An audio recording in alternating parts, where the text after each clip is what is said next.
since Inauguration Day, 77 miles of new border barrier. Incredible. And about 85 coming online very, very soon. And then all the help in the interagency. It's just amazing how well we're doing. As an example, the Department of Justice, we referred 168 cases to the Department of Justice for the criminal act of crossing the border illegally just last night. All of the cases were accepted for prosecution. So the people are coming across the border. I don't think the networks realize, the network of the human smugglers, that when you come across the border, you're quite likely to be accused and brought to federal court for that act. Enrollees are up. People are wanting to basically get involved with this administration, and they're signing up. Before COVID, attrition was off the charts. People were electing to leave the job. COVID forced others out because there was a mandate in the federal government that you had to be vaccinated. And then you had the Biden administration come right behind all of that tragedy at the border. And so lots of people who were eligible to retire did not stay for the nonsense. And so we've put out, at CBP, we've put out an announcement to get some of those good, hardworking frontline people back into the ranks. And then recruitment and retention is up as well. So again, just about all good news from that senior advisor to Border Patrol. Now, why is all of this important? Well, this is why the American people are 100% behind President Trump on securing the border and getting these illegal aliens, especially the criminals, out of this country. I want you to take a look at this individual. That man's name is Oscar Ortega. He's been deported twice before he decided to drive drunk in 2021 and crash into this couple. They were teenage lovebirds, so to speak. And when he crashed into them at 100 miles an hour, he killed them.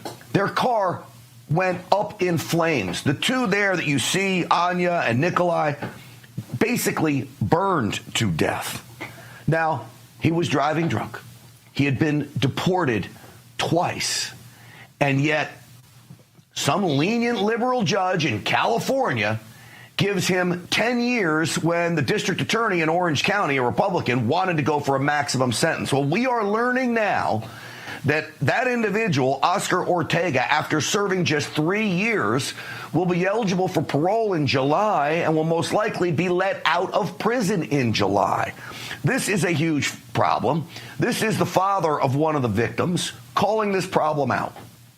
There are no words to describe that. It's just, it's relieving all the pain, and I feel betrayed by the system. Understatement. Now, I told you deported twice. He allegedly came into the country illegally back in 2013, before the drunk driving crash. This illegal goon has a grand theft conviction against him, vehicle theft conviction against him, and they label it as false imprisonment. I would assume that, folks, is kidnapping. Here's the father again. Governor Newsom is responsible. Biden administration is responsible. Alejandro Mayorkas, who was running the immigration, homeland security, he is responsible for the murder of our children, along with the criminal who did it. The reason why all those people are responsible is because they were part of the problem, especially Gavin Newsom. You had Mayorkas opening up the border to the entire country, Joe Biden as well, and you had Gavin Newsom and the wacky liberals in California luring them in with all kinds of incentives into that state. That young couple never needed to die. This individual should have never been in this country in the first place, okay? So we need a leadership change in California. And there's no better guy to take over for Gavin Newsom when he leaves office in 2026 than a man who's become a very good friend of mine. You may know him from Fox News. He's now a candidate for governor as a Republican in the state of California. My buddy Steve Hilton joins us. Steve, welcome to the program, my friend. I can't tell you. I've been dreaming of this moment, Grant, when I could join you on your show. It is fantastic. Well, by the way, a very special moment. I'm here in Fresno, California, standing right in front of my new campaign truck. Just got it. Just got the beautiful Steve Hilton for Governor logo on there. We're going to be driving around this truck, trying to bring common sense to California. All right, let me just tell everybody, besides Steve having solutions for California, and he just wrote a book called Califailure, he's also a marketing guy, and he's a genius. Your kickoff event was fabulous, by the way, but let me ask you specifically, Gavin Newsom, he's tried to place blame on Todd Spitzer, the Republican DA in Orange County. It turns out it was a judge that gave the lenient sentence. This guy may get out in 3 years. What are we looking at here in California right now, Steve, and why you? This is a great example, a terrible example of what's gone wrong, because you've got people with terrible ideas, far left, ideological insanity at every level of state government. You've got it. And another example, by the way, that didn't get as much national attention just the other day, the parole board in California, appointed by Newsom, they just let out early a vicious, evil monster that killed a 2-year-old kid. And just on and on. All these examples keep piling up. This is the real opportunity if we can get a common sense governor elected in 2026, and of course I'm planning for that to be me, is the governor appoints these people. The bureaucratic state in California is doing so much damage on this issue of crime and law and order and justice, but also on every issue. I'm in the Central Valley in California. The farming, our great farmers being crushed by ridiculous bureaucracy, from the Water Resources Agency and the Air Resources Board and the Pesticide Board, on and on, right? You are in charge of all of that as the governor. You can kick out the lunatics and put common sense people in. All right, one of the things that I really do believe that makes a good candidate is when you come with solutions. Republicans are generally pretty good at it, some better than others. Steve, you and I have been talking for years. You have a lot of solutions for California. I was talking to a local Los Angeles news anchor this morning. I won't name him, but he basically acknowledged to me that the Democrats don't really have any solutions. No. Why don't you lay me down some of your top 3 for California? So the top 3 are great jobs, great homes, great kids. Let's go through it. This is a state that we think of as all about, the great economy and innovation and Silicon Valley, whatever. For most of last year, California had the highest unemployment in America. We have the highest poverty rate in America. People can barely survive. So number 1 is we have to give financial relief to working people. It's working class people who are being hammered by these far left policies. So number 1 is to cut taxes for working people. So my plan is if you earn less than $100,000, which is not a lot of money, doesn't go very far in California, you should not be paying state income tax. Number 2, we got to end this bureaucratic war on business. We got to get rid of the bureaucracy coming out of Sacramento. You can do that with executive orders. You can do it by removing the ridiculous duplication of all these agencies. You control all of that. We got to build more homes, and we got to make it cheaper to build. Other states are doing it. That's why people are leaving, because you can build the life. You can have the American dream in other states. You can buy a home for your family. Can't do that in California anymore. We've got to cut the taxes on housing. We've got to cut the regulations that make it so expensive to build everywhere. We've got to end the war on single-family homes.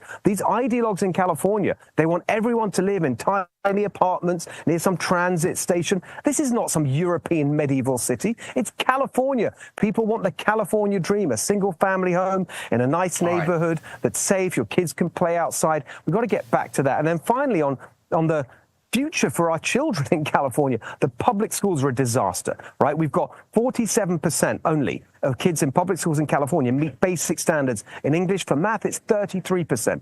Both those numbers should be 100%. So we've got to get accountability for the teachers. We've got to have a grade for every school, a grade for every teacher. Then we know how to reward the good ones and remove the bad ones. So that's how we put it all together. And the real point of all this is to make this beautiful state truly golden again. That's the theme of my campaign. All right, so that's pretty good. Most candidates can't do that. That's your experience with Fox News and working in politics for as long as you have. Great stuff. I'm going to give you a tip. You probably already know it, though. I think the number 1 organization you need to go after looking at what happened with the wildfires, we've got like 4 permits in Los Angeles to rebuild after, months. The California Coastal Commission. It's like a mafia. Yes. They're holding up permits, holding up water issues, energy issues, you name it. Their enemy number 1. I'll give you the last word. So here's the fantastic opportunity if I'm elected governor. Gavin Newsom, of all people, has shown us the way. He said after the wildfires, let's get rid of all the nonsense, that's his word, regulation from the Coastal Commission and all the rest of it just in LA to rebuild. So I'm saying if Gavin Newsom can just single-handedly sweep away all of that in Los Angeles, why can't we do it everywhere? Well, we can, and I will. Well, Steve Hilton, it is great you're able to come on Real America's Voice. You know, for a long time you've been on Fox, and you and I would joke around when can you come on, and Fox wouldn't let you come on, and all that stuff. Here I am. Well, you're here now, and you're running for governor, and, buddy, I told you, you're my guy in this race, so any way I can help you, I'm happy to do it. You're a good friend. Absolutely. Well, listen, good luck. Where can people find you? Thank you. Yeah, where can people find you, Steve? Well, guys, get them back up there. We need to... Hold on one more time to make sure we got it, Steve. Go for it. SteveHiltonforGovernor.com. F-O-R. SteveHiltonforGovernor.com. Thank you, Grant. Really appreciate it. Easy enough. Thank you, Steve, and good luck to you as you move forward in this race. All right, folks. You need to learn about Energized Health and intercellular hydration. Supercharge your energy, boost your immune system, and dramatically increase your brain function. Look and feel years younger, all through a simple and natural process. Don't believe me? Go to EnergizedHealth.com and check out hundreds of amazing testimonials. Energized Health offers a 100% money-back guarantee. They're A+ rated, and they've helped thousands over 20 years. Go to EnergizedHealth.com. While you're there, check out their free masterclass. That's EnergizedHealth.com. All right, coming up, could the deep state inside the Department of Defense face legal trouble over unlawful COVID vaccine mandates? We will explore that next.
everyone. It's no secret that Secretary of Defense Pete Hegseth is not under fire from anybody that we respect.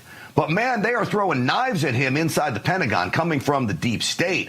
They will do anything they can to, quote, resist him and President Trump. Well, our friend James O'Keefe was at it again.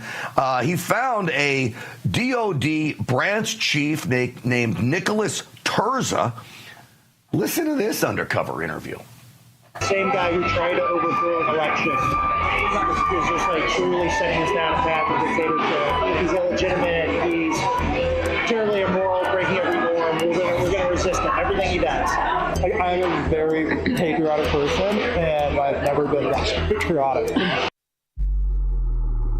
You would think these idiots would learn that you don't say anything unless you're okay with it being on the front page of the New York Times, Washington Post, or being played right here on Real America's Voice, or that you let your grandmother hear. That's the rules I live by, and I'll never get caught in something like that. But it is proof that they are after Pete Hegseth.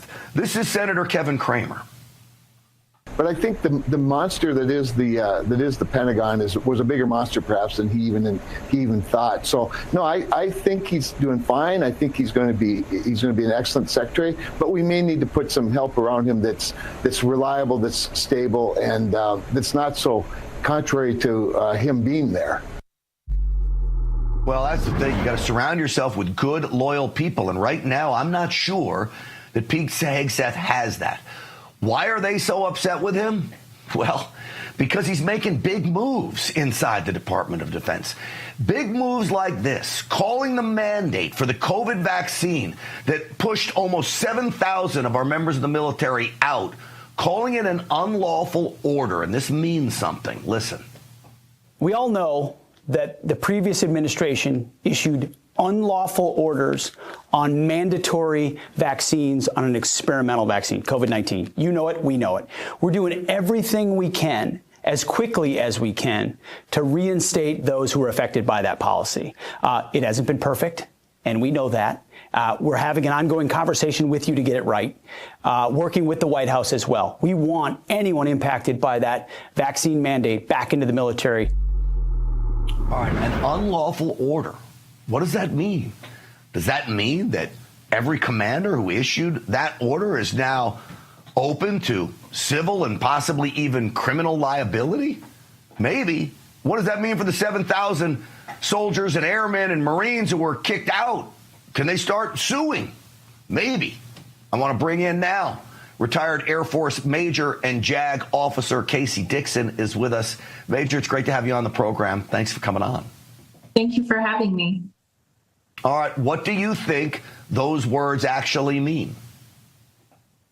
Well, I'll say I'm still kind of reeling from the announcement because this has been a hard-fought battle to have that admitted for the last 4 years. We've been fighting for this exact admission. And, here it is presented right to us. So I think the next step after this, once you are aware of unlawful activity taking place within the Department of Defense, the next natural step is to investigate that unlawfulness. So sometimes that looks like criminal investigations. Sometimes that looks like IG investigations. We know that, these issues have been raised through the DoD processes over the last 4 years and largely swept under the rug. But we're hoping that under this new administration, they'll be taken more seriously. And I do think that, criminal liability is very much on the table. All right. So he uses the term unlawful orders. I have to believe that he chooses his words very carefully when he says this. Those two words, unlawful orders, mean a lot, don't they? Can you explain why? So those words are extremely important. And I would actually love to have been a fly on the wall to see, who was advising him. And you said in your opening commentary that he's making big waves. As someone who sat as a JAG and watched the behind the scenes on how every word in a memo, how every word in a speech is parsed out, this is a huge wave to have him use those words unlawful. And the implication of him using those words is that it vitiates all of the actions that have been taken against service members over the course of the entire mandate. And it really, it presents a huge problem, not only for the DoD, but for individual commanders in their personal capacities, especially depending on what these investigations reveal and how much they knew about whether or not these orders were unlawful. I know that there are multiple scenarios where the unlawfulness of these orders was specifically and expressly raised to commanders who completely disregarded it. And the level of culpability and the level of exposure to some kind of litigation opens up tremendously when you have evidence that this was conducted knowingly versus, some people who were pawns that were just carrying water for these orders.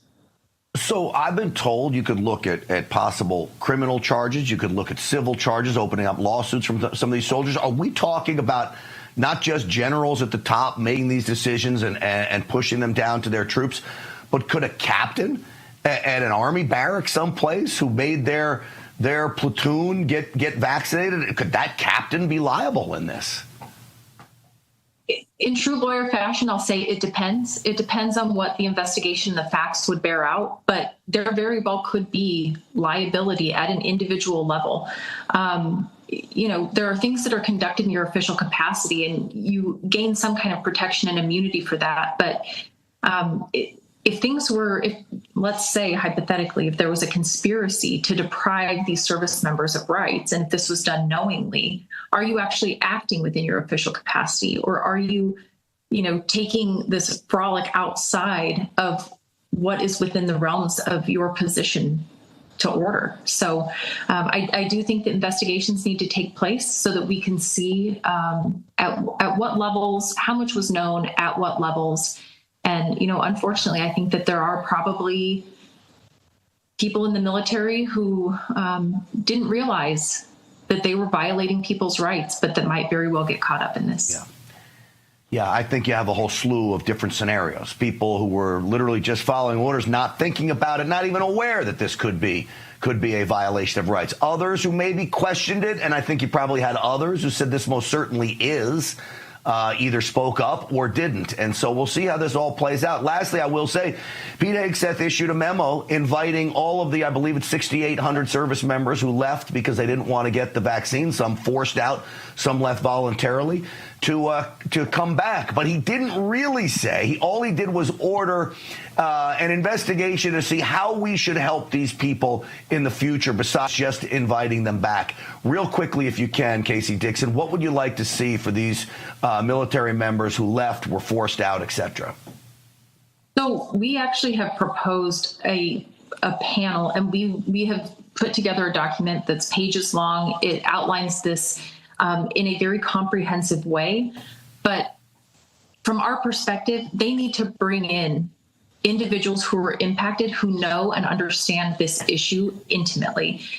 If they don't, that's their prerogative. But some of the things that must happen include doing a retroactive look at individuals to see if they need to be promoted. Right now, reinstatement includes at your previous rank. It is truly a travesty and injustice to think about sending these individuals who took a principled stand back into service, who will now be entering service 3 years behind their peers that they previously served with, that forced these mandates on them. That is it's almost unacceptable to think that you would go back and serve 3 years and subordinate to your peers who followed these unlawful orders. In the big scheme of things, 7,000 members of the military, it sounds like a big number. It's not that big. I think we should be paying them back pay as well if they wanted to come back in. All of these things need to be looked at. I know you and your team are looking at all of these things. Major Casey Dixon, I appreciate you coming on the program. Thank you so much, and thank you for your work on this. Thank you. Absolutely. All right, folks, up next, we revisit a story that we highlighted here last month where an Australian man was raided by police in Australia for criticizing the U.S. members of the consulate that were anti-Trump. They raided his house in Australia. Well, a big apology from the Australian Federal Police. It's next.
Story we did last month about a former professional soccer player in Australia named Nelly Yoa. Truth is, the man's a hero. He's not playing soccer because he stepped in to stop a massive machete attack, and he ended up being slashed and cut 16 times, ultimately losing his soccer career, but saving, I believe, the lives of others. Well, he wanted to help President Trump. And he tweeted out this tweet, okay, talking about the U.S. Embassy, the consulate in Australia, tweet number 5, guys. It said, and I will quote, "These 4 individuals currently run the U.S. consulate in Australia. They were handpicked by the Biden regime. They all need to be fired immediately. They are anti-Trump. These scums were the same lunatics who were involved in the weaponization of government against President Trump across Australia and Asia." Well, shortly after that, his apartment was raided by the federal police. They take his computers. I say steal his computers. Upended his life was. He came on this program and said this.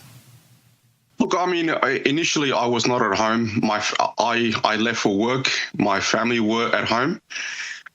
They knocked on the door around 9:30 a.m. The guns were drawn. The door was sort of pushed in forcefully, and my whole family was afraid, and it was something out of the movie. So recently, after our story aired, folks in the Trump administration get word of it, thanks to Nelly Yoa pushing our story to people who matter. He gets an apology letter. Let me read that to you. This is number 3 for the guys behind the glass. On behalf of the Australian Federal Police, Commissioner Reece Kershaw would like to sincerely apologize unreservedly to you and your family for the unnecessarily reputational damage caused arising from the execution of the search warrant. It was an error of judgment on our behalf, and we deeply regret the circumstances. Folks, I'm going to tell you, I've been doing this a long time. I've never seen anything like this. Well, Nelly Yoa joins us now. Nelly, welcome to the program. Welcome back, my friend. Oh, thank you. Good to be with you. What did this letter mean to you? Oh, look, the letter is, it's a relief that the Australian Federal Police has considered that the raid was an error of judgment. So it brought a lot of relief to myself and my family. We are very grateful I've got to give credit to you and to everyone at Real Voice America for your assistance, and I can't thank you enough. Well, it's our pleasure to try to help you. I mean, we're literally just doing our job, but your life upended, and the reason you sent out that tweet because you were concerned with President Trump. Do you know, has there been any movement with the members of that U.S. consulate? Look, as far as I'm aware, I don't believe there's been any movement.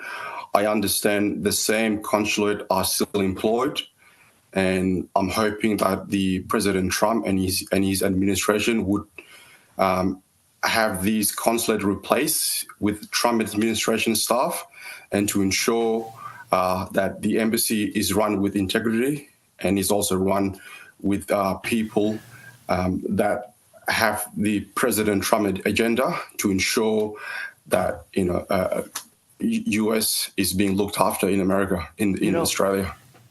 Nelly, you have a history of stepping in to help others and doing what's right. Why this issue?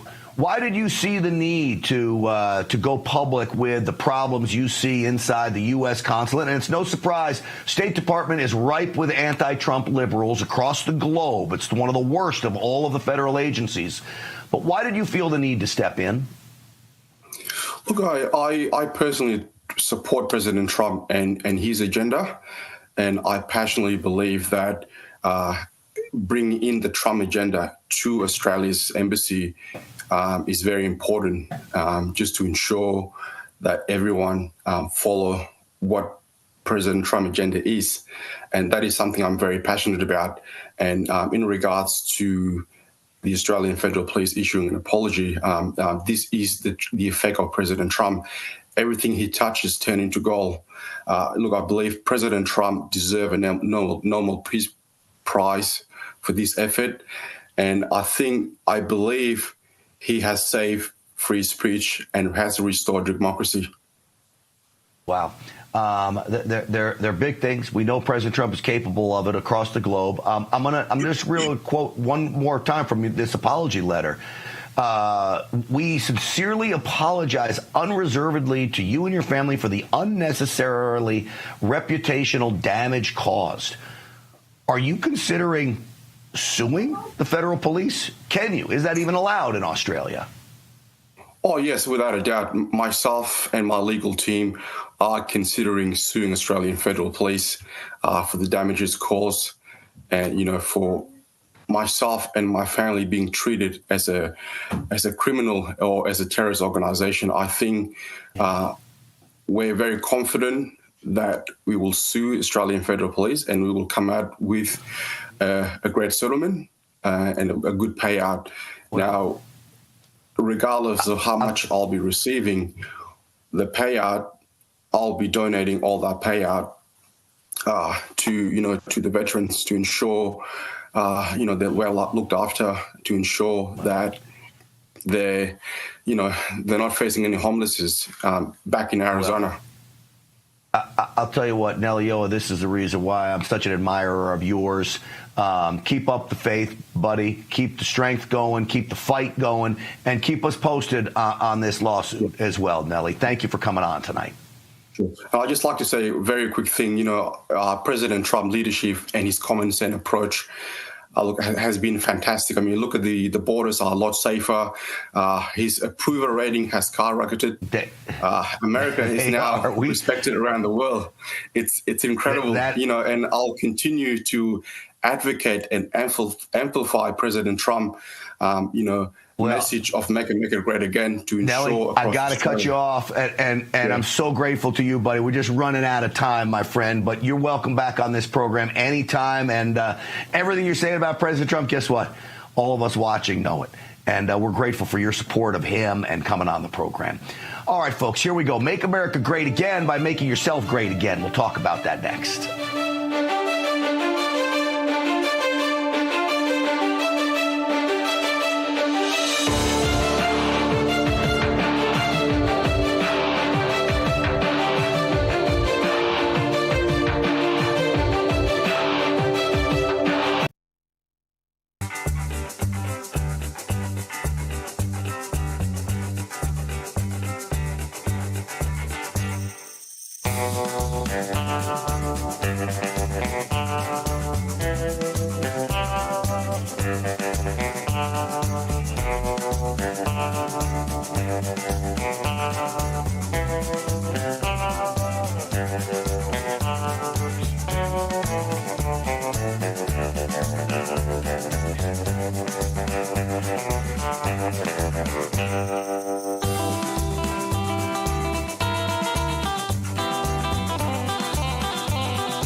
sponsor spotlight segment. We do have a new sponsor, and I'm proud to bring in Nation Health MD.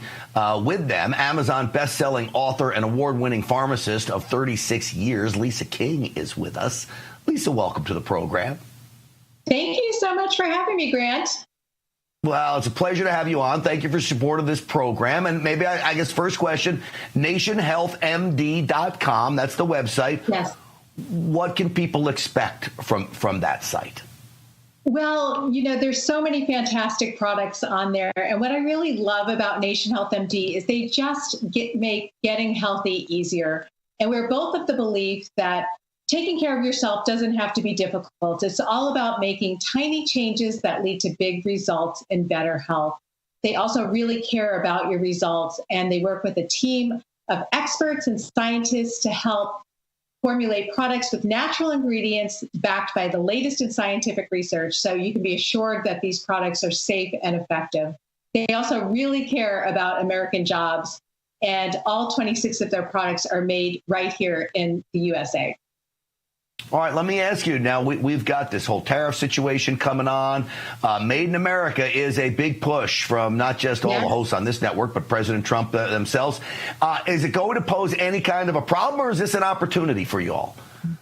No, I think it's fantastic. They really have so many wonderful products. I'm going to be sharing a few of them with you, but they're all made right here in America and really just fantastically formulated. So many wonderful herbs and natural ingredients, and just so many wonderful side benefits from taking these products that sometimes you may take one for liver health and then get more energy from it. So they're really just a fantastic product line. Why don't you give me an example of one of your top products?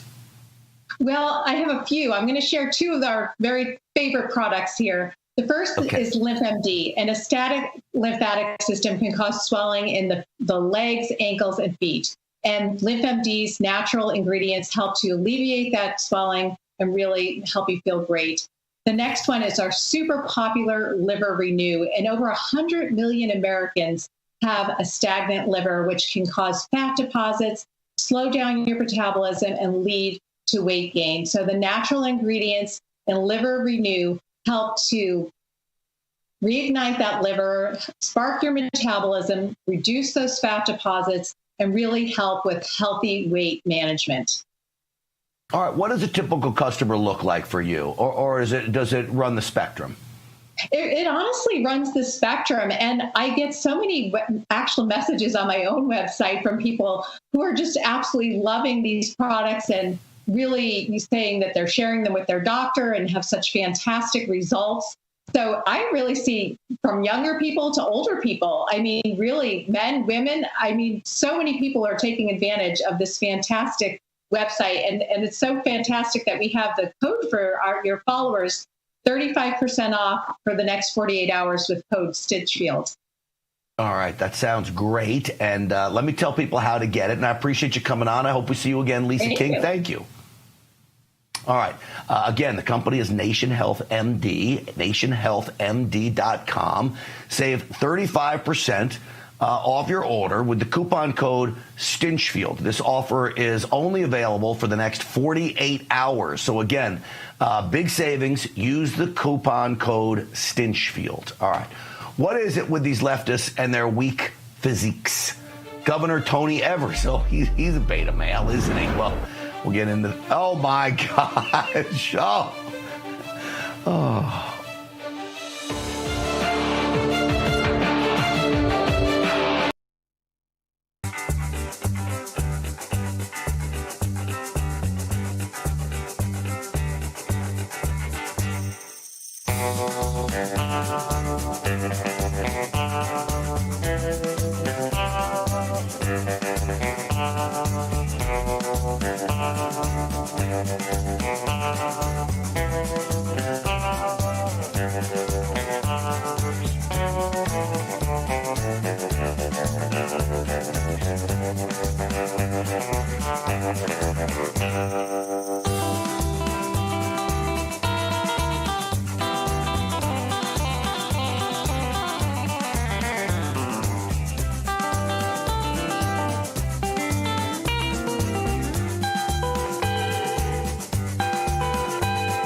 Tried to shut them up. There's no guarantee to free speech. They tried to cancel them. Deplatforming works. They even threw them in jail. Peter Navarro, Steve Bannon, now in prison. But they couldn't stop them. It's not a prison bill that will ever shut me up. They call them rebels. Basket of deplorables. They call them rogues. They claim to values or religion. And they say they're outlaws. These are the kind of guys you like to smack in the ass. War Room presents Rebels, Rogues, and Outlaws. You set out to take Vienna. Take Vienna!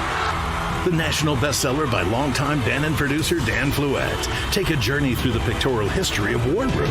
In a culture that celebrates the weak, show your support by standing with the rebels. Go to doitfluette.com or scan the QR code on your screen.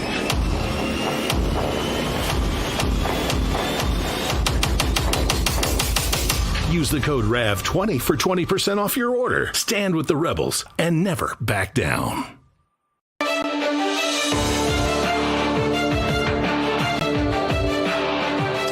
Welcome back, everyone. What is it about Democrats and their love of beta males? I mean, you think about Joe Biden, right, and the beta males that he surrounded himself with. And I don't actually think Joe Biden was a beta male. I really don't. But he surrounded himself with ones, which is a sign of somebody who doesn't have a lot of confidence in himself. He wanted weak people around him.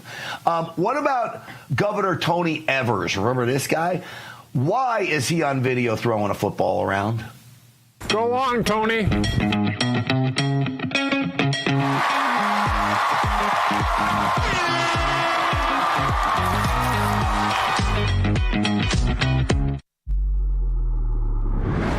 Why do you think that's a good idea, Governor? To be showing you throwing a football to yourself and barely able to throw it. Now, I'm going to say something that's going to trigger you, okay? And it's going to trigger your supporters. But Governor Tony Evers, you throw like a girl, okay? Like a very unathletic girl as well. Now, there are many girls who can throw, don't get me wrong. But as the saying goes, that is the example of throwing like a girl. Oh, boy. Who are the campaign consultants that come up and think that's a good idea? I have no idea. All right, folks, that's going to do it for us today. I appreciate you joining us. Stinchfield's Army rolls. Thanks to all of you. Don't forget the website, GrantStinchfield.com. GrantStinchfield.com. Sign up for the email list there so you see when the podcasts hit, and it's my way to stay in touch with you. We'll see you tomorrow night, folks. Thanks for watching.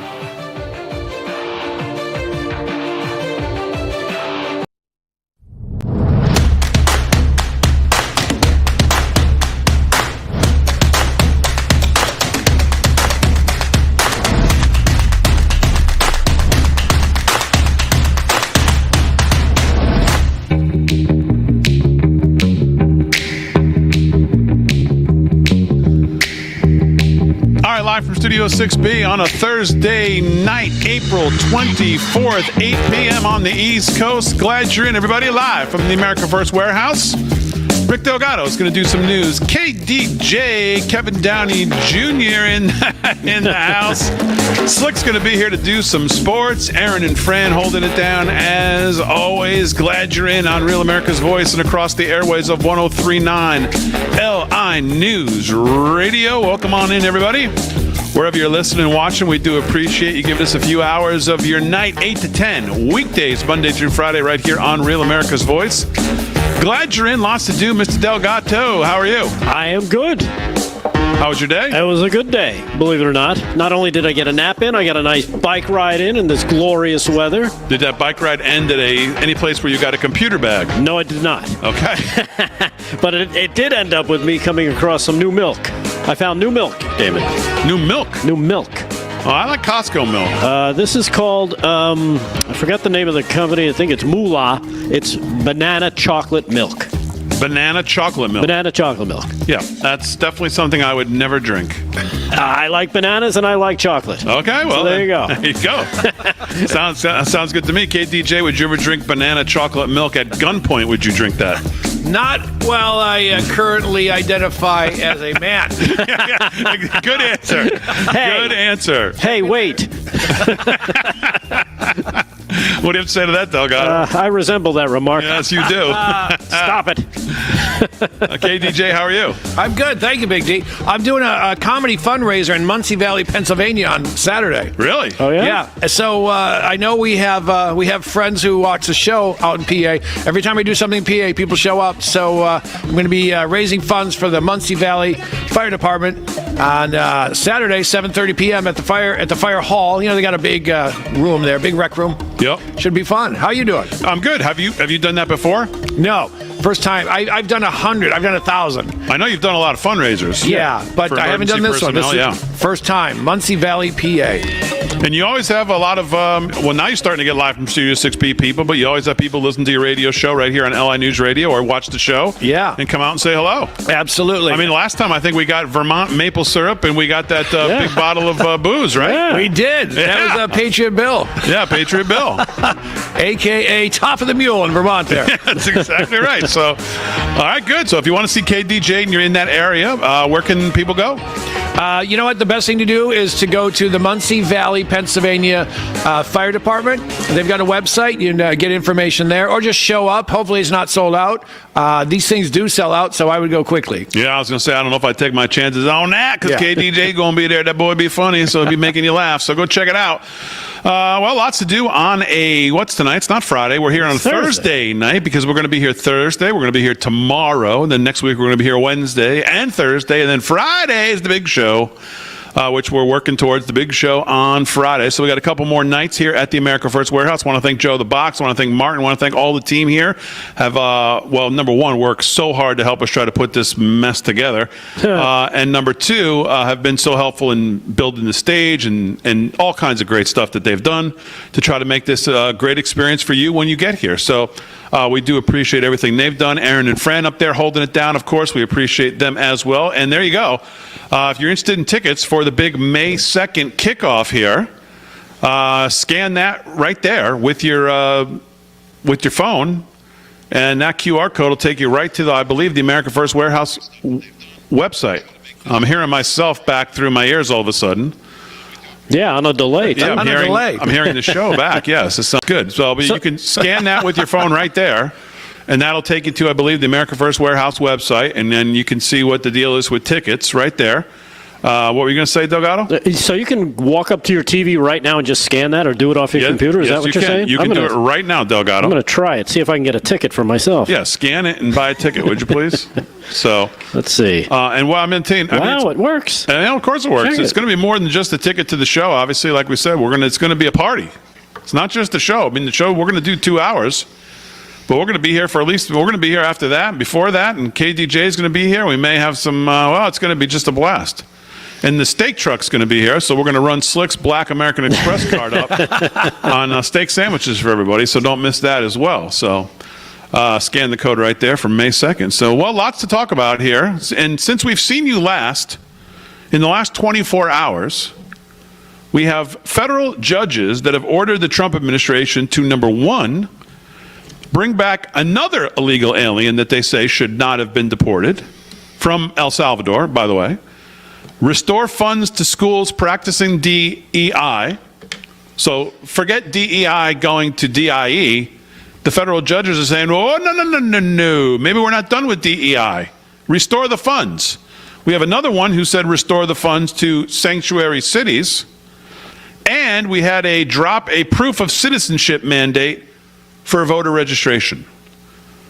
All from federal district court judges in this country. Yes, in this country.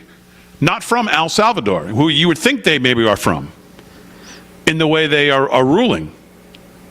No, from this country, actually. Bring back another illegal alien from El Salvador. Restore funds to schools practicing DEI. Restore funds to sanctuary cities. And drop the proof of citizenship mandate for voter registration. That's what's happened in the last 24 hours. Good stuff. And I ask again, we had a presidential election for what reason? So the judges could take over the presidency. Yeah, exactly. Because Democrats are so butthurt that they lost, and they lost badly. And not only did they lose via, of course, the popular vote, which really scrambled their brains. But of course, again, they lost. The way all presidential elections are mapped out, and it's the what the hell's the name of the thing? I forgot now. The college. What is it? Is it Columbia? No, not. How do you elect the president of the United States? Electoral. I forgot the term. Electoral college. Yes. Not only did they lose the electoral college, Boston but College. they lost. Columbia.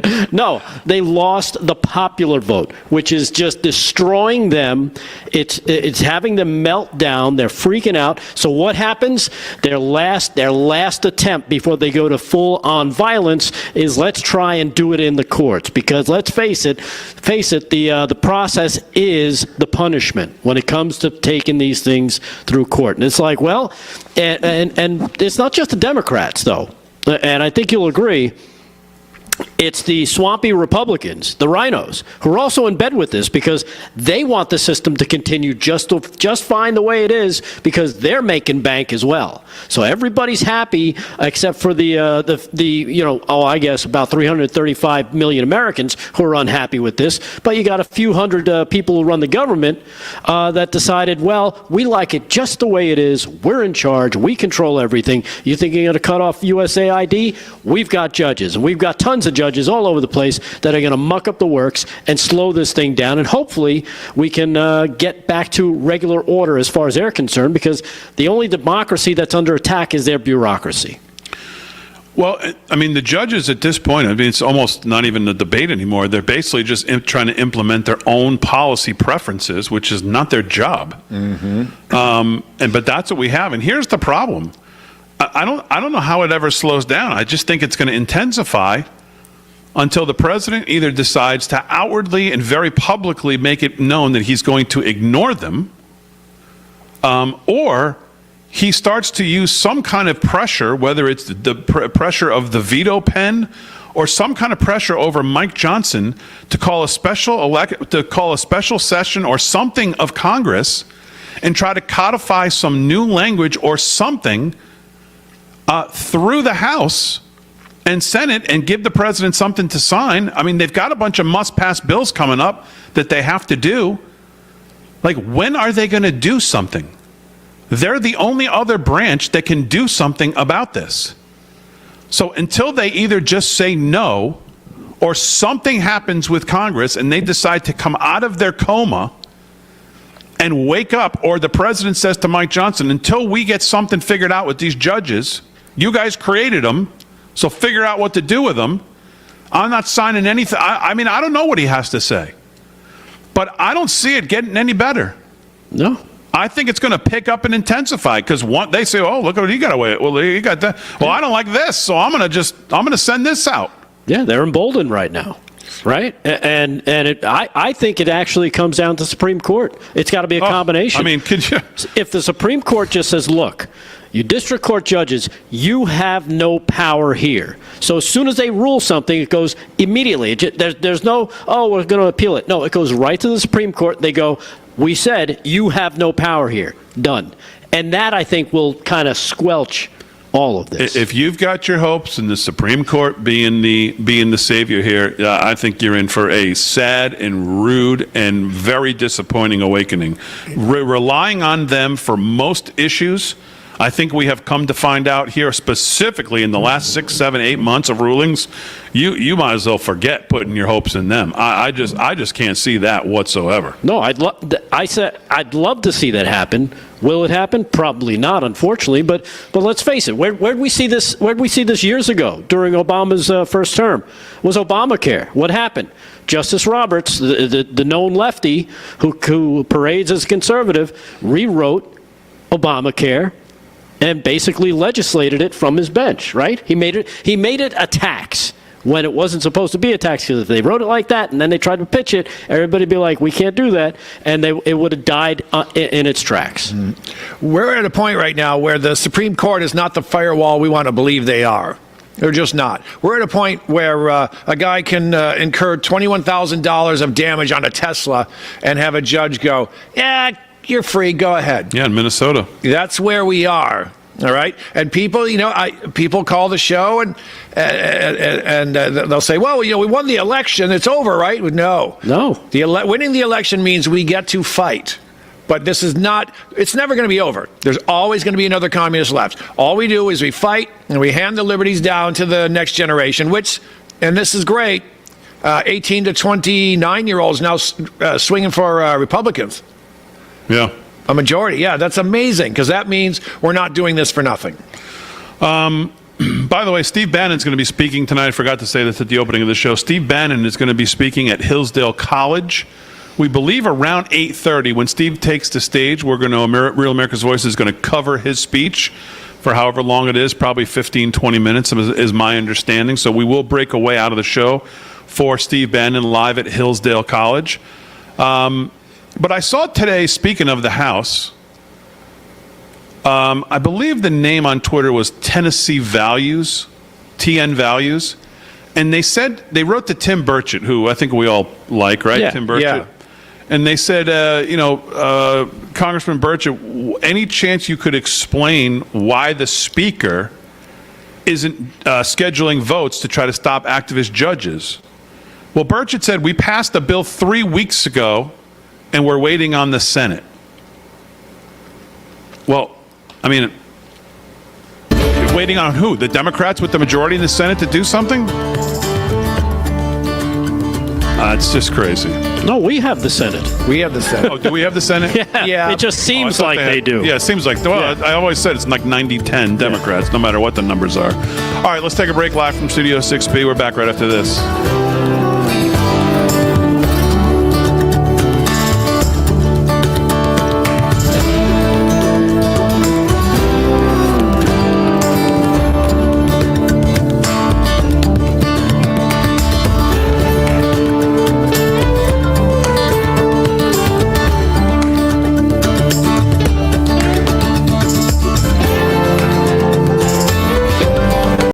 Hello, my friend. Pat Boone here. You know our country's under financial assault like never before. Our government has put us $34 trillion in debt.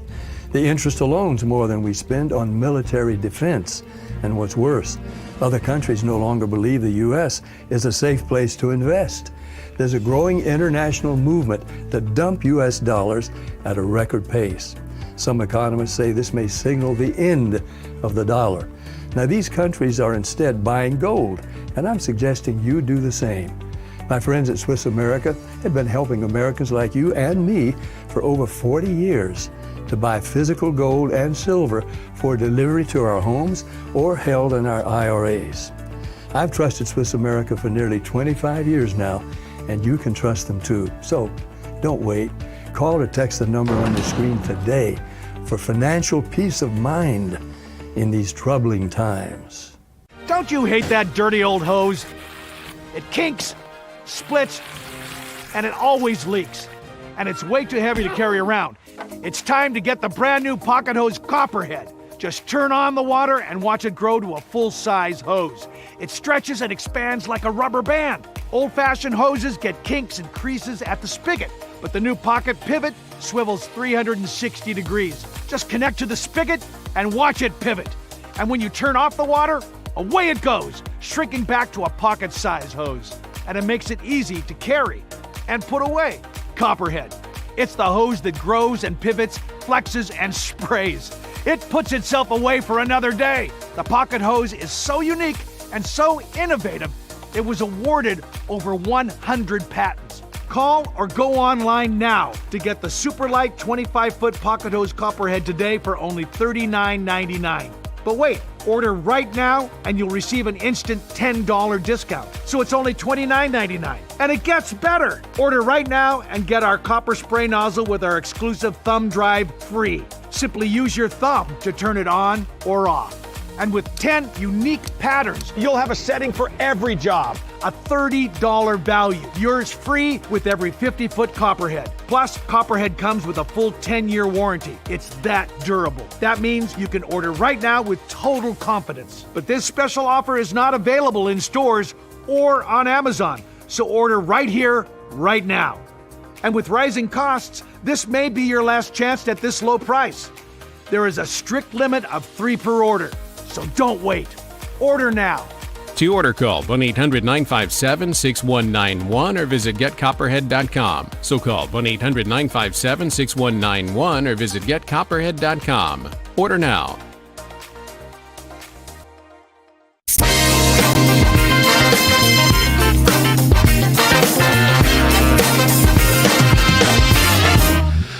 All right, live from Studio 6B on a Thursday night, live at the America First Warehouse. Slick's here. He's going to do some sports. Rick Delgado's going to do some news. Kevin Downey Jr. is here. He's going to do some news as well. KDJ's got a big show coming up on Saturday down in Muncie Valley, Pennsylvania. Fundraiser for the Muncie Valley Fire Department. Yes. So you can go to their website probably and try to see if there's tickets available. But if you want to see KDJ, man, I wouldn't wait. Go get those tickets now because the boy be funny.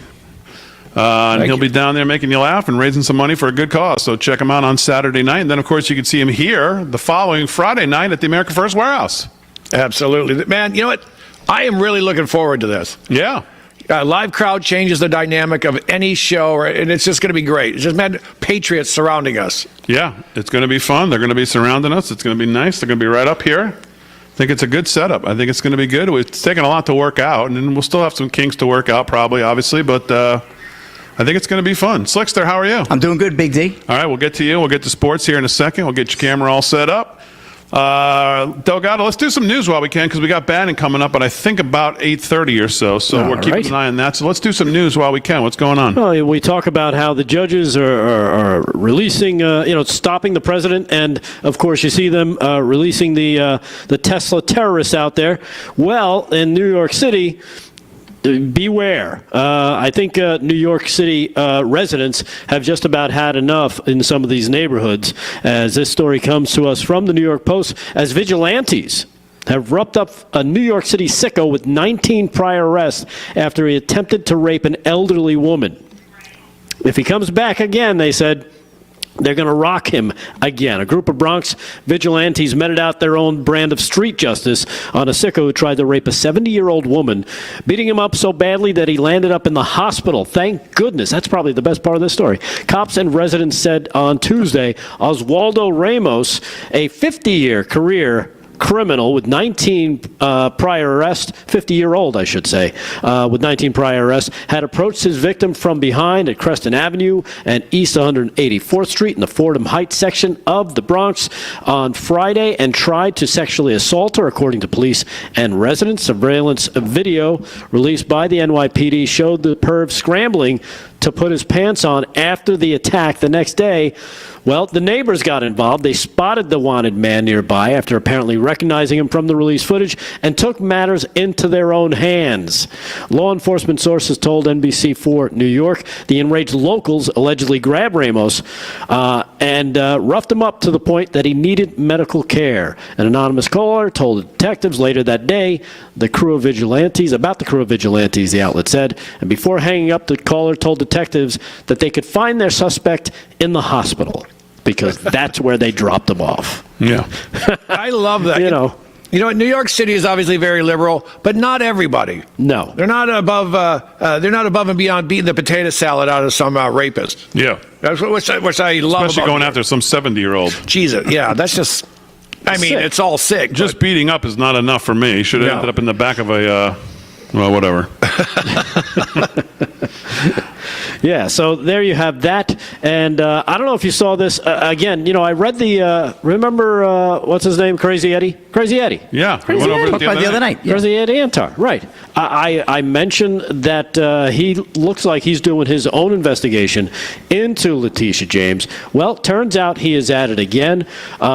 He posted another piece up on X regarding Letitia James. Of course, she's come out with several statements. I believe we have one of her statements. Oh, God. From today. I don't see a list. I'm sorry, I don't have the number. Or from yesterday. She was on the Areva Martin Esquire podcast. Very popular podcast. That one. I don't know if you've been a guest yet. Oh, yeah. No, I have not been invited onto the Arriva Derche podcast. Yeah. Arriva. Hey, Arriva. Yeah, I've not been invited either, but don't worry because they were able to secure the ever-popular Letitia James, the New York State AG. Of course, she went on there and talked about, of course, Donald Trump being on a full-blown revenge tour. Here is her talking about the baseless allegations, of course, that are being leveled at her. Here's Letitia James. Check this out. The Federal Housing Finance Agency sent a criminal referral letter to the Department of Justice just last week saying that you falsified records about real estate properties you own and that you should be prosecuted for mortgage fraud. What do you say to those very serious allegations that Trump and team have lobbed against you, Attorney General? It's baseless. Listen, Donald Trump is on a revenge tour, and he finally got up to the J's. And so it's my time. And so the allegations are baseless. I'm not going to litigate them in the media. We will respond at the appropriate time in the appropriate fashion. I just want all of you to know that I, again, stand up each and every day to defend the rule of law and the Constitution and to do my job without fear and or without favor. And we will continue to make sure that we protect vulnerable and marginalized populations here in the great state of New York and all individuals, obviously, who love liberty. The Federal Housing Finance Agency sent a... So there you have it. She's there she is making her statement, of course, never saying that the allegations are untrue, just saying that she's not going to litigate this in the press. She's not going to do it that way. She's going to stand up for the people of New York. Of course, that's code for I can't really talk about this because everything is true, and if I say they're lying and then I get busted, I'm going to get major league trouble here. So I got to watch what I say because I'm an attorney, Letitia James. But again, going back to Crazy Eddie Sam E. Antar, the former owner of Crazy Eddie and the guy who I guess has taught everybody how to spot this kind of fraud. He says, hey, at Attorney General Letitia James, no offense to the MAGA crowd, I'm not one of them. I am a Democrat, just not a corrupt one. And even if I were MAGA, it wouldn't change the facts that every mortgage you signed since at least 2001 and every financial disclosure you filed with the state of New York since at least 2019 contains false information. So I look forward to this playing out in the courts because if anybody deserves, if anybody's not above justice, it's Letitia James. I'd love to know what she thinks Trump has to do with it, by the way. Exactly. Trump has nothing to do with this. And look what she did. Flipped it on Trump, and then you got to go for some sort of race thing. Well, I'm going to defend the marginalized communities against the big bad white man who wants revenge. Nothing to do with Trump. She's filthy. Filthy Tish is what I call her. Totally. Filthy Tish. Speaking of the minorities and talking about homeowners, did you see what's going on in Washington State? Did you see the governor's video the other day, this program? Yes. That the governor is starting? Put this up, Fran, or Aaron, on my computer here. Here is the bill signing from the governor's conference room in Washington talking about this bill that they're signing. Step right up. Yes, you're part of this history now. This is great. Okay. Washington State's Covenant Homeownership Program provides down payment and closing cost assistance for lower income, first-time home buyers. Lawmakers created the program to address the disproportionate impacts of racial redlining in Washington State. The what? House Bill 1696 modifies the program by adjusting the area median income threshold for program eligibility, introducing loan forgiveness, and modifying the Oversight Committee membership. This modification will create more opportunities to close the racial homeownership gap, which is a very important goal for all of us here in Washington State. We so appreciate everybody who made this legislation possible. We know it's been, like any legislation, challenging. Yes. This one has its share of challenges, as we know. Yes. But Representative Taylor has been a real champion of this legislation, and so we appreciate your leadership in particular. Thank you very much. And with that, I'm pleased to sign this legislation into law. go on. This legislation is giving down payments for first-time home buyers in the amount up to around $120,000 to black first-time home buyers, and they don't have to show any proof whatsoever of having any direct housing discrimination against them. And they don't have to pay it back. How is that legal? It's called disparate impact. All right, live from Studio 6B, Sports with Slick. Steve Bannon coming up.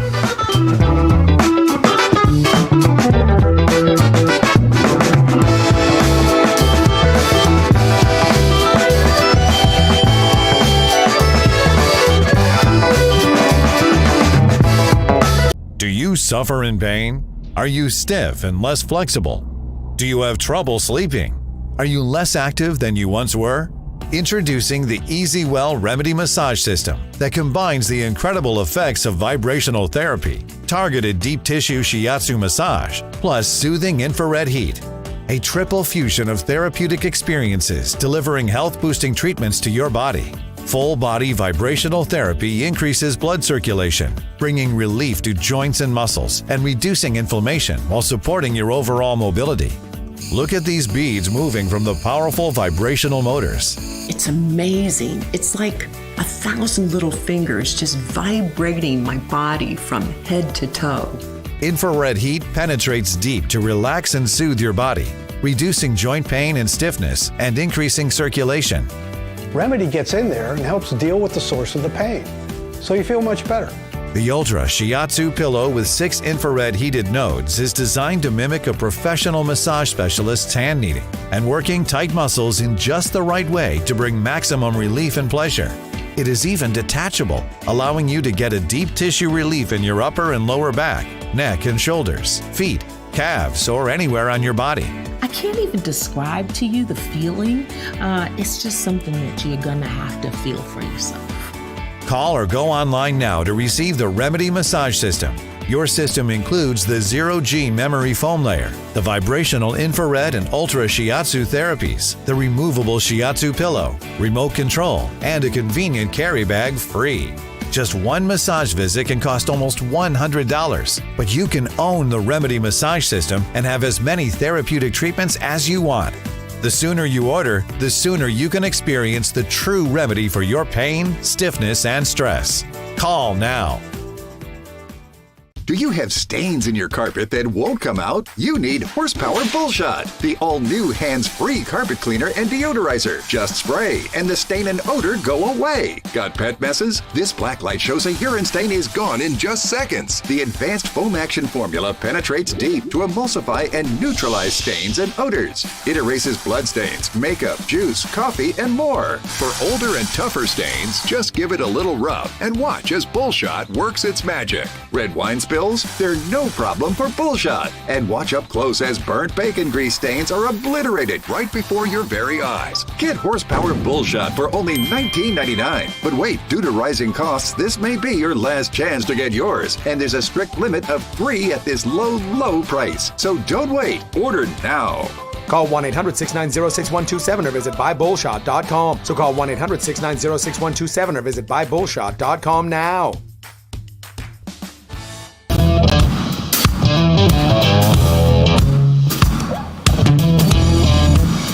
All right, live from Studio 6B on a Thursday night, April 24th.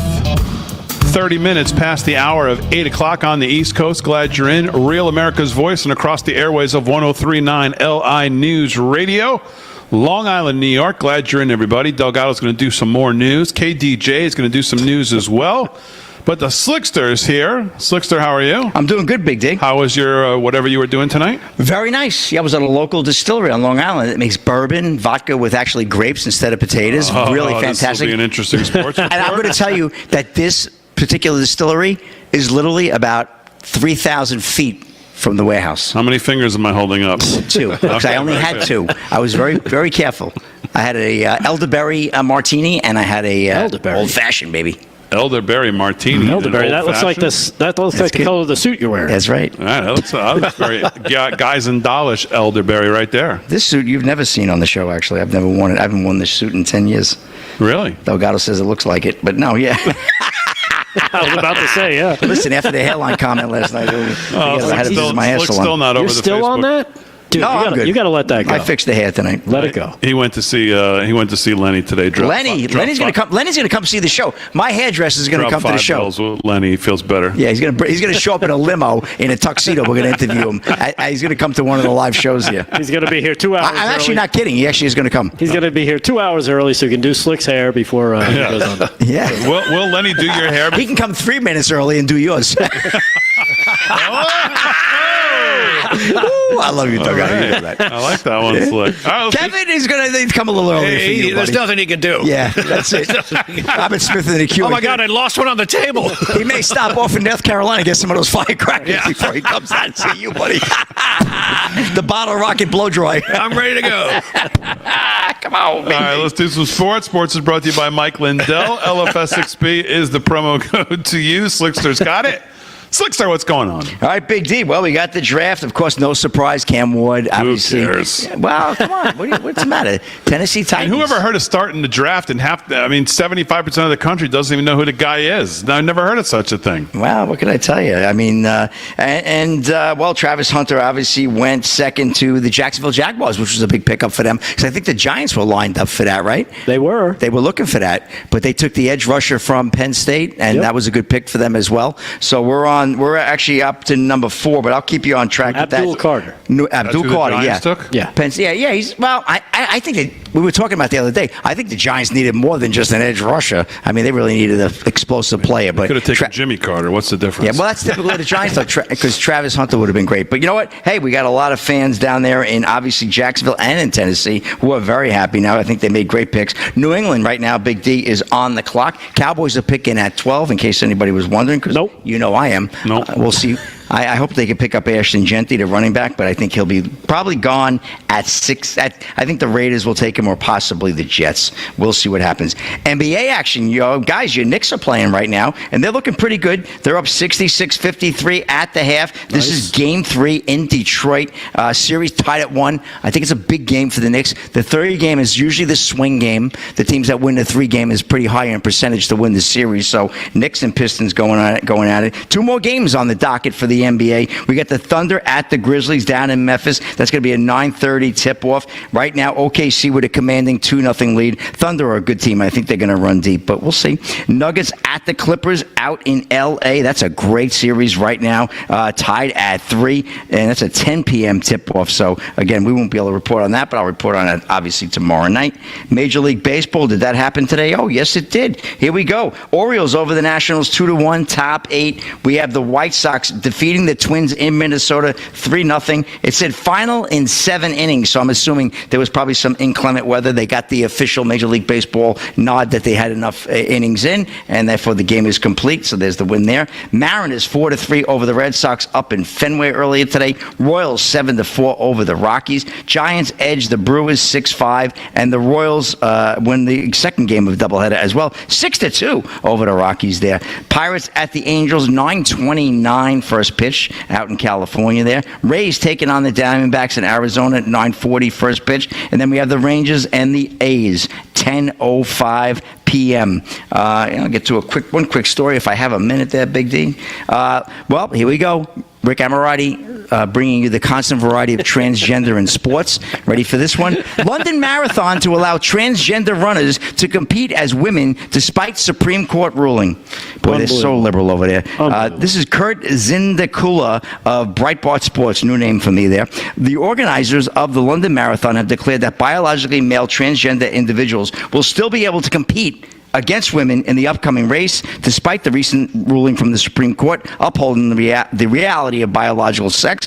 London Marathon race director Hugh Brasher said Wednesday that contestants will be able to compete against those in the sex that they identify with in the main mass participation race. The organization noted, however, that transgender runners would not be eligible for female races in the elite championship or good for age categories. So, Rick, they are, they're helping out the older folks there.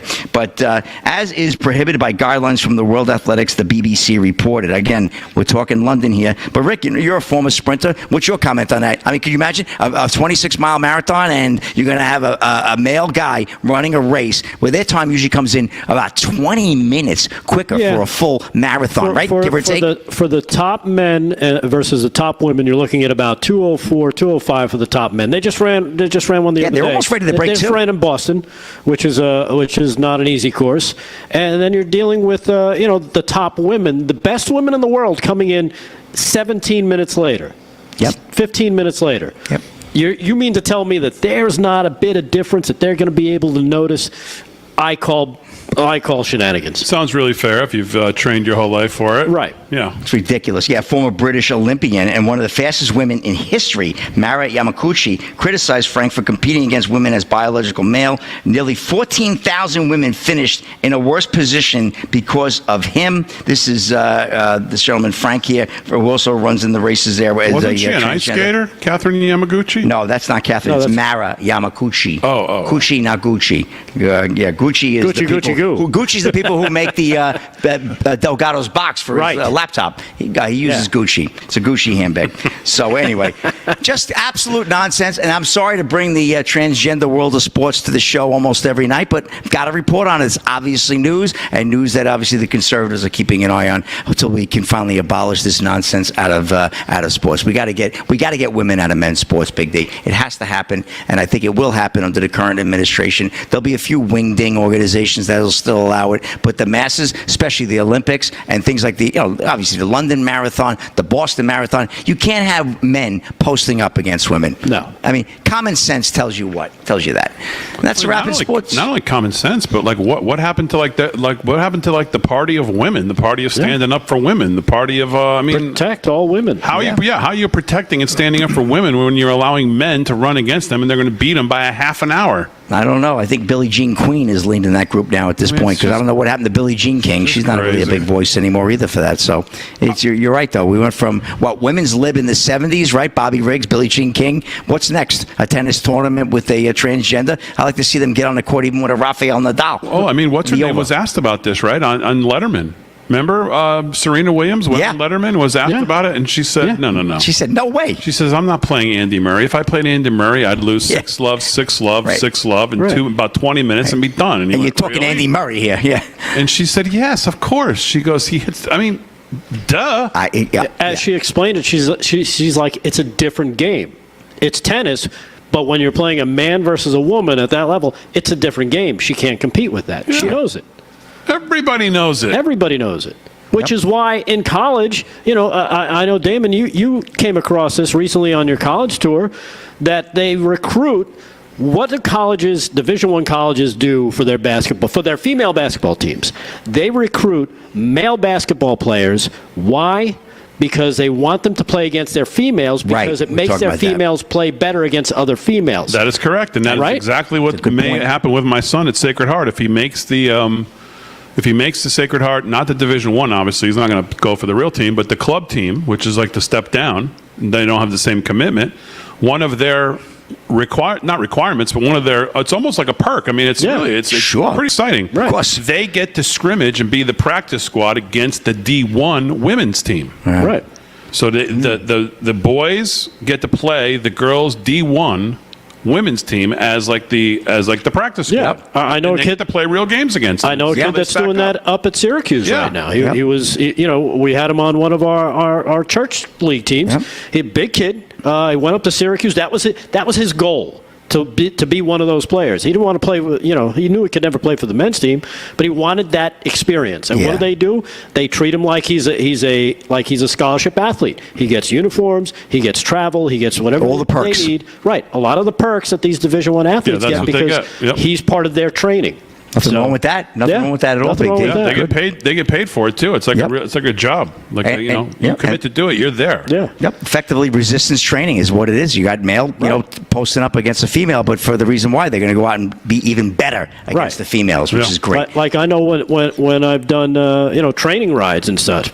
If there's a couple of women in there, they fight like hell to stay with us because they know that this is going to translate better for them when they race other women. Right. They'll be able to trounce them. Right. Translate, not transgender. Yeah. Right. Exactly.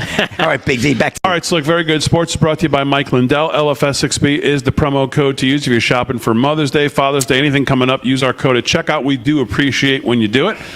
Kevin Downey Jr. is here. KDJ, of course, he's got that big show coming up on Saturday, which he'll tell you about here in a second. But what else is going on in the news, KDJ? Oh, this is good. Tell them about your show one more time. Oh, sorry. Yes, Muncie Valley, Pennsylvania, this Saturday, 7:30 at the Muncie Valley, PA fire hall. It's next to the fire station, right there. And we're raising money for the fire department. You need that. Everyone needs one. Come on by, 7:30. The show's going to sell out. It's going to be huge. And say hi. Shake my hand. I always love when people who watch the show or listen to mine or read the PJ media. Come on by, say hi. We'll take a picture, and I'll send it to the boys. That's what we do when I take a picture of someone, wearing a Real America's Voice or a 6B shirt. I send it straight to the boys. You had some great stories from when you were on the road. You shared with us a couple of weeks ago about that one gentleman. Hopefully, he's going to come down for the live show. The gentleman who lost his wife and he's finally got tickets. Fantastic. Got tickets. Story. He's going to be here. And how'd you like that maple bourbon? Well, I don't drink, so I haven't tried it. But Paul tried it. I tried it. It's amazing. Yeah. Very good. Yeah. It's amazing. You know what else is amazing? Looks like a mass casualty event was stopped today. It's a gentleman named Mohammed. Huh. That sounds Catholic. He's the... right there. Muhammad. He's the Duran of ISIS, apparently. So he decided he was going to go all full on terror attack. But he got a bunch of stuff together and he wanted to shoot people. He had 8 magazines. He had body armor. He comes in wearing a mask and gloves, of course, and he's got all this stuff, for the resistance. And he decides he's just going to steal it. He's going to steal it. He's the Costco jihadi daddy. He doesn't like to pay for his stuff before he mows us down. And he takes off in a car without a license plate on the back. They caught him. He had $2,100 worth of stolen stuff. He's not going to be shooting up anyone. Now, this is great. This is great because this guy was stopped. But I've always said there's nothing scarier than these incel lone wolf types. Because if this guy had paid for this stuff, he would have gotten away with it. I don't know if he's a citizen, but he did have an AR-15 style weapon. And right now, here's the sick part. This is Minnesota, so he's probably going to be out in an hour. And hold the end of the story, KDJ. We'll do it when we get back. Let's take the break. More with Kevin Downey Jr. when we get back right after this.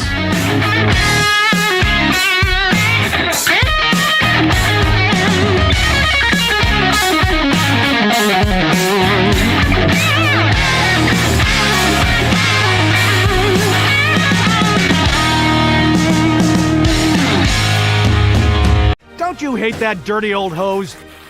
It kinks, splits, and it always leaks. And it's way too heavy to carry around.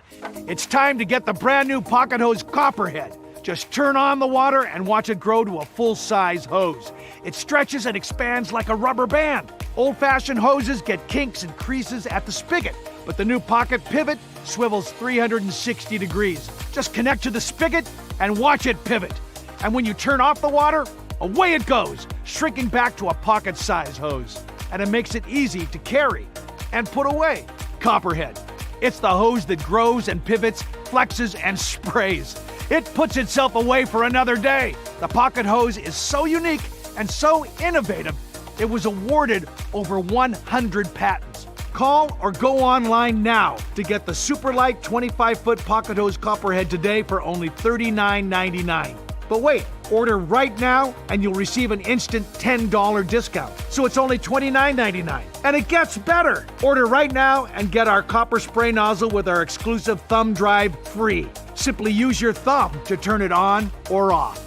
And with 10 unique patterns, you'll have a setting for every job. A $30 value. Yours free with every 50-foot Copperhead. Plus, Copperhead comes with a full 10-year warranty. It's that durable. That means you can order right now with total confidence. But this special offer is not available in stores or on Amazon. So order right here, right now.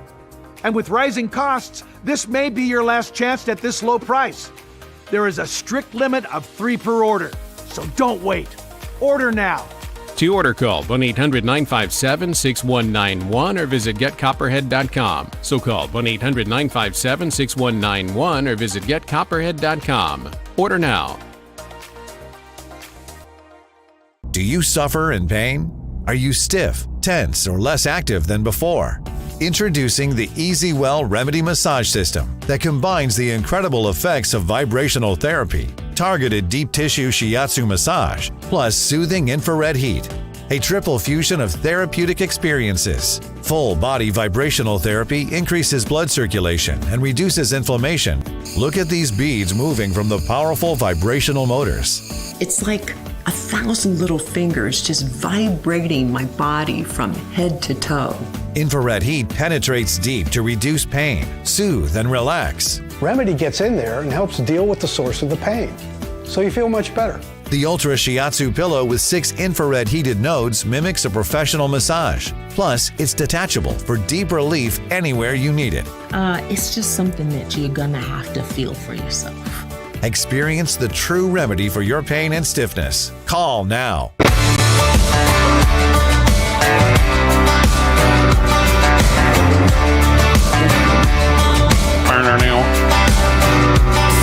Uh, 13 to the hour, live from Studio 6B on a Thursday night at the America First Warehouse. Slick's in the house. He's got his. We just did that during the break. Why not? We're on air. Why don't you show what'd you get? You got a little prize. Got a little surprise at your party tonight for Slick to Tacoma. You went to. It's a brand new local business. Yeah. Husband and wife owned business. Husband and wife owned business. They were literally about, I'm going to say, a couple of 1,000 feet from America Warehouse. Not totally indirect connection there, but I made that connection. Spy Trail. Good. Spy Trail. Straight bourbon whiskey, brand new bottle, brand new product. Slick's got one of the first ones here. They make a Long Island vodka made from grapes instead of potatoes, and is absolutely out of this world. Great couple. Eventually, hopefully, I'll get Mark on the show maybe one day. I'll talk to him about that. Big D. Okay. They ship all over, or just they got to be local? No, all over. They're ready to roll. Oh yeah, they ship all over. They're going national. I thought shipping alcohol was always kind of a pain in the you know what. Yeah, I think it's the laws have changed. Yeah, Slick will deliver it for you. Listen, I'll make it happen. Don't worry. I can pull some strings over here. Come on, I'll take care of those borders. All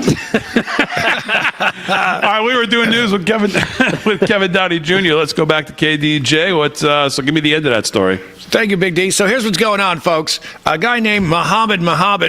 Sounds Catholic. Yeah, sounds Catholic. There you go. He decided he was going to shoot up probably some Americans and some Jewish people, because he says right here, death to America. Spells it with 2 Ks instead of 1 C. Of course. And to Israel. Minor detail. Yeah. And this comes from my friend Robert Spencer at PJ Media. He's the guy, he actually wrote a book called The Critical Quran, where he translates as best as anyone ever has, and most people have never tried, the Quran, and it's everything you think is in it. Yep, kids, go at them, whatever you want, kill the infidels, all that stuff. Well, he decided not to pay for his stuff. He's running around with magazines, but check this out. His plan, they think, was to live in the woods. Live in the woods. There you go. Look at this. Again, from PJ. Muhammad had been in such a hurry to get out of the store that he reportedly left behind a list that he referred to as his selected products. He said, I need a survival gear list, is what he called it. Sleeping bag, lighters, eight more magazines, knives, pepper spray, 6-mag chest, and a bow and arrow. Muhammad thought he was going to live off the land, apparently, and shoot some, I don't know what they probably shoot deer up there. But, yeah, his plan was to live in the woods. He's currently living at the police station right now. And like most of our replacements, he's there for free. He's not going to pay. Don't worry. He's there. But the scary part is he can get out. There's 2 ways to get out of jail here. There's a bond without conditions and bond with. So if they come up with the conditions and he agrees, he can be out for $500,000, which means I think he only has to come up with 10% of that. If I'm not about $8, yeah. Yeah. So he'll be out there. What state is he in? Minnesota. Oh, there you go. I mean, come on. Yeah. I think they actually give them money on the way out the door. Yeah, I was going to say a pack of gum and a promise to. I mean, come on. Yeah. He'll be out. You know what? Tim Waltz will have a limo for him outside, probably waiting. I've got some great news, though. I've always said one of the biggest scandals we have to fix is this nonsense with Act Blue, where the Democrats are taking in the donations, probably from USAID that goes into the NGOs. Some of it went to Ukraine. It all comes back, or most of it comes back to Act Blue. Everyone keeps their little taste, as they say in the mafia. So what's going on is our lovely president, he's got an EO. It's going to go probably into effect tonight, where they're cracking down on Act Blue. All right, and right before the election, Act Blue made it even easier to donate. Now, normally, when you donate with your credit card, they'll say, what's your secret number? The CVV, I think it is. CVV match, yep. Yeah, you don't need that at Act Blue. No. So what that means is you can go put $5,000 on one of those gift cards, Amex or whatever, and you can just send it in. Hey, I'm donating money to Kamala, whatever. And what happened was James O'Keefe, actually, I think after he left. Yeah. I think it was after he left Project Veritas. Yep, O'Keefe Media. Yeah, O'Keefe Media. So all of this stuff is public, and he's finding people, largely seniors, and they'll say, "Oh, it looks like you donated 244 times to Act Blue at $600 a pop," or whatever they want to do. And these people are like, I haven't made that much in my life. So it was just an easy scam. I'll see them. Yeah, that no one went into. So he's got an EO. You know what that means? That means some pinko judge is going to shoot this down before the ink has dried. They're going to say, nope, Act Blue needs their money, just like they did with USAID. Got to keep sending it out. And you said today, sanctuary cities. Trump said no more money, and the judge said, oh, yeah, you got to do it. Yep. Got to do it. These pinkos are not messing around, man. I'm telling you, they're digging in their heels. They're gonna wait it out. That's their big plan. Wait it out.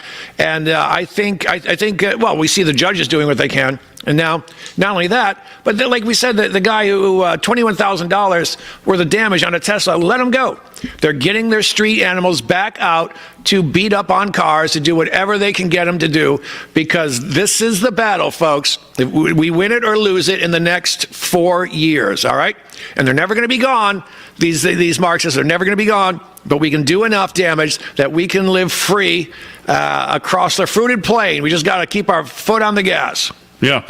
You know, the thing about the Act Blue thing, I see Democrats, even this morning, as the word was that this was going to come down today from the president, I see Democrats on social media going, thanks, President Trump, for going after Act Blue. This is as dumb as lawfare against you, like trying to compare the two. And I just kind of laugh at that comparison to try to make the comparison, because everybody knows that there's money laundering going on at Act Blue. Yeah. I mean, this is a layup for somebody who actually has any interest in actually looking into it for real.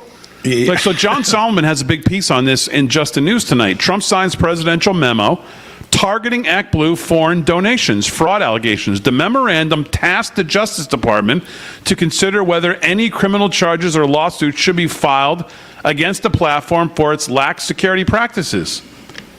Well, of course, everybody knows of what's going on there.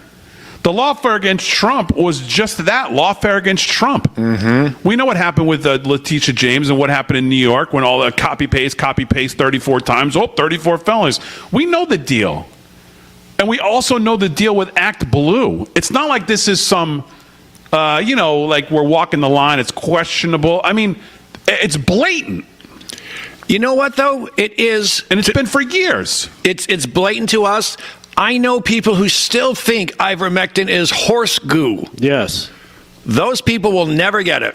Those are the people that Soviet defector Yuri Bezmenov said they will not understand. I can show them proof, but until military boot crushes their beanbag, they do not understand. Beanbag at the male reproductive. We got that. Yeah, gotcha. We got that sack. Gotcha. Don't sack the.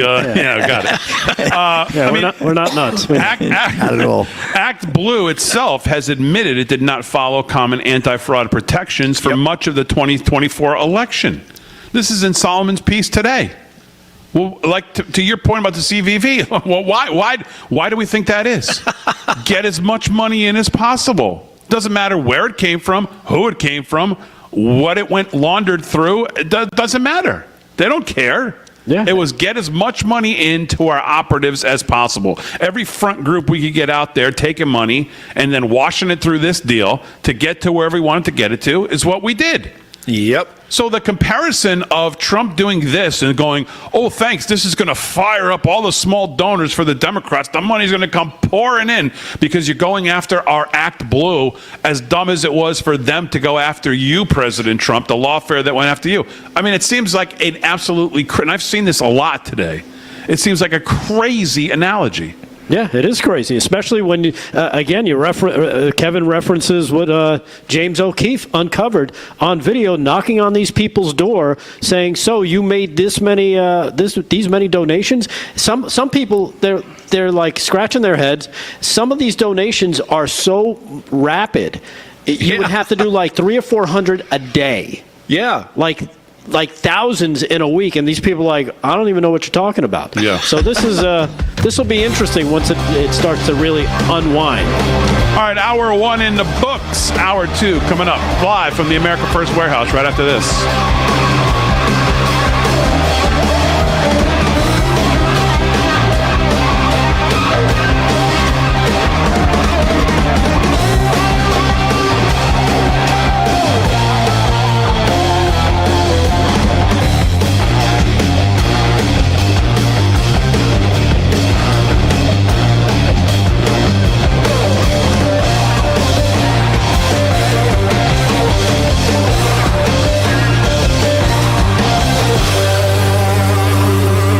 Wounded Warrior Project empowers post-9/11 veterans and their families with life-changing programs and services.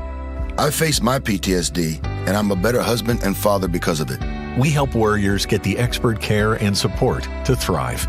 I got involved. I got healthier. I got to be an athlete again. Through our programs, community, and advocacy, we're proving anything is possible. Learn more at woundedwarriorproject.org/connect. When surprise breakdowns happen, American Home Shield will be there to fix or replace parts of the systems and appliances you rely on every day. They help protect your time and money by connecting you with qualified pros and helping pay for covered repairs or replacements. AHS offers flexible and affordable plans for every home. Sign up today and get 50% off. Visit ahs.com or call 833-PLAN-AHS for this limited time offer. Cooking rice just isn't nice. Hi, Chef Daniel Green here with Rice Robot, the 1, 2, 3 rice cooker. Watch, 1 add the white cup for rice, 2 add the blue cup for water, 3 click it and let Rice Robot perfectly cook it. The secret is Perfect Cook technology that surrounds the rice with controlled heat for even cooking. Then Rice Robot senses when it's done, auto stops and keeps it warm to serve. It won't burn, overcook or undercook, guaranteed. And rice is just the beginning. Make mac and cheese, frittatas, oatmeals, soups and stews, even ramen dishes. And with a ceramic, ultra non-stick interior, cleanup's a breeze. Get the complete Rice Robot cooking system with the steamer tray and 1-2-3 recipe guide, all for just $39.99. It comes with a 90-day money-back guarantee. We'll even ship your entire order free. Order now. 1-800-575-5956. Hey, Real America's Voice family. Are you on Getter yet? No? What are you waiting for? It's free. It's uncensored, and it's where all the biggest voices in conservative media are speaking out.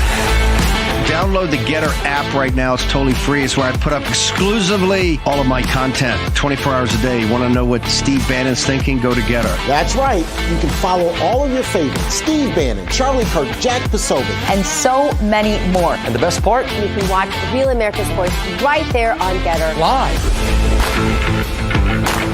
So join the conversation. Hop on the Getter chat room. Engage with patriots who are just like you. Good morning, Getter friends.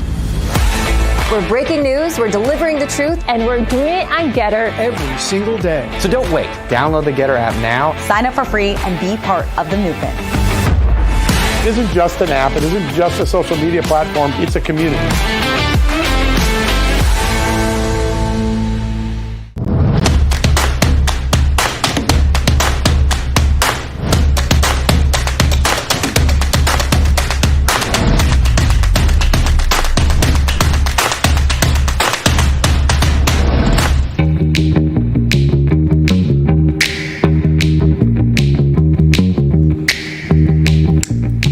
live from Studio 6B, 9 o'clock on the East Coast, live at the America First Warehouse, Long Island, New York, on Real America's Voice and across the airways. Speaking of Long Island, New York, 103.9 LI News Radio, where you can hear the Kevin Downey Jr. Show weekdays 9 to 11 a.m., Monday through Friday on LI News Radio. And, of course, he's here. You can see him on Fridays here live from Studio 6B. And, of course, he's here tonight. And he'll be here next week with us as well as we get ready for next Friday's live audience here at the America First Warehouse on May 2nd.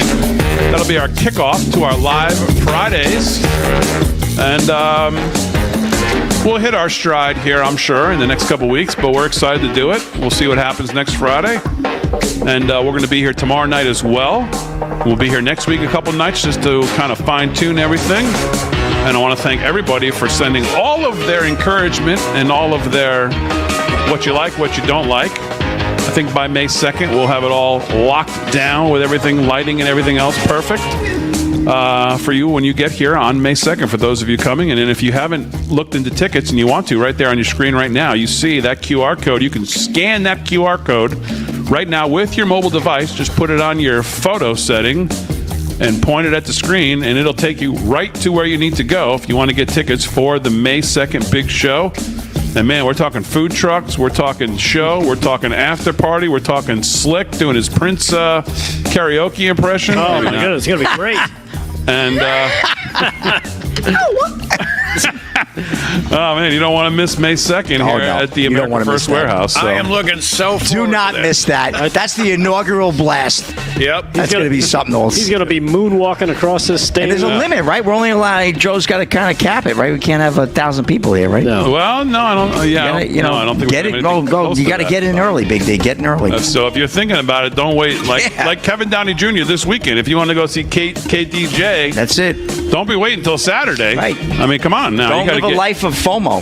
Yeah, exactly. Don't live a life of FOMO. You got to call the Muncie Valley Fire Department. Why Muncie I cannot Valley. Remember Muncie Valley? Is that You a told me PTA? 9 times in the show tonight. I can't remember it. Muncie Valley, Pennsylvania. Go on their website. Get those tickets now for this big fundraiser on Saturday night. The show starts at 7:30. Yep. So you want to be there to see KDJ rip it up there and raise some money for a good cause. So, all right, hour 2's coming up. Steve Bannon is supposedly speaking at Hillsdale College. We thought it was 8 p.m., then we thought it was 8:30 p.m. Now it's 9 p.m. We don't know when he's going to start. But if he does start within our hour, we will cover Mr. Bannon's, I'm sure, fiery speech. You know, as I watch Steve, speaking of Steve, man, I just realized how much we are like, we are just aligned on everything. Everything I hear him say, I go, yep, that sounds like me. That sounds like me. Same thing. He's fed up with all the exact same things. Because I hear people that are not fed up with the things I'm fed up with. But not Steve. Steve is right on them. Everything that I'm fed up on, he's fed up on. So I said something today. I tweeted something. He was one of the videos I saw. And I said, it's nice to know you're not alone. Because sometimes that's how it feels. Because everybody's got a lot of rope. And there's a lot of rope. No one's even near draw their line in the sand with a lot of these people. So, well, I heard Mike Davis again on another show today saying arrests are imminent, basically saying if you want justice, it is coming. Well, imminent is a much different term than what the clip we played of him yesterday. I mean, yesterday he said the cases are being. I mean, imminent means like it's on the doorstep. No, that's not what I heard from him yesterday. That's what he said yesterday, and he reaffirmed that today. About law enforcement arrests, right? Going after law enforcement. So I would assume FBI. It'd have to be. Yeah, FBI, CIA, whoever's been, up to no good, basically. DOJ. Nothing's going to change until someone goes to jail. Yeah. These judges aren't going to stop until one of them gets clown slapped and go, I'm not on the bench anymore. Oh, speaking of which, that knucklehead from New Jersey, did you hear about him? Which one? The judge, he was keeping a trendy Aragua guy in his house. No, he's not from New Jersey. Not Jersey. That's New Mexico. New Mexico, sorry. Yeah, he got booted permanently, I heard today. Yes. Well, here's the story. I was going to get to it. Let me pull it up here. Out of Las Cruces, New Mexico.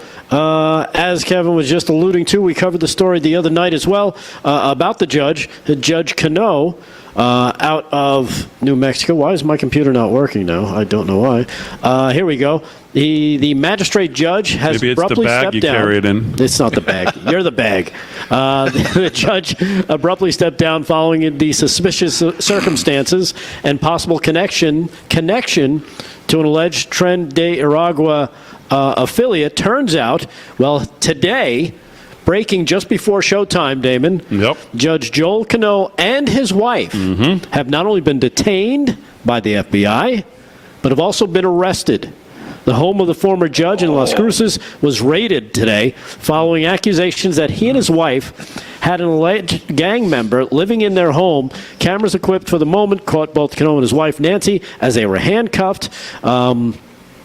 Amazing story and pictures that they're posting. This Wid Lyman on X has some interesting photos. It looks like not only did he have this particular gang member, taking care of his house and his wife and everything he could, but he had multiple gang members. Seems to be hanging out at his house, according to these pictures. And it's just insane. There's one of him posing with like 4 gang members around him, like, hey, check it out. There could be a lot more to this story. This is insane. Gotta be. When you stop to think about it. There's one of your photos right there. Where is it? Yeah, that's the one I'm talking about. Look at him. This is insanity. So the Donna Ana County magistrate, he abruptly stepped down, of course, the other day, and now today, according to KFOX 14 in New Mexico, the judge and his wife, much like the senator from New Jersey, it seems like there's family corruption everywhere, from the Menendezes now to the Canos down in New Mexico. So there you have it. They've been arrested, they've been detained and arrested by the police. Good for them. They had it coming. Unbelievable when you stop and think about it. It seems like it would be a hard case to kind of say, well, geez, we didn't know. Yeah, we didn't know these guys were gang members. As there's a video of him taking a camouflage rifle from the kid and showing it off and like, hey, look at this. Yeah, you didn't see that video, Kevin? No. Oh, it's wonderful. Just amazing. So. All right, I think Steve... All right, let's go to live to Hillsdale College for Steve Bannon. We'll cut to, let's take it, Aaron. Thank you very much. I'm going to do this a little differently because of what Larry Arnn just said. When a guy like Larry Arnn tells you this is 1860, pay attention, right? Last weekend, what was it, 250th anniversary of Lexington and Concord? There's a lot of water between now and next July 4th, right? And July 4th is not totally and completely, I think, celebrated right here in the United States. You know, we do the barbecues, the cookies, the birthday of the country. Remember, on the day it was actually signed, before they promulgated it, the British landed in Staten Island. The largest expeditionary force in the history of man landed, and by August, it was a total and complete throwdown. We had the American Thermopylae in Brooklyn. A couple weeks later, the American Dunkirk right there at Brooklyn Heights to get the Army, save the Army, get them to Manhattan. One retreat after another, all the way back on the other side of the Delaware, where they dug in and waited to Christmas night. We celebrate the 4th of July like it was a document that was a declaration of war of men who knew that they were putting it all on the line and would be hung as traitors if we lost. When Larry Arnn says it's 1860, he's not kidding. I want you to think about that for a second. What happened in 1860? And how were we inexorably drawn to a civil war? The only thing I disagree with Larry Arnn is that we're not kind of in a war, we're in a war. And every one of you here, just like Trump and Navarro and Bannon and many others, Tom Barrack, better be ready to go to prison and ready to be bankrupt and ready to be debanked. It is very uncertain what the outcome of this is. Divine providence has been with us. In 16, I was there at a ringside seat. We had a man, we had a plane, we had no money, no organization, self-organized. One time he was 10 to 12 points down to Hillary Clinton in August, mid-August. Then later we closed it up and he got down another 6 or so on the Billy Bush weekend, and we pulled it off because of his tenacity in reaching Americans who would never vote for a Republican in their entire life because they saw something in Trump, right? And then, remember that administration attacked every day by the deep state and the administrative state? Every day. I had 60 hours in front of the Mueller Commission and the House Intelligence Committee with Schiff and Swalwell running it. Why were they running it? Because Paul Ryan, a Republican, punched out and turned it over to the Democrats and the House Intelligence Committee. And I've got legal bills to prove it, as other people do too. Why? For hours and hours and hours, they want to get you in a perjury trap, so you flip on Trump. I was there in 20 when Donald John Trump won his second term. Yeah. Hell yeah, he won it. There's no question he won it. But divine providence works in mysterious ways, right? Think about if the second term had been then. We weren't ready. We weren't ready the first time. Larry knows this. He helped us in the transition the first time. We didn't have the policies. We didn't have the bench.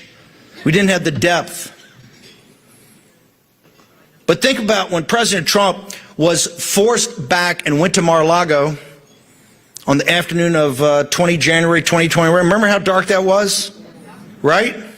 Remember the folks watching the war room? Boris is sitting there on the tarmac at Andrews Air Force Base, and there was not a lot of official DC there. Remember that? And what was it when Trump got there? He's like a lion in winter, correct? He knew he had won, and he knew they had stolen it. Right then, in those first couple of days, he made one of the most courageous and morally focused clarity decisions in American history. You can read Jack Kennedy's or Ted Sorensen's Profile in Courage to the 10th power, all of them, wrap it up. Trump understood if he played the game and took a big book deal and started buying more golf courses and getting the open rota and over in the United Kingdom and getting to the PGA rota here, life would be fine, right? He had a great family, beautiful wife, young. He's still young and vibrant. He made a decision to return. Just like Cincinnatus, back from the plow to save his country. Nobody in American history has ever made that decision, understanding he knew they were going to bankrupt him. He knew they were going to try to put him in prison. He knew they were going to try to destroy him and his family. And he made the decision, I'm coming back. And remember how many people abandoned him. Think about it. And let me start with Fox News and the Murdochs. For 2 years, he wasn't live on TV. As they put up every Republican, standard Republican, good people, fine people. They're not going to be president of the United States, and they're certainly not going to be president of the United States when the nation has a crisis. And think about that, coming all the way back. Remember those dark years of 21 and 22, how tough it was, how we had to grind? But divine providence was there because we saw that these are not typical Democrats. These are radical Marxists. It was like the Stasi. Remember the billboards, right? Turning your neighbor in. Remember the speeches that Biden would give at Independence Hall? As a sacrilege to the most sacred places we have in this country? There's no depth to what they would do. As we now find out, for Tulsi Gabbard puts out their plan that we talked about for years, what they did in COVID, what they did with the vaccines, what they did with the mandates over and over and over again. That's a Marxist. This is cultural Marxism with the heavy hand of totalitarian control and state capitalism. It's the Chinese Communist Party model. And we grinded through it. And what happened in that time? Two important things. The precinct strategy. People started getting engaged because you know why? It's about human agency. If Lexington and Concord shows us anything, it's that. There's nothing foreordained. It's all about you in that defining moment on Lexington Common, hiding Sam Adams and John Hancock. At Concord Bridge when you know they're coming. That was you. On the precinct strategy to give him a political infrastructure, finally organize people and take over the Republican Party from the precinct level to the county level to the state level as MAGA Republicans. And at the same time, and this is what's so important, public intellectuals and heroes like Brooks Rollins and the people at America First Party Institute to start a think tank, Stephen Miller at America First Law to start something legally to think through these issues.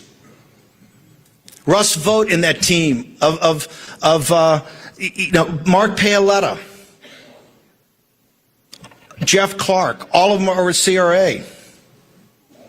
And the project that has no name, Project 2025. Right? A coordination effort. These are people who put it on the line. They would never be hired by anybody else in doing this. These were MAGA policies to make sure that in the certainty that everybody had that we're going to win, but we have to be ready this time. We have to have policies. We have 100 days. We have to understand this. We have to have teams and cadres that have worked together. Of the 3,000 or 4,000 people that we never filled those billets in the first term because we didn't have the bench. You have it now. I think Sergio told me the other day it's 3,000 people. That's how you have Days of Thunder. I gave that PBS interview years ago. I said if we had one or two things, that'd be flooding the zone. This is flooding the zone when you have 10. As Larry said, you read it every day. You got 5, 6, 7, 8, 9, 10 things in every different vertical. Well thought through.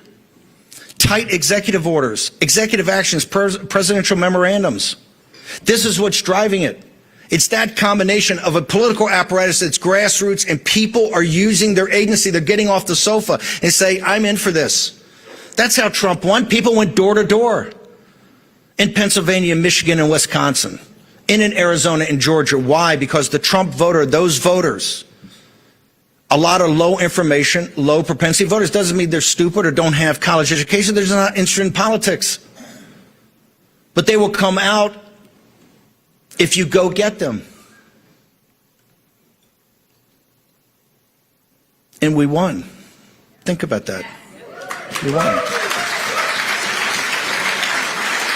But Larry Arnn says we're in 1860.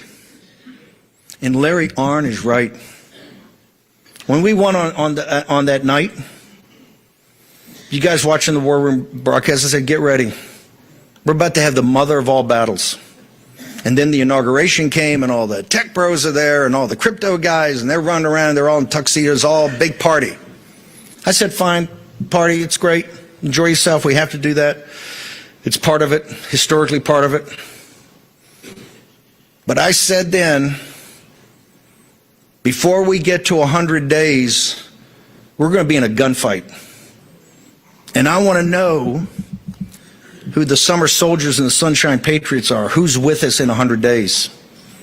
Because Trump ain't backing off. He did not risk 300 years in prison. And remember, they wanted to send him to prison to die in prison. If you don't understand that, you do not understand the man's sacrifice. They wanted to send him to prison to die in prison. And if they steal 2028, they will send Trump to prison.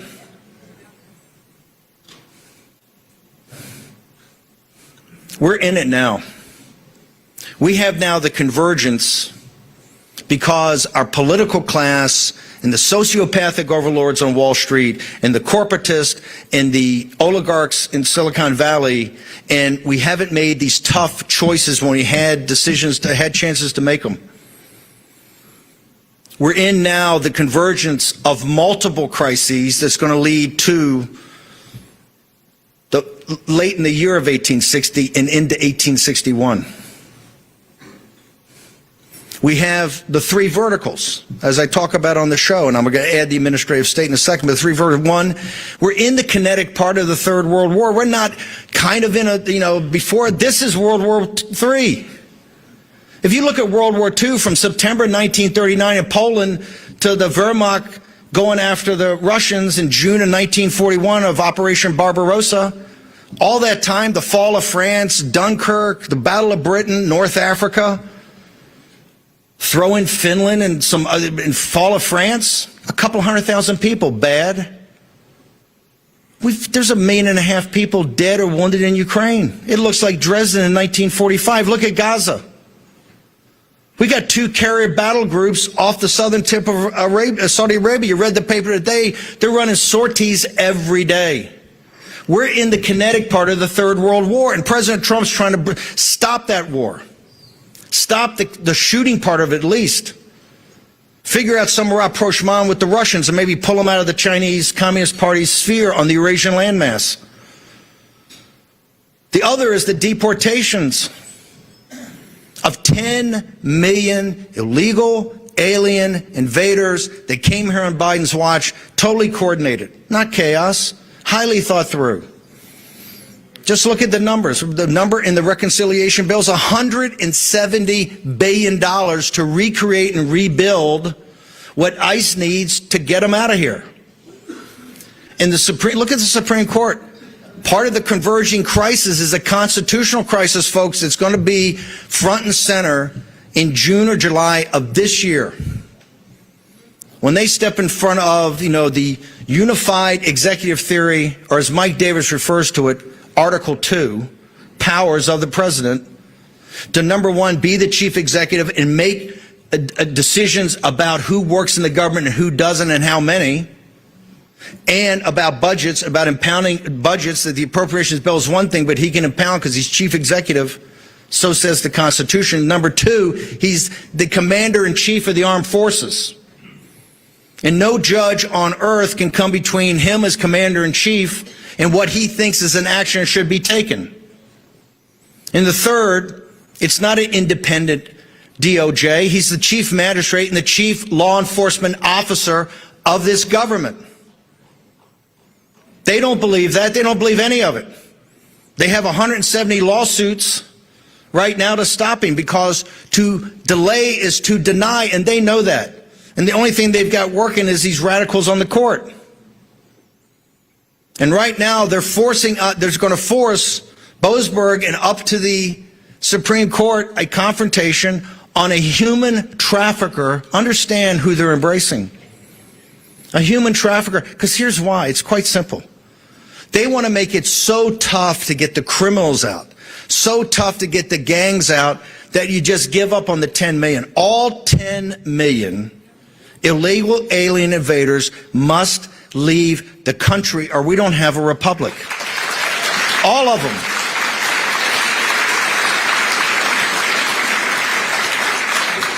Remember Langford? Remember the huge debates we had over the border bill and how much they threw it in Trump's face? Trump's terrible. This bill is going to cost, hundreds of billions of dollars, take 10 years to implement. Trump secured the border in 60 days. 60 days.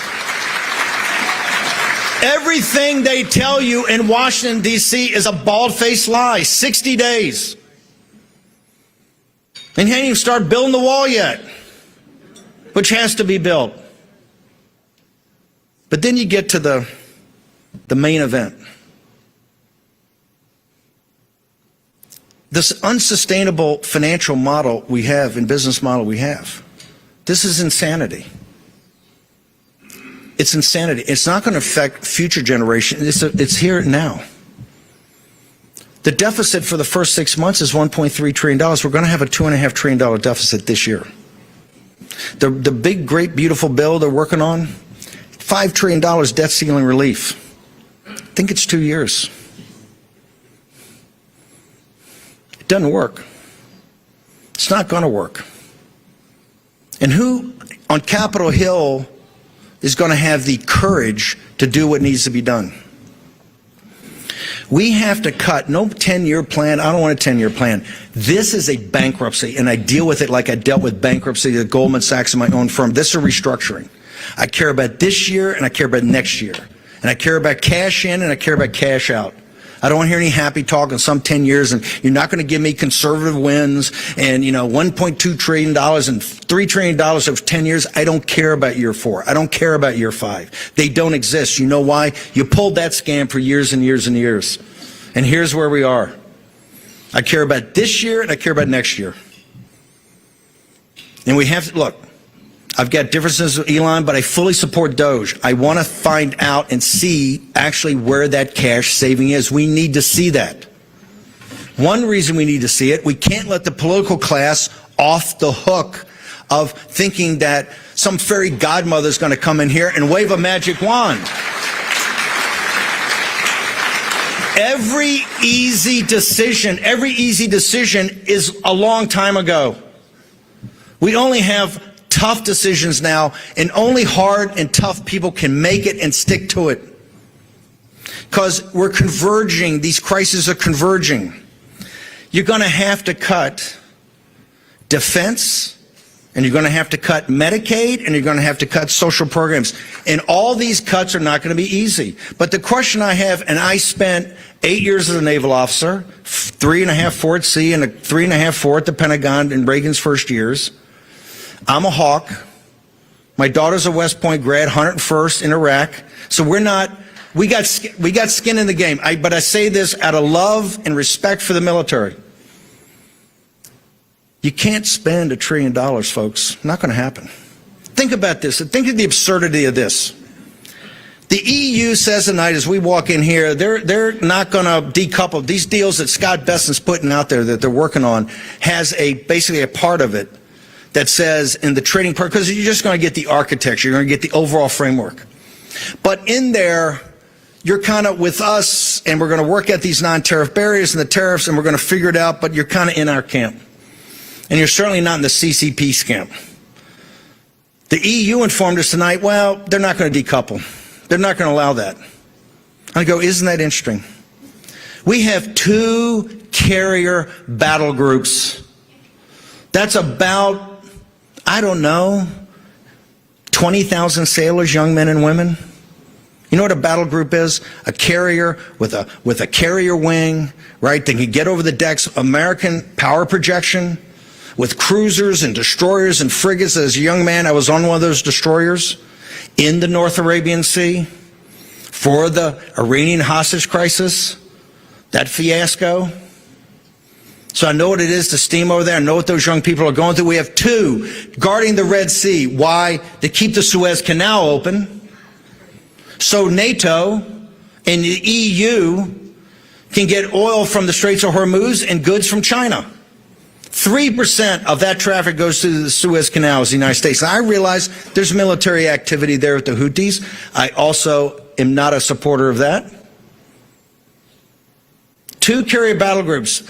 The entire EU has a Royal Navy destroyer, a French frigate, and an Italian corvette. To the EU, screw you. Start picking up your own tab.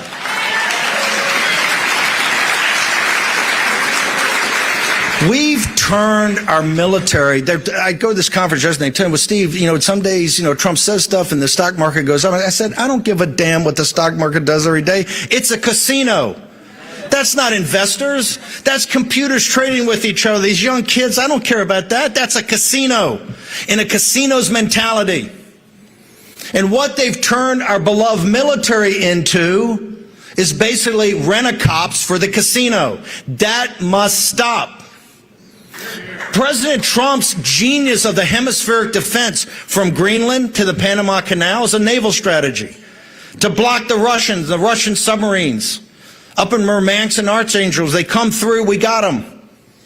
And no Chinese Navy through the Panama Canal and not turning the Caribbean into a Chinese lake, right? And use the vast Pacific. The vast Pacific is our heartland for strategy. This is McKinder for us.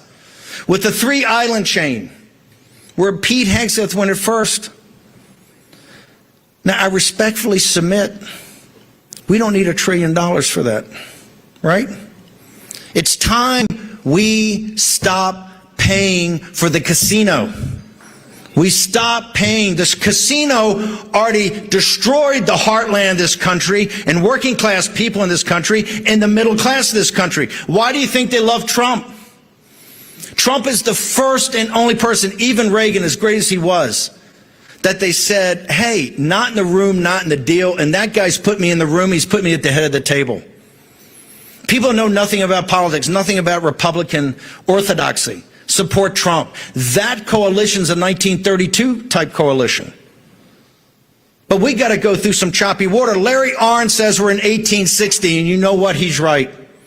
These crises are convergent. Think about this for a second.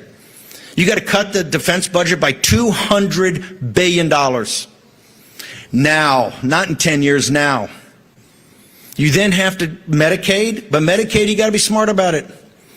Because there's a lot of MAGA on Medicaid. You know why? There's no good paying manufacturing jobs in this country. You can tell. Do you think MAGA, they don't want a handout? They don't want government assistance? You think those people, as proud and tough as they are, they want that? Hell no. They have to have it. 9 million of them have 2 jobs. There's what? 20% of the $1.4 trillion credit card debt is non-performing right now? What percentage of that is MAGA? What percentage of that is working class Americans that need that credit card to gap their expenses? These people are the same people that were in the 8th Air Force over Germany. The same people at Normandy, the same people at Tarawa and Peleliu, the same exact people. They've been abandoned by a political class and a commercial class that has abandoned them and abandoned their interests and put interests of other nations and other people and other countries and money and power ahead of their interest. And Trump's the first one to come and say, no, we're going to make America great again. Right? And they've responded to it. And Larry Arnn is right. And this is why I say, and he drives Morning Joe and this crowd up a tree, their heads blow up. We've had many great men and women in this country and great political leaders and people like President Reagan and others. But we've had 3 that countries don't get in a lifetime. General Washington at the birth of this nation, the birth of the republic, both on the battlefield and then as president, because of the respect he had, and people had respect for him. President Lincoln, if you studied it, kind of ran the deal as a warlord, right? One particularly, if he had to shred the Constitution on certain things, or as he and Seward would say, the inherent powers of the executive, is the way he would describe it, he would do it. Because he realized this country is being torn apart. There was going to be 2 countries, and they had a vision of what this country would be. So the rebirth of the nation. And Trump is here at the rejuvenation and the regeneration of that nation. And we've got one shot. One shot. And it's going to be determined very simply. Who doesn't quit? Right?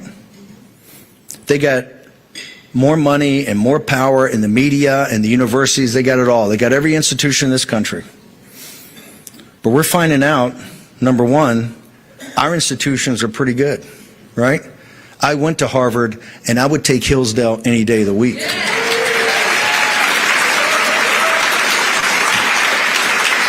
Because he's got the guts to tell the federal government, whether Trump, I don't want your money, I don't need your money, because with your money comes control. And that's the problem at Harvard. Hey, you can do anything you want. You can have any group of people you want, but you don't take any taxpayer money. Cut the money off. Cut it all off. And don't put all the burden on the Jewish students and the Jewish people. It's far deeper than that. They ought to purge. Number one, it ought to be 200 of these Marxists in the faculty have to go. And 200 in the administration.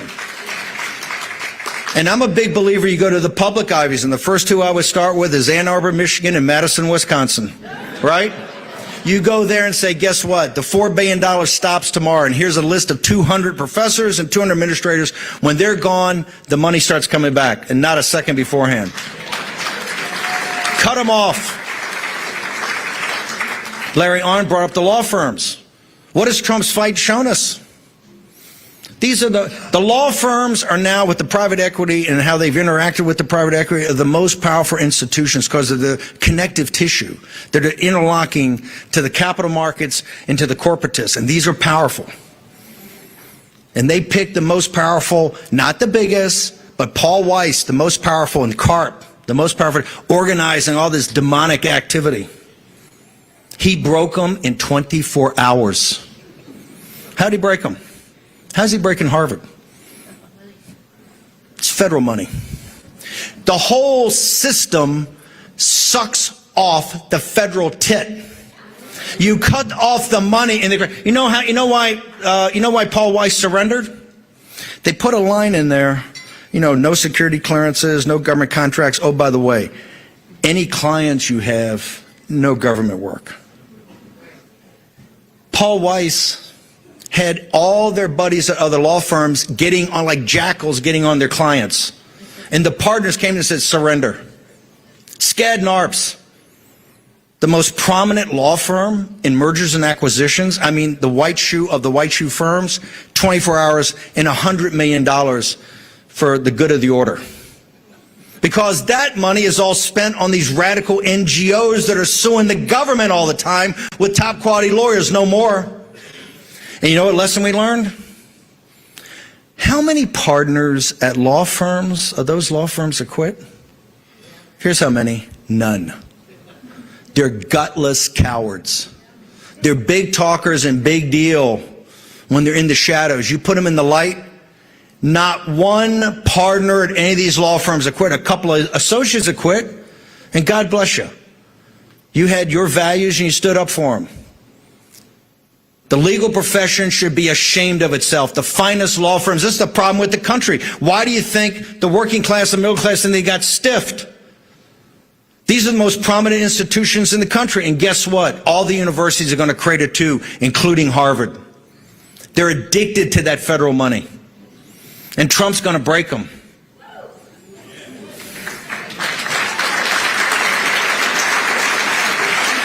As these crises converge, we're going to have years. Look at the Civil War. The Civil War wasn't the 3.5 years of combat. It's much longer than that, right? It was Reconstruction and everything that happened there. These wars take a long time. These divisions in countries, they can't be negotiated out, can't be debated out. This is not a debate. This is not a debating society. This is one side's going to win and one side's going to lose. And the side that doesn't quit is going to win. Now, there are going to be days that you feel like quitting. There are going to be days that it's overcast and dark and nothing's going right. In fact, there may be years like that. But here's why I feel good. I've seen 2 of those years in 21 and 22, right? And we didn't flinch. And we had his back. And we came to victory. And now it's to execute on that victory. But the convergence of deporting 10 million illegal alien invaders and making significant cuts along with the Defense Department in social programs, how do you think that's going to play on TV? Where do you think that, yeah. Even the discussion at OMB a couple of months ago about where just the money was and putting a freeze on it, sentiment meltdown. A human trafficker and criminals sends them into meltdown. We haven't seen the hard part yet. The hard part's to come.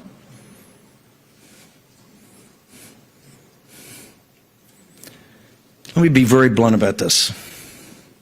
If you falter, we're not going to make it. That puts tremendous responsibility. It can't be on Trump's shoulders. It can't be on the people around Trump's shoulders. It has to be on our shoulders.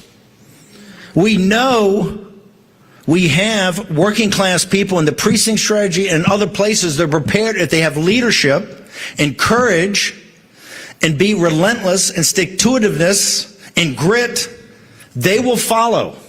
They will be there. But they need leaders. So that's why tonight, later, you ask yourself, why has divine providence that saw Trump to victory in 16, saw Trump sent to Mar-a-Lago in 20, and saw Trump come back? Divine providence, the hand of God, is working here. But the hand of God works through human instrumentality. Just like Lexington and Concord. Think about it if they hadn't stood up. It's the shot heard around the world for a reason. They took on the most powerful empire in the world with virtually nothing. That's you. And ask yourself, why am I here? What is my task and what is my purpose? What's my fate? What's my destiny?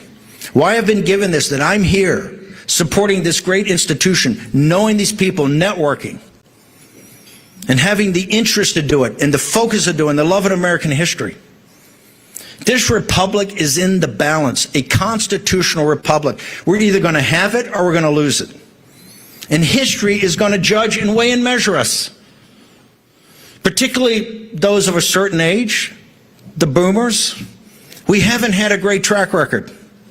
We just haven't. And now is the defining moment. And I'm going to tell you, Larry Arnn and Steve Bannon and Donald Trump and many of the people in this room, we're not going to be here for the final victory because it's not coming next year or the year after or the year after that. It took this country, I don't know, 50 years, 60 years longer to get into this, and people went along with it as controlled opposition, thinking you were doing the right thing, and now you will understand, after the steal of 2020, of how radical and dangerous these people were and what they were prepared to do to this country and the citizens of this country. So it's your gut check.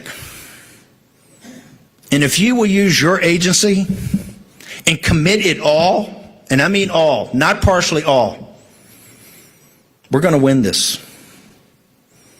But if we falter, we're going to lose.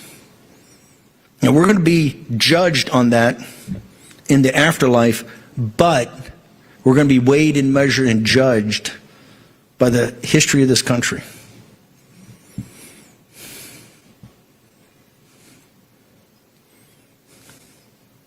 Thank you.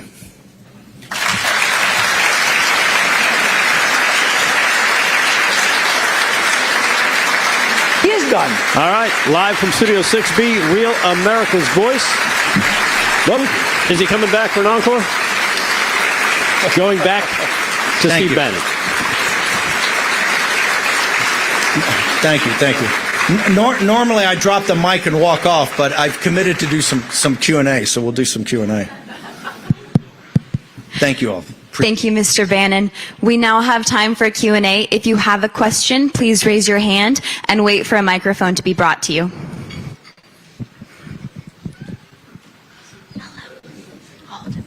Well, hold it. I've got a question. Can we take a microphone to Larry Arnn? No, I want to ask a question. Can we get a I will defer. Can you share with us, give us a minute, why is this moment like 1860? Because you are 1,000% correct, but people need to understand this and understand the depth of the problem we have. Well, I'm a political philosophy nerd. Things are defined by four causes, and the two most important are the final causes and the formal causes. And the final cause of the United States is in the Declaration of Independence, and we're going to dispute about what that means. There are two opposite readings of it. And the formal cause is the Constitution, and it doesn't work the way it used to. We don't make our laws in the Congress. The president is not in charge of the executive branch. The judges muck around with both legislation and execution. And so those two big things that give America its form and purpose are altered now. And they're entrenched. And so it's hard to fix. then add the timing of the American Revolution. The American Revolution began in 1763. That's when the British decided, after the 7 Years' War, known as the French and Indian War in our country, that's when they decided to start mucking around in the New World and governing it.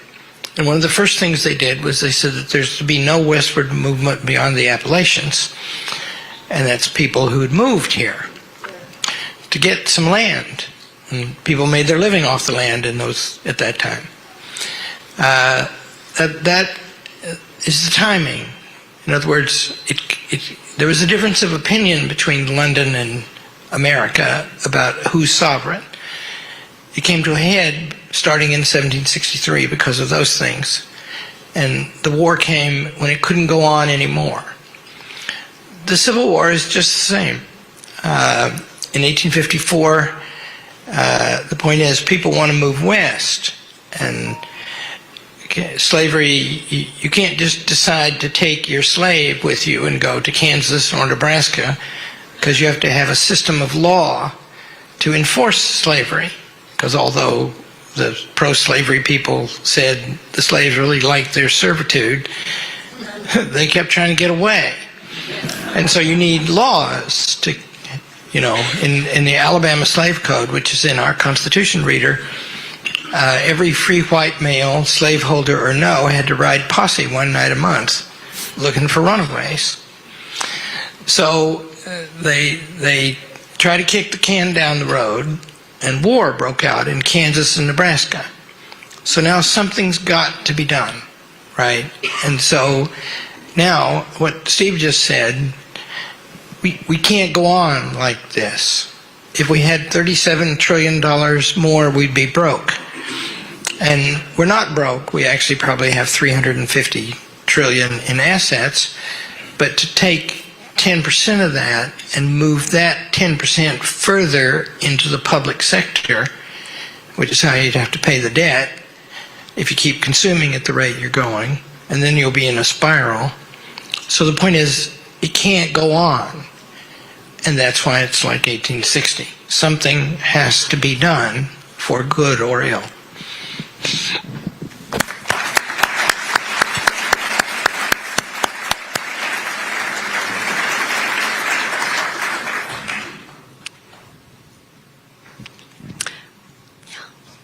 Yes, Mr. Bannon, thank you so much for being here. Callie Holiday, Orange County, California. Would you comment on your incarceration time, what you dealt with there? And full disclosure, I have maids and gardeners in Orange County who I've had for 20 years. I didn't know they were not legal, but they have been family members to me. What do you propose to handle those illegal immigrants? What do we do with them? Let me take the second part first. All right. 10 million, Bensman and other people have done this calculation, roughly 10 million have come in since the high noon on 20 January 2021 until high noon of January 20th of 25, okay? 10 million. Right now they're getting 50,000 criminals, 100,000 criminals. Let's deal with that first. It's not that, we have to deal with that first. Because they have no intention of letting us get those folks out of here. You understand that, right? We're going to have the biggest fight in this country's history to do that. Right now, they've got us jammed up and they want due process and hearings for everybody. President Trump said yesterday it's 200 years. No, they got to go now. And we don't have everybody on our side of the football. Trust me, you're going to have Wall Street saying, oh, they add 1 or 2% to the GDP. The corporations are going to say, hey, they cut costs because low-skilled workers, they've driven costs down. Right? They've impoverished African Americans, Hispanics, families, and crushed the healthcare system and the education system and the legal. So let's deal with the 10 million that are here now. Anybody that came here on Biden's watch has got to go, or we don't have a republic. We don't have the rule of law. So that has to happen.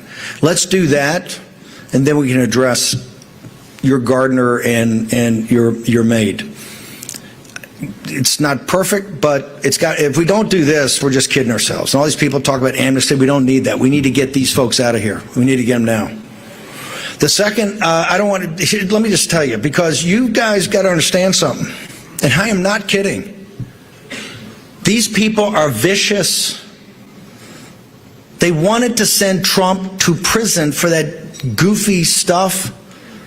For 20 or 30 years, you add it all up, it's like 300 years. They wanted to see him die in a federal prison. Understand that. I went there in a misdemeanor, and so did Peter. Although Peter went to a camp, not a prison. Pretty rough camp, though. I did it because of separation of powers. I said this committee is not formed right. There's no ranking member. There's no minority counsel. That's why I didn't have any tension. Cheney, these people broke the basic rules of the House, and also the executive privilege of the president. And I'm not going to roll on the president. He gave me executive privilege. That's the way it's going to be. But remember, the people that sent us to prison and the people that sent over the criminal charges to Jack Smith to send Trump to prison for hundreds of years crawled on their belly to the White House to get blanket preemptive pardons, and all of them took it, and their staffs. They know the crimes they committed. They know their criminality. These people, Nancy Pelosi, all of them, they're demonic and they're evil. This is not, we're not in a, hey, in 1860, they had argued this thing for a long time, and it got past the parts of argument. Now, they say, oh, we're anti-democratic, we're going to autocratic breakthrough. Hey, last time I looked, we just kicked your ass in a national election, right? And we have a coalition of African-American men and Hispanics and Asians and white working class and middle class and traditional Republicans. It's like 1932 if we deliver. Why do you think they're trying to chop block us every day, to delay us, to deny, to make sure they get to the midterms? So Hakeem Jeffries can raise $2 billion for a handful of seats and impeach President Trump early in January of 2027. Their playbook's quite obvious. So here's what's prison's like. It's hard and it's dangerous, and you folks better get ready, because a lot of this audience will be going to prison if they win. They won't stop. Of course they're going to come after you. They're going to try to bankrupt you, debank you. The reason they did it before, they didn't think we were coming back. They know next time they're going to put the leadership. But I said, have a talk with yourself tonight. Check into your soul tonight. I mean, check into it. What do you think? You don't think the Patriots in 1775 knew what was stake? You don't think they knew when they said sacred honor? Their lives and their fortunes, they understood it. That's the DNA that built this country. That's what it's going to take. This is not going to be easy. This is going to be very hard. Not just that, the scale of this is so much bigger. And the institutions are so much bigger. And Trump's not going to be here forever. Although he did put on his merch site today, Trump 28. I'm all in. A man like that comes along once a century, trust me. Right? Thank you for the questions.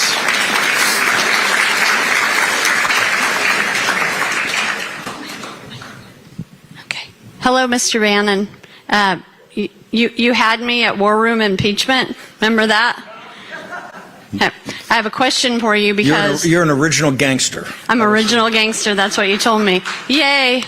I got a question because my brother is he's a MAGA guy in Silicon Valley. His wife is a high up executive for one of the tech firms. She goes to Davos every year. Okay? That's what we're dealing with here. So on our family group text, I was told the other day that the only people who would ever vote for Trump are the reason why they don't care about the way the stock market goes is because they have no money and that's why they don't care, because they have no money in the market. But his question to you is, how do we respond to things like that? Because we know it's not true. I mean, I'm a MAGA person. I got a heck of a lot of money in the market. What's the response to that? It's 100% true. Yeah. It's 100% true. Wall Street Journal, when we walked in here, the top 19 families in this country made $1 trillion in the last, since January. $1 trillion, 19 families. This is what do you think they fought for in Lexington and Concord? You had basically a worthless aristocracy that had corrupted Commons. They didn't see Commons as an out because Commons was bought and paid for. And monopolistic power, the British East India Company given by the Crown. It's kind of the same system you got today.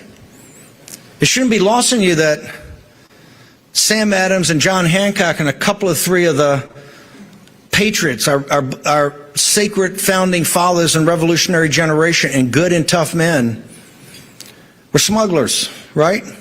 They were a little outside the system. They didn't like monopolistic power of the British East India Company. This is the system you have today. I think it's 70% of the people in this country, 70% of your fellow countrymen own no real assets and no financial assets. Your sister-in-law is correct, and you tell her that's the reason Donald Trump's president of the United States. And that's the reason the apartheid state she works in is going to get taken apart.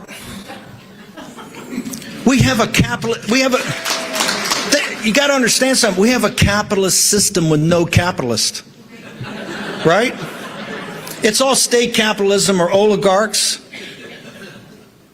I talked to that World Economic Conference, and I ended, the thing that went viral is the way I ended it. I said, look, we're at a fork in the road, not Elon's, I mean a real fork in the road. We're going to go down two paths. One path is Luigi, Mangione? He waited, he laid in wait, stepped out, and shot a man at point blank range in the back. Not too American, is it? And he's a hero to a big part of the population. A big part. And he murdered in cold blood, a working class guy that worked his way up. Okay? I'm not defending the healthcare system or the payment systems, I'm not. But he's a huge hero for a big part of the population. And you've got our economic populism, economic nationalism. And there's going to be some changes. Number one, we have to make capitalists out of the other 70%. We're going to have to figure that out. That ain't going to be easy, right?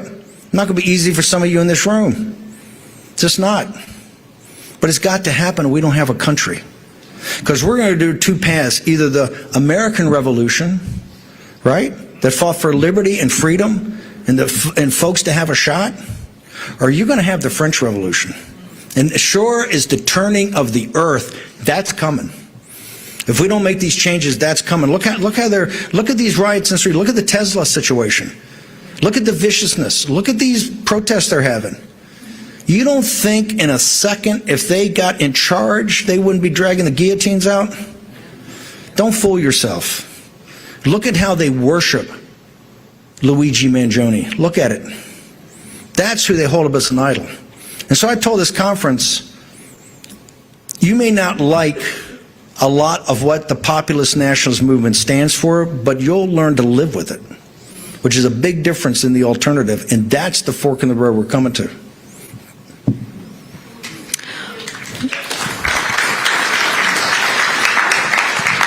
Can we have a microphone down front? We have time for one more question over here. Good evening. I'm Ted Stein. I'm from southeastern Iowa. Driving here today, we were talking in the car a little bit about the arithmetic of the 10 million. And if you think about it, 1,000 judges working 24 hours a day, 7 days a week, hearing 2 cases a day would take about 14 years to resolve all the cases that the socialist left want to put in front of the courts. If you were to deport 300 illegals in 20 flights a day every day of the year. It would take you about 5 years. I'm serious you about 5 years.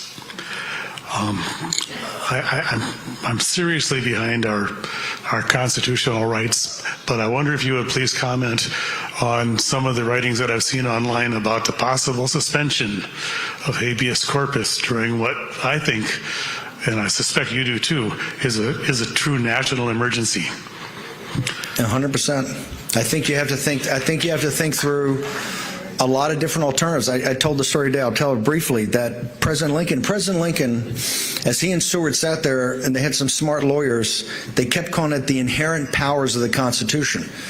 Because those two guys realized that they were a little edgy there in running this thing. There's a apocryphal story that when Lincoln was elected and came down for the inauguration, right? When he got to Baltimore, Pinkerton, the head of the detectives, his bodyguard said, look, you got all these plug uglies, and Baltimore's a southern city, like Washington's a southern city. So they snuck him in garb. In the dead of night, the train got to the Willard Hotel, 6 o'clock in the morning, gets there, and he kind of regretted that later, but that's how bad Baltimore was. A little bit later, when the war actually starts, they call for, I think, 50,000, 75,000 troops, militia, troops from the various states to come down. It's one of the reasons other southern states said, okay, if you're going to do that, we'll find out who's tougher. They couldn't get past Baltimore. And so Lincoln went up and arrested the city council and the mayor of Baltimore and put him in jail. And the Supreme Court, the Judge Roberts of the Chief Justice Roberts of the time, Tawney, who had written the Dred Scott decision, so he was kind of on a roll. He sent a note over. He sent a note over and said, "Hey, I'm hearing that you've put the city council and the mayor in jail." And Lincoln turned to his young secretary, John Hay, who later became Secretary of State, one of the great men of the 19th century, just a young guy, 19, 20 years old, very young. He said, don't write this down, but just go over to Judge Tawney. Because Judge Tawney says if they're not released in 24 hours, and troops have started coming through. So if they're not released in 24 hours, I'm going to release them. And he said, go tell Tawney, you release them, and I'll throw you in jail. Okay? We're going to have, this constitutional crisis, understand what's going to happen. They're going to go to the Supreme Court, and Roberts and ACB are not going to be with us. Okay? In June or July, you're going to have a constitution. You're going to be back to Andrew Jackson times and Abraham Lincoln times. Because they're going to sit there, and you're going to have a judge, which we never had judicial supremacy. That's not in the Constitution. The whole thing is the phrase I think about the Supreme Court. The whole thing was worked out in the Election Act of the Judicial Act 1801.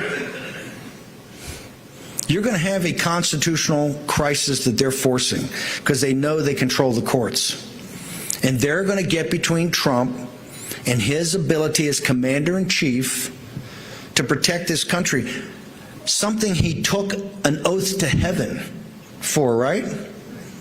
And we are going to have a decision because I don't think Donald John Trump is going to back off, and I don't care what the Supreme Court of the United States says about it. Okay?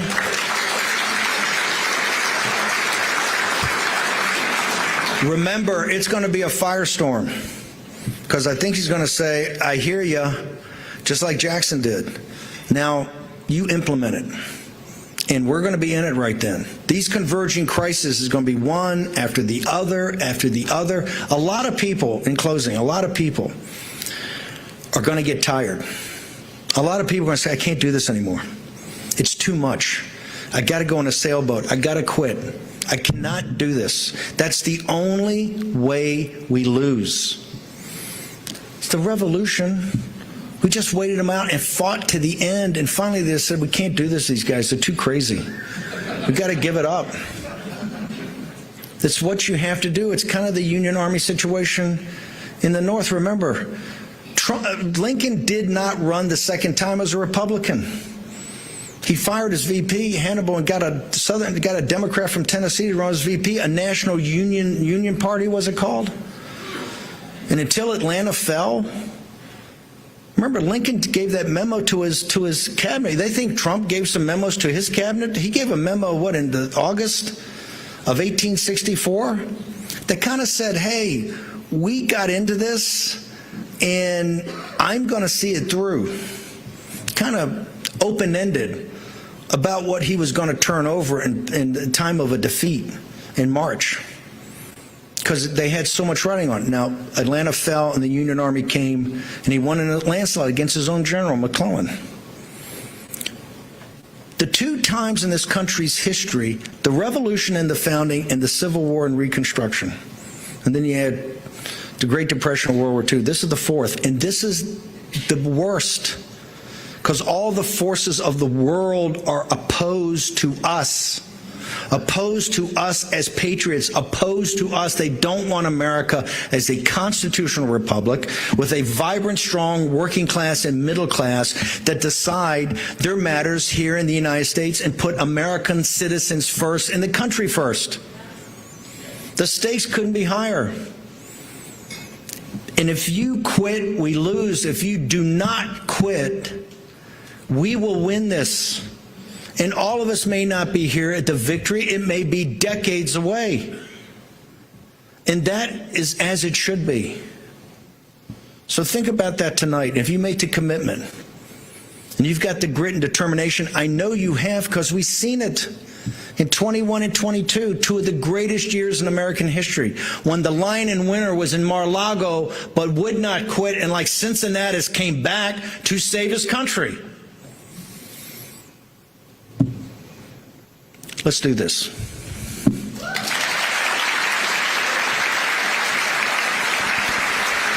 All right, there you go. Steve Bannon live from Hillsdale College, taking a little Q&A, obviously giving a speech there. Mr. Bannon took some Q&A there at the end. Very interesting. I'm fired up. Yeah? He was on fire tonight. Yeah, he was amazing. Man. Yeah.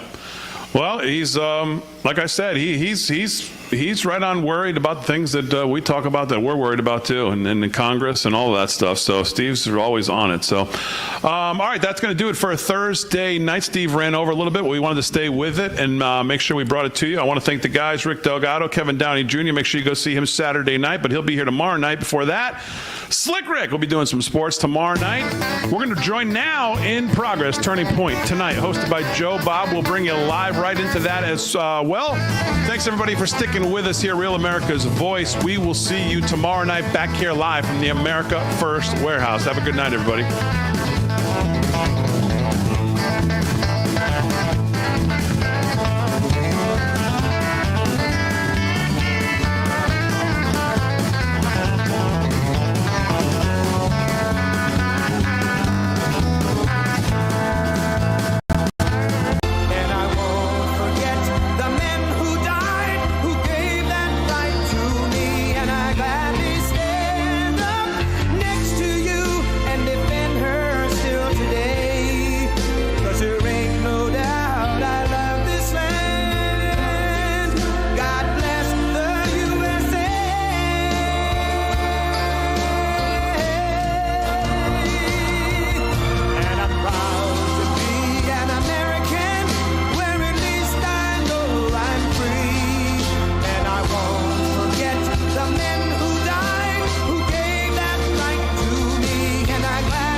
Great to be here in God's country in Wyoming, everybody. It's great to be.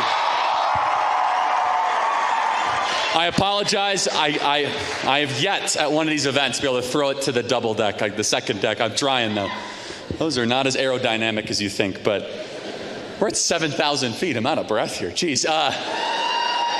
All right, great to be here, everybody. Lots to cover. Of course, thank you, Joe Bob, for the introduction. Thank you to our wonderful Turning Point USA chapter for putting this on. Give it up for the chapter. They work so hard. Thank you to the university for hosting us. It's been amazing to work with all you guys. And yeah, it's going to be fun. We'll do some question and answer. Hopefully there are some liberals in Wyoming. Are there a couple? I don't know. Maybe or not. We'll see. If not, we can just have a great time talking the entire time.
Okay, so a couple things I want to talk about. First of all, there's so much noise going around the Trump presidency. I want to focus on 4 things that President Trump has done that is going to make America a more competitive country that is going to impact everybody in this room when it comes to hiring practices, the military, and it's 4 things that you might not even recognize or realize. You might have heard these terms before, but they're very important. And they're executive orders that President Trump has signed regarding critical race theory, affirmative action, disparate impact, and also the backbone of all of them, which really people don't talk about a lot, which is DEI. I mean, they're talking about in recent times, what exactly does DEI mean? So these 4 things together, I kind of call the 4 horsemen of the anti-racism monster that has been taking over this country. Now, why does this impact all of you? Very simply, we as conservatives have a super simple belief. We believe that when you hire somebody, you should hire based on skill and character, not on skin color. Skin color should not matter when you hire or when you accept somebody into a school, period. When you're trying to accept somebody into college or accept somebody into the military, it does not matter what the color of the skin of the person that you are communicating with. It matters, can they do the job? Are they competent? Are they qualified? And over the last couple of decades in America, we've seen a little bit of a slippage into mediocrity. When meritocracy is not prioritized, a country will descend into mediocrity. And these four things together very well might be well-intentioned, and I'll explain kind of how they play one and the other. The first of which is critical race theory. We don't have to spend too much time on this. This is the philosophical backbone. It basically is a belief that America is super racist to its core. Racism is normative. There's really nothing we could do to get rid of it except become like anti-racist fighters ourselves. In fact, Ibram X. Kendi, who's kind of one of the scholars of the anti-racism machine, has said that the answer to past discrimination is more discrimination. So we need to discriminate against white people because black people were once discriminated against. Essentially, it's now time for us to be racist because some people were racist a long time ago.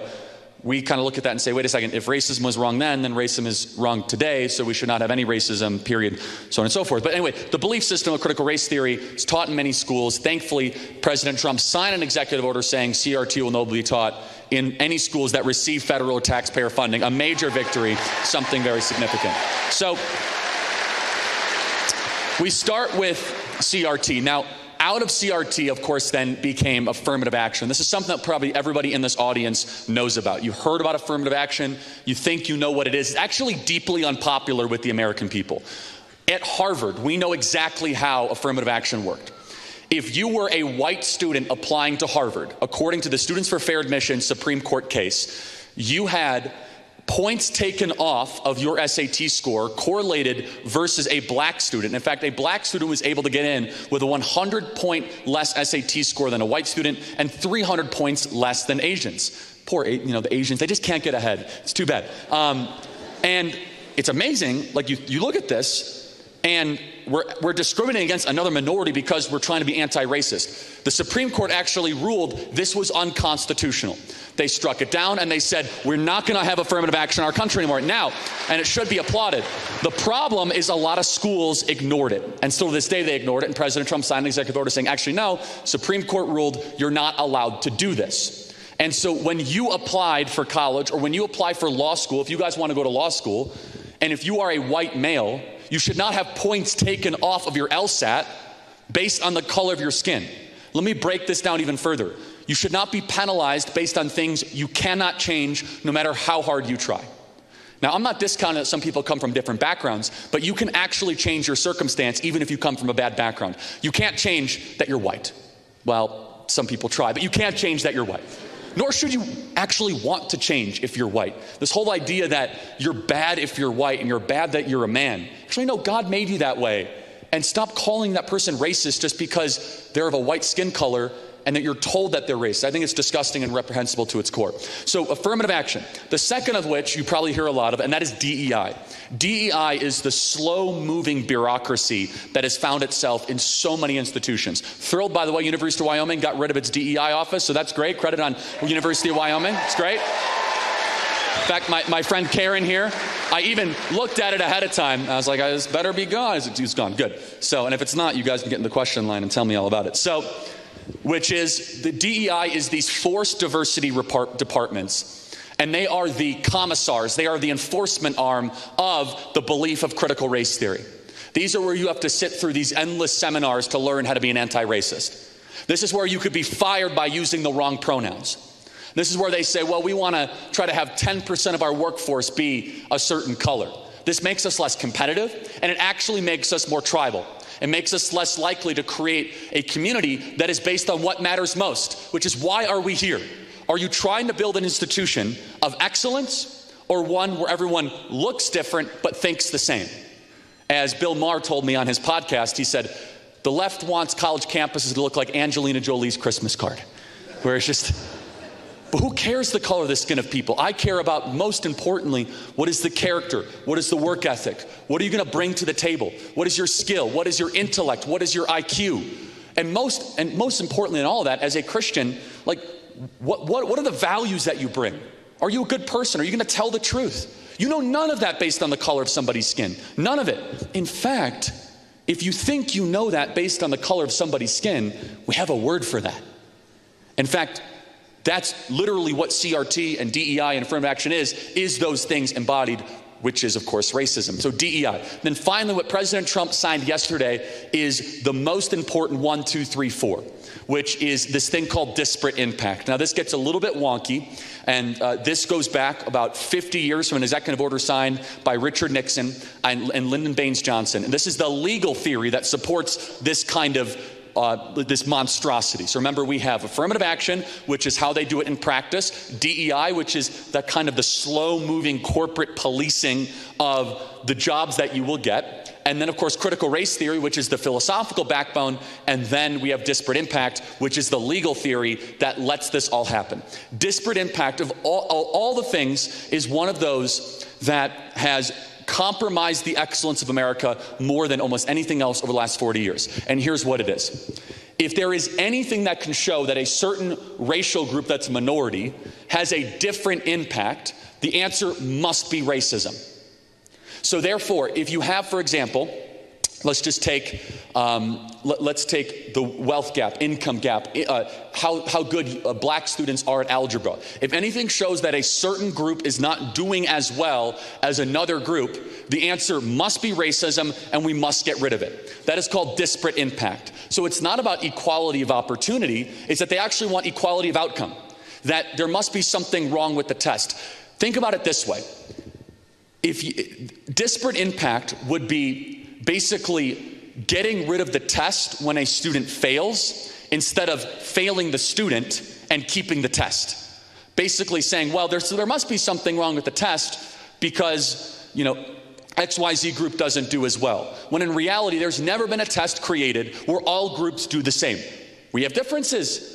Men and women have differences. You're going to have different outcomes over time. And by the way, the most important differences, mind you, are not racial differences. You know what they are? Whether or not you have two parents in your house when you're growing up. That's actually the most important difference. Those differences actually shrink when black students have moms and dads around, when Hispanics have moms or dads around, when you have single moms raising millions and millions of black youth in this country, you start to see the data go in a very negative direction. So disparate impact basically is this. If you succeed in a test as a white student, that test must have been rigged racially in your favor, and we have to get rid of that test. I want you to think and contemplate how insane that must be and how compromising that is. President Trump yesterday in the Oval Office signed an executive order undoing 50 years of damage of that policy in the federal government, getting rid of it completely. So all that to say, what is the country we want to live in? And I want to try to articulate that, and then let's do some questions, which is we want to live in a country that is not just competitive, but that is going to beat China. China doesn't mess around with any of this stuff. China plays to win. Now, China's totalitarian. So our issue, not our problem, but we are a free society trying to compete with a totalitarian country. Now, the fact that we're a free society is actually a competitive edge. We'll start more companies, we'll have more unique ideas, our people will be more creative, we'll have more ingenuity. But the issue when we go up against China is they could say from a decree, they could be like, yeah, we're not doing any of this victim-based critical race theory, affirmative action, disparate impact. We're not doing any of that. We're going to be a country based on excellence.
And it really is a question as we enter in to the remainder of this century, for those of you that are 18, 19, 20, 21, 22 years old, the type of country that we want to live in is the one that we've lost that we want to try to get back, which is if you have a certain circumstance and it might not be as diverse as you'd like, you should ask the question, but is it excellent?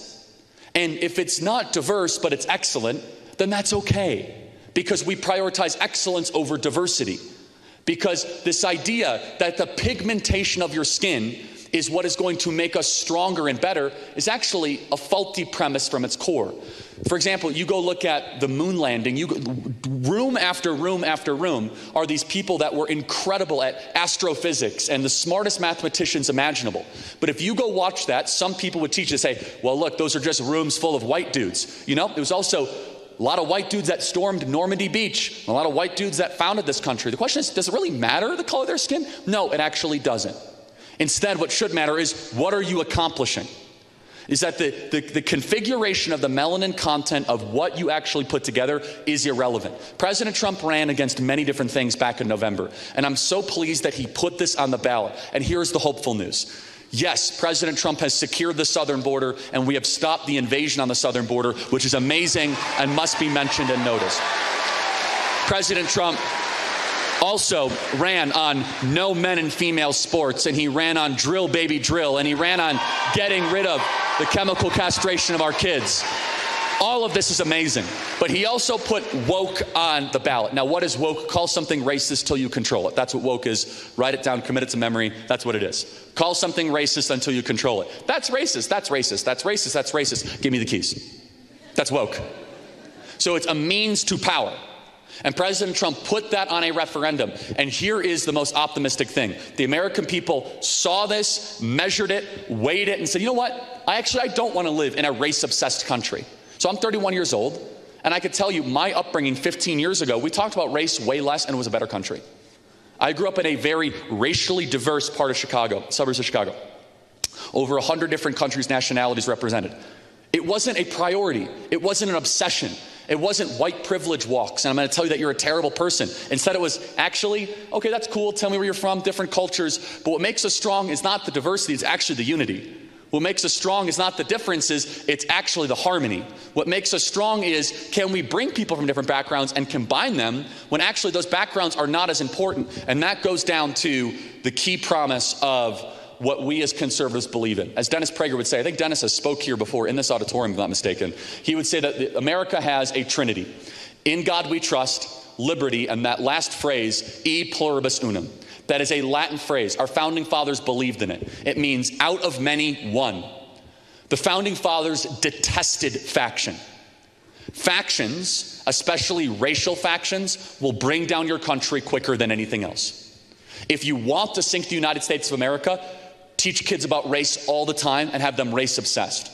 If you want the United States to thrive and be the greatest nation on the planet continuing for the next 20 or 30 years, de-emphasize race. Be like, yeah, of course you see it, but that's actually not who somebody is. Instead, it matters how they act. It matters who they are. It matters what they bring to the table. It matters their soul. Because in God's economy, skin color actually doesn't matter to God. He says, neither slave nor Greek nor Jew, we're all one in Christ Jesus. It's a statement of universal human equality. It's one that God loves all of us regardless of how we look and how we're configured. And if we want to go the way of hyper-tribalism, there's nothing elevated about that. That's actually a regression. Almost every other country in the world lives in the second and third world poverty. They'll have tribes that will govern. Whether Middle Eastern countries, African countries, that's very uninteresting to me, and it should be to you. The question is, how can we actually rise above that? How can we be a better country? And President Trump, to his great credit, because they're calling him a racist for undoing the most racist stuff that we've actually had on the books. And that, let me tell you why. Because in critical race theory, they believe you cannot be racist against white people. Let me tell you, you can be racist against anybody. You can be racist against black people, and you absolutely can be racist against white people. And anti-white racism has been growing like crazy the last 10 years in this country. And the reason they say that is, well, white people are in charge, and so racism is a power dynamic, and therefore you're not able to be racist against a group that is in charge. That's complete rubbish. We know that. When somebody is prejudicing somebody or stereotyping based on the color of their skin, solely based on the color of their skin, that is textbook racism. And so this really is a question of the type of nation we want to live in. But here is the final good news. For all of you now entering corporate America, for all of you that, and by the way, we have people all different skin colors here. You should want this stuff gone too. You know why? You should want to enter into an environment where you don't get extra points just because of your melanin content. You want to always be viewed as someone who did earn it, and not someone who didn't earn it. That's what DEI really stands for, didn't earn it, by the way. Which is to get down to the core and the essence of the matter. And it is a hopeful time. It's not going to be easy. Some judge is probably going to enjoin this, and it's going to go all the way up to the Supreme Court. But the American promise is one that remains clear, which is that we want to value hard work above tribal identity.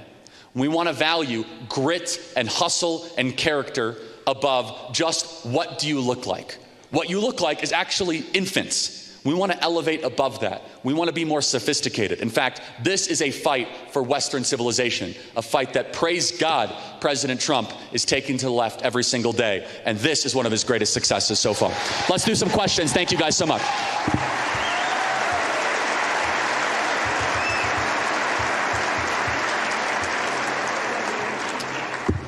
Okay, so we'll do some questions here. If you guys disagree, we'll bring you to the front of the line, and then we'll do some Q&A. And yeah, let's begin here.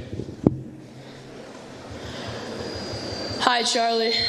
My name is Ethan Casper, and about a month ago, I toured Turning Point USA. And when I was on my tour, I talked to a lot of your employees, and a lot of them went to college. And so I was wondering, why would you not hire someone like-minded as you? Oh, that's a good question. Yeah, just so you know, we don't require a college degree to work at Turning Point USA, but that's a good question. A lot of the people that work for us are actually graduates of college. Just so you guys know, I'm not like the biggest fan of college, if you haven't noticed that. I wrote a whole book called The College Scam, except University of Wyoming, Karen. I love this place. It's great. So, of course. So, I got to have a carve out. But my main contention is this. Know why you are here. Don't go to college to discover yourself. Don't go to college to find yourself. Bad idea. And definitely don't borrow a bunch of money to go study things that don't matter, to go find jobs that don't exist. And so equally, and I think the Wyoming hard work culture will appreciate this, we need actually more people that are entrepreneurs, more people that work with their hands. We need more electricians. We need more plumbers. We need more carpenters in this country. And so we need, as a culture, to stop looking down on people that don't have a 4-year degree. We need to say, just because you don't have a piece of paper doesn't mean you're not allowed in the cool kids club. In fact, one thing that I am pushing President Trump on, and I think he signed an executive order on this, it's that it shouldn't be a requirement to go to college to even work in the federal government.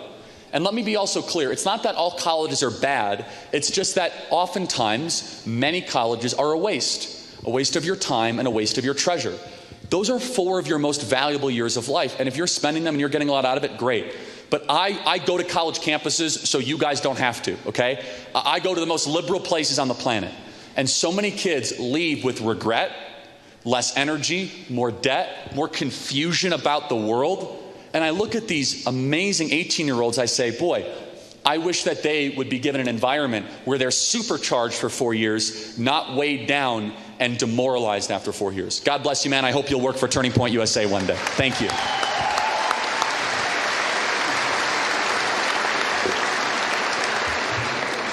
Good evening, Charlie. My name is Remington Coltis, and I had the pleasure of spending the day with your wonderful Turning Point USA chapter. Your name's Remington. That's Yes, the most Wyoming name I've ever heard in history. My old man was a Marine. Thank you for your service. Oh, and by the way, we have a family from the Abbey Gate. I think they're here somewhere. God bless you guys. Terrible situation. Lost their life. Their loved one lost their life at Abbey Gate in Kabul, Afghanistan. Never should have happened under Joe Biden. So thank you for being here, guys. God bless you, and thank you for your service. Thank you. Please. Absolutely. And thank you so much for saying that, Charlie. That means so much. The reason I came here today is because I wrote a book for my very young infant son that I intend to give to him when he is a teenager. I was raised without a father, and many of us were.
In this book, I detail a lot of the things that a child should know, should learn from his father, and I've left a copy of that with your wonderful Turning Point USA chapter.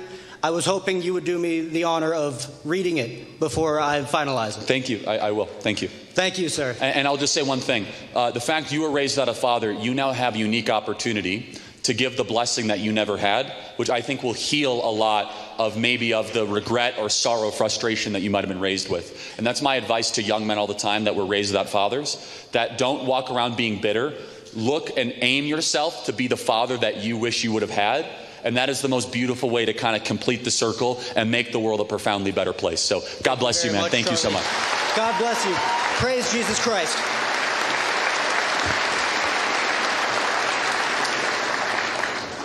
Hi, Charlie. My name's Nate. I have a question about the Trump administration. Why are they refusing to facilitate the return of Kilmar Abrego Garcia? Okay, so well, a couple things. I don't want to put you on the spot, but like how much research have you done into this topic? A fair amount, or a fair amount? Yeah. Okay, so is he a U.S. citizen? No, but he had a judge-imposed order specifically preventing him from being deported that the Trump administration bypassed. You are half right. Deported to just El Salvador. Correct, which is where he was deported to. Right, but the judge says he could be scooped up to any place at any time. Now it gets a little bit more complicated because they invoked the Alien Enemies Act. And so will you acknowledge that he was part of MS-13? No. The only source that was saying he was a part of MS-13 was a cop in 2019. Right. So what are the tattoos on his knuckles? The tattoos on his knuckles, it was a marijuana leaf. M. What was the... Skeleton? S. No, the skeleton was the fourth one. Second. Nope, it was the fourth one. The cross came before the skull. I've seen the tattoos. Okay. They did. I'm sorry, that's just how it is. Okay. Yeah, so how does a cross stand for a 1 and how does a skull stand for a 3? Again, you want me to pull up a picture of it? I'm happy to. Okay. Gladly. But it literally was like people that are in that world that know gang iconography, said that is MS-13 tattoos. Also, okay, is it just because he has that? Why should he be denied due process? Okay, you're right, but he had due process for about 5 years, right? So the judge says you could be scooped up at any time, at any place. Alien Enemies Act actually says you do not get due process when you're an invader on enemy land. MS-13 was called an invading force. Also, isn't he from El Salvador? Yes. So he's back in his home country. Which is where he was specifically legally protected from being deported to. What was the excuse he gave not to go back to El Salvador? Gang violence. No, he said another gang was going to come after him. Yeah. So he was part of a gang. He didn't use the words another gang. No, he did. Nope. He didn't. That's just a lie. Again, he said another gang. Did he or did he not wear Chicago Bulls paraphernalia? He did, and I don't think we can say that wearing Chicago Bulls paraphernalia in Maryland is to say that you have a gang affiliation. Okay, again, so just so you guys know. Yeah, so if you're a fan of Michael Jordan... Well, actually, I'm a huge Michael Jordan fan, but just so you know, I'm a massive Michael Jordan fan, but just so you know, and I hope you understand this, that the Chicago Bulls were the assigned team of MS-13 in the Baltimore metro area. And so we have witnesses saying that he was part of MS-13. We have the tattoos, witness, a police right? officer. We have the fact that he's from El Salvador. Another gang was going to come after him. And I just want to make sure I understand, why do you care so much about trying to return a non-American who is obviously a wife beater and a bad guy back to a country which was not his own? Because I care that everyone under the United States is afforded the rights under the Constitution. And if we bypass that for him, what's stopping us from bypassing that for literally anybody else and just accusing them of being in a gang? He's not an American, right? He was in America. He was in America and was specifically protected from being deported. Okay, so you're wrong here. Let me put this up here, actually. So let's see. Marijuana. Smiley. One. You said the skull was the second one. Right. Okay. So skull is last, which represents 3. But smile means S, right? So that's MS-13. Do you see how that works? How is a skull representing 3? That's a bit of a reach. Okay. Again, that's. You never explained how a skull represents 3. Again, I'm not an over expert on MS-13, but let me ask you this: now that we're going deep into it, if it wasn't a gang tattoo, why did his girlfriend edit it out of all the photos that she was posting on social media? If there was nothing to hide, why did his girlfriend not want the world to see it? My point is, it's irrelevant whether or not it's a gang tattoo. Oh, it's actually incredibly relevant. We shouldn't be deporting people just randomly without providing them a trial or any kind of due process. No. If it wasn't bad, he had a trial, though. That's the thing. If it wasn't bad that we did that, why did the Supreme Court rule 9-0 that we ought to return him, facilitate his return to the U.S., and make sure that we give him a trial before trying to deport him? So no one is debating the fact that he should not have been sent back to that specific country. But once he's in El Salvador, that's out of our hand. But what we are debating is whether or not this guy had a right to stay in America. He's an illegal alien, and every illegal alien here in America should be returned back to their country of origin. Period. Hard stop. And so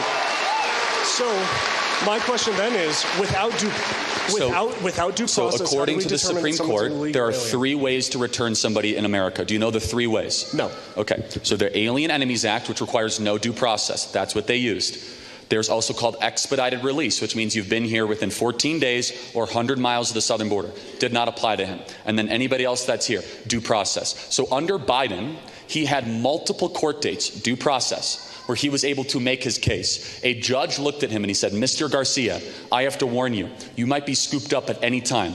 We are not protecting you. There's an active deportation notice on your head, Mr. Garcia. Do you understand? And he said, I understand, I'm going to stay.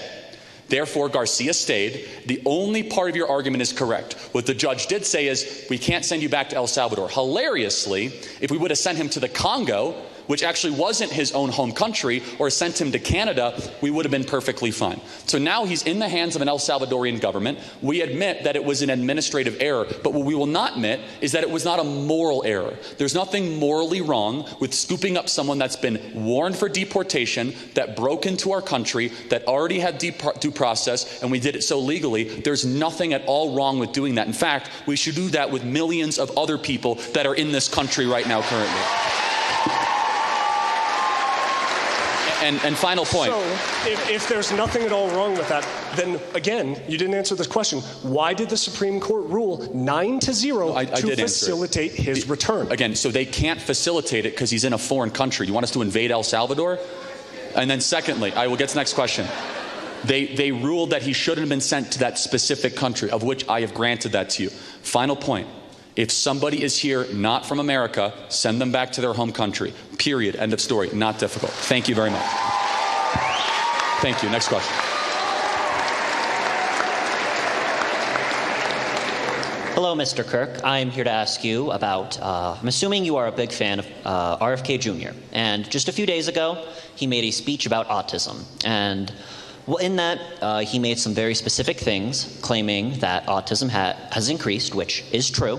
Rates of diagnosis have increased. But he has also stated that autistic people are unable to pay taxes, unable to take care of themselves, and are a net drain to society. That's not what he said. He said some autistic people, which of course is true. He emphasized most of them. Okay. Yes, he did. No, that's not even close to, you know that's not true, man, okay? You know that he did. I saw the video, you did too, that's what he stated. It's called the spectrum for a reason, right? Mm-hmm. There's people I would know that. I'm on the spectrum. Okay, great. Okay, so, fine. Congratulations. I mean, I don't know what to tell you. Now, it's a completely irrelevant information, but it gives information because I should know more about this than the average person. That's my credentials compared to you. So I should know more about this than you. Okay, but again, Bobby Kennedy, who spent his entire life trying to get to the root cause of autism, I think you should agree we should try to find that out, right? We already know. It's a genetic issue. It just so happens to show up in people. Hold on. So, but if that's the case, why is it that autism was 1 in 30,000 in the 1970s and now it's 1 in 27? That's simple. We had COVID, the lockdown, which affected people. Let me speak. Let me speak. During COVID, people isolated. They didn't socialize with other people. And they developed similar traits such as being unable to maintain eye contact and fidgeting, which are generally associated with autism. Right. Now, that is part of the reason why we have higher rates of high-functioning autistic people, and the rates of low-functioning autistic people have stayed relatively stagnant. Respectfully, then, hold on, guys. Why did the rate go up so much from 1990 to 2020 then? No COVID.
We had more exposure but to the it in test is comparison. exactly the same. The test does not change. We're testing more people. Okay, well, If first of all, it's become normalized in society and more people are being tested for it, then more people are going to be diagnosed This with has been widespread debunked in many ways. No, it hasn't. But testing better made sense for a while. But then if it keeps going up over a period of time when the test doesn't change, then there's probably an environmental factor. And I gave you the environmental factor. Right, so it's just genes. Never said it was genes. The reason why we have had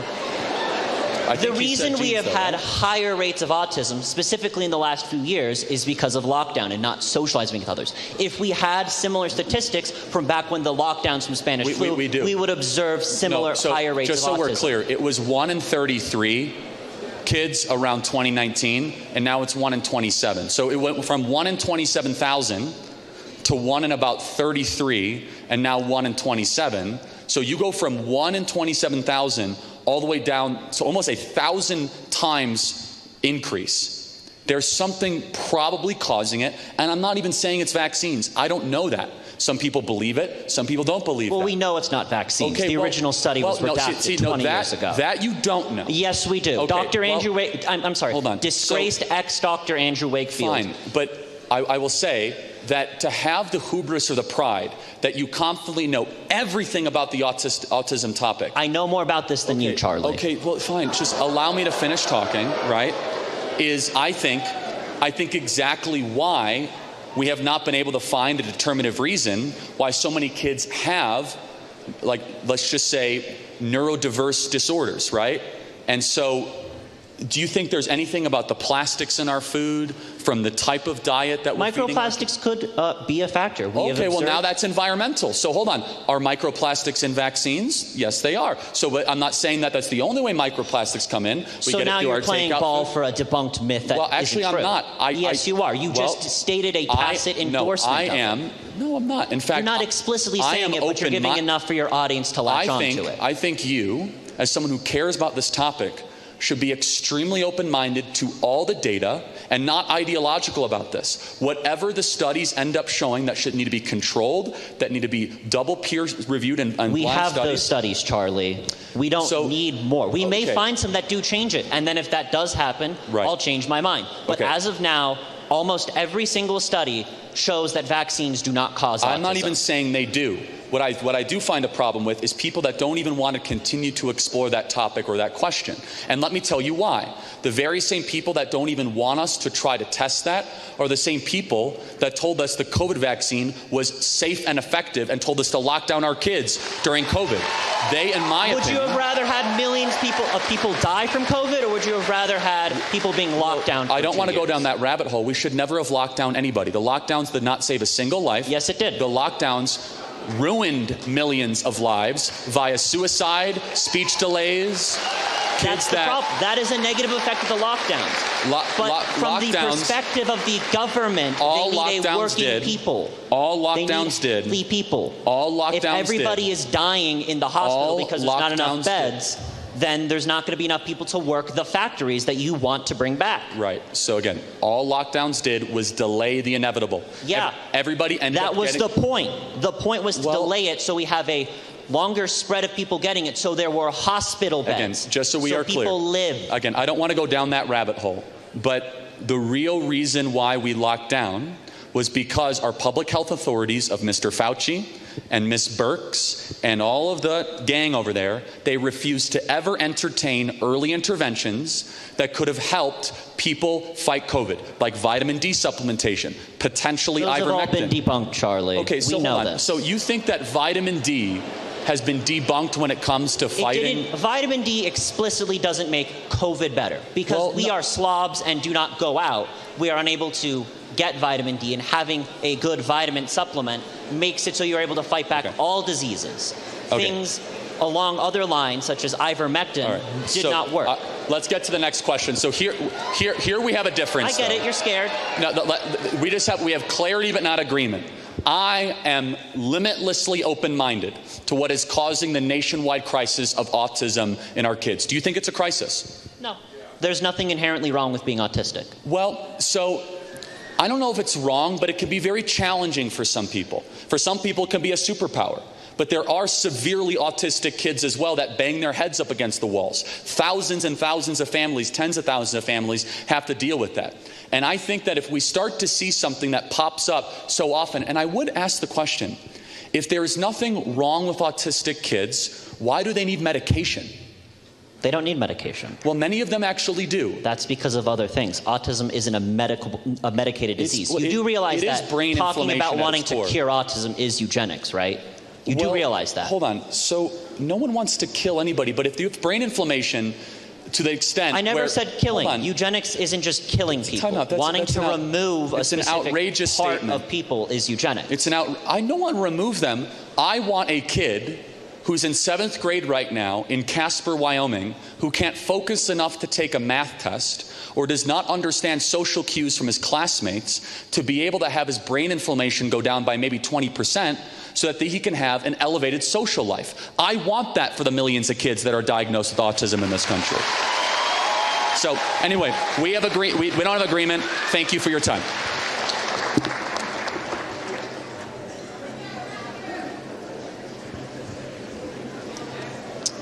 Hey, do I just go? Yeah. Okay, cool.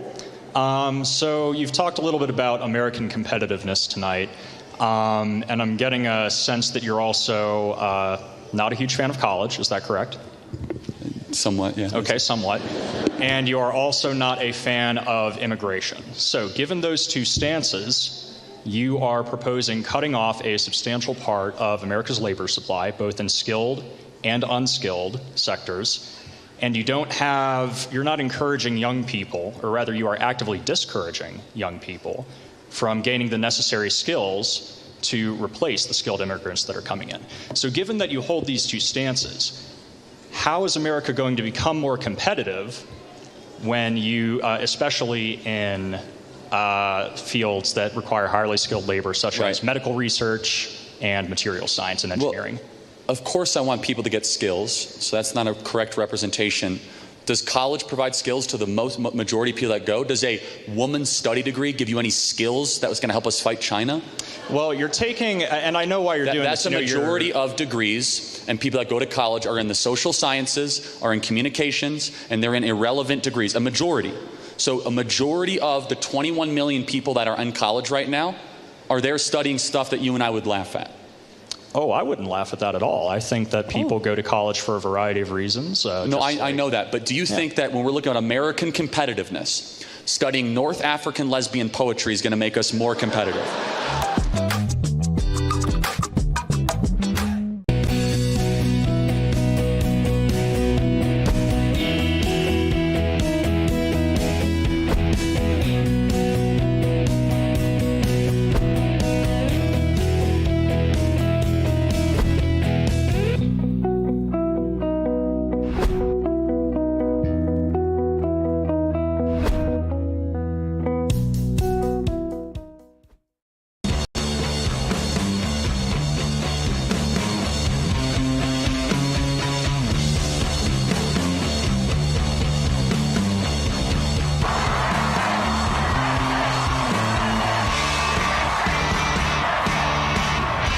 The Charlie Kirk Show starts now.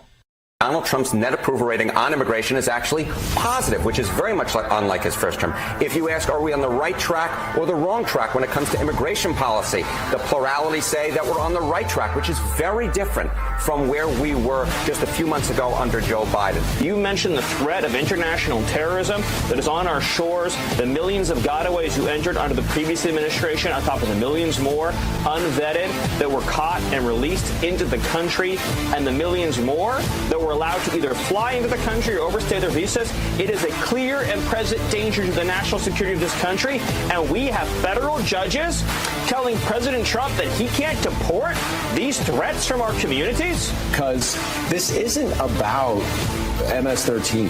It's not about terrorism. They're just wrong about that. This is political for them.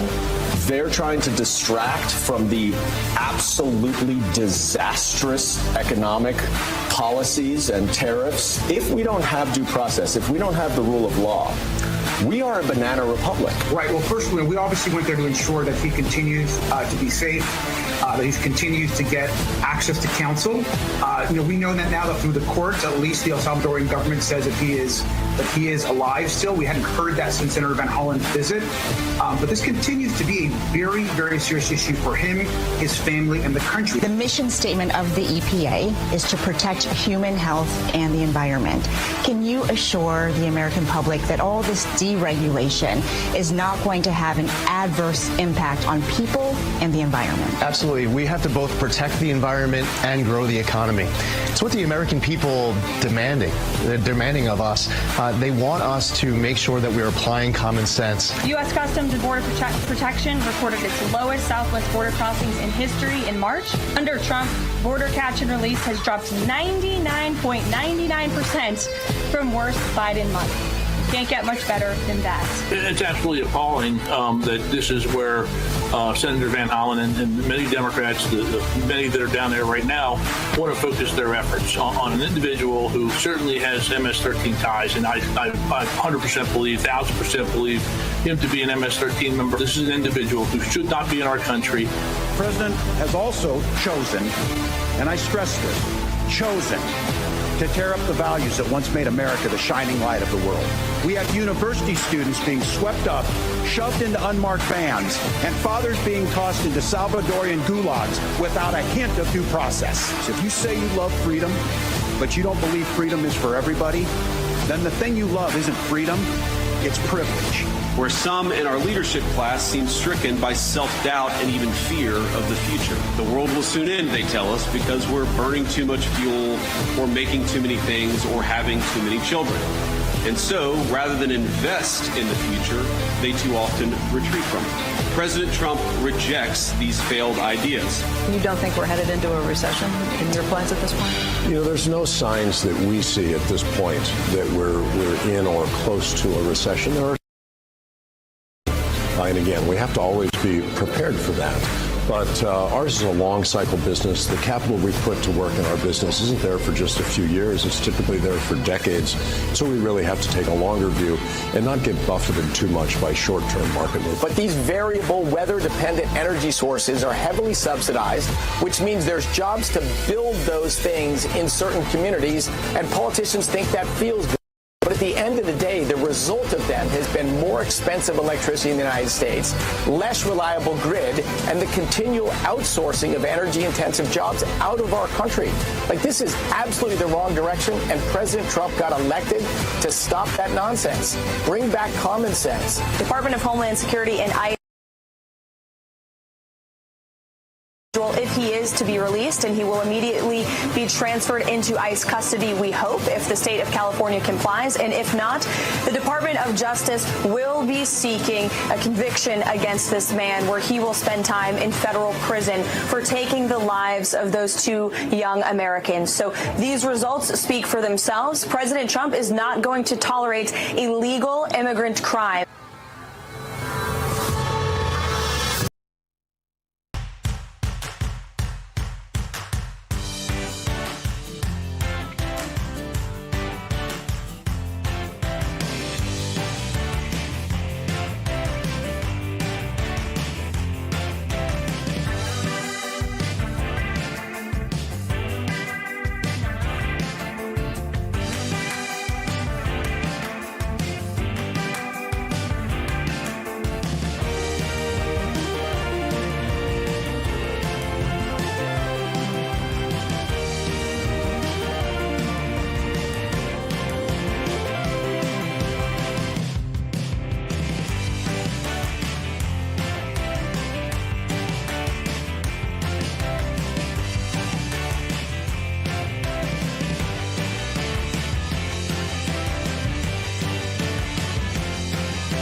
Every day, there's a battle for your mind raging.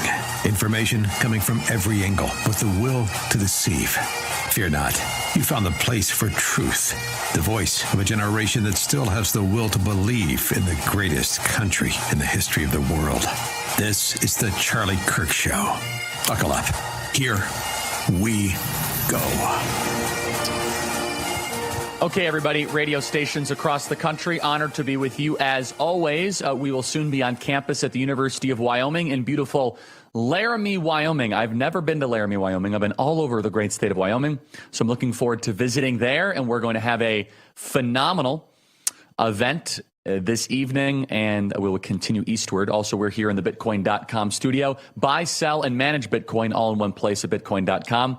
Join millions who trust Bitcoin.com services to take control of their financial future. The media onslaught against the Trump administration is intensifying. And on campus, there are some people that are getting a little impatient. They say, I want more wins from President Trump. I want more wins. I'm not that sympathetic to that, to be perfectly honest, because what President Trump did in even the first week is more than what some presidents have done in 4 years, and it's not even yet been 100 days. The kind of impatient, let's just say, attitude doesn't resonate with me.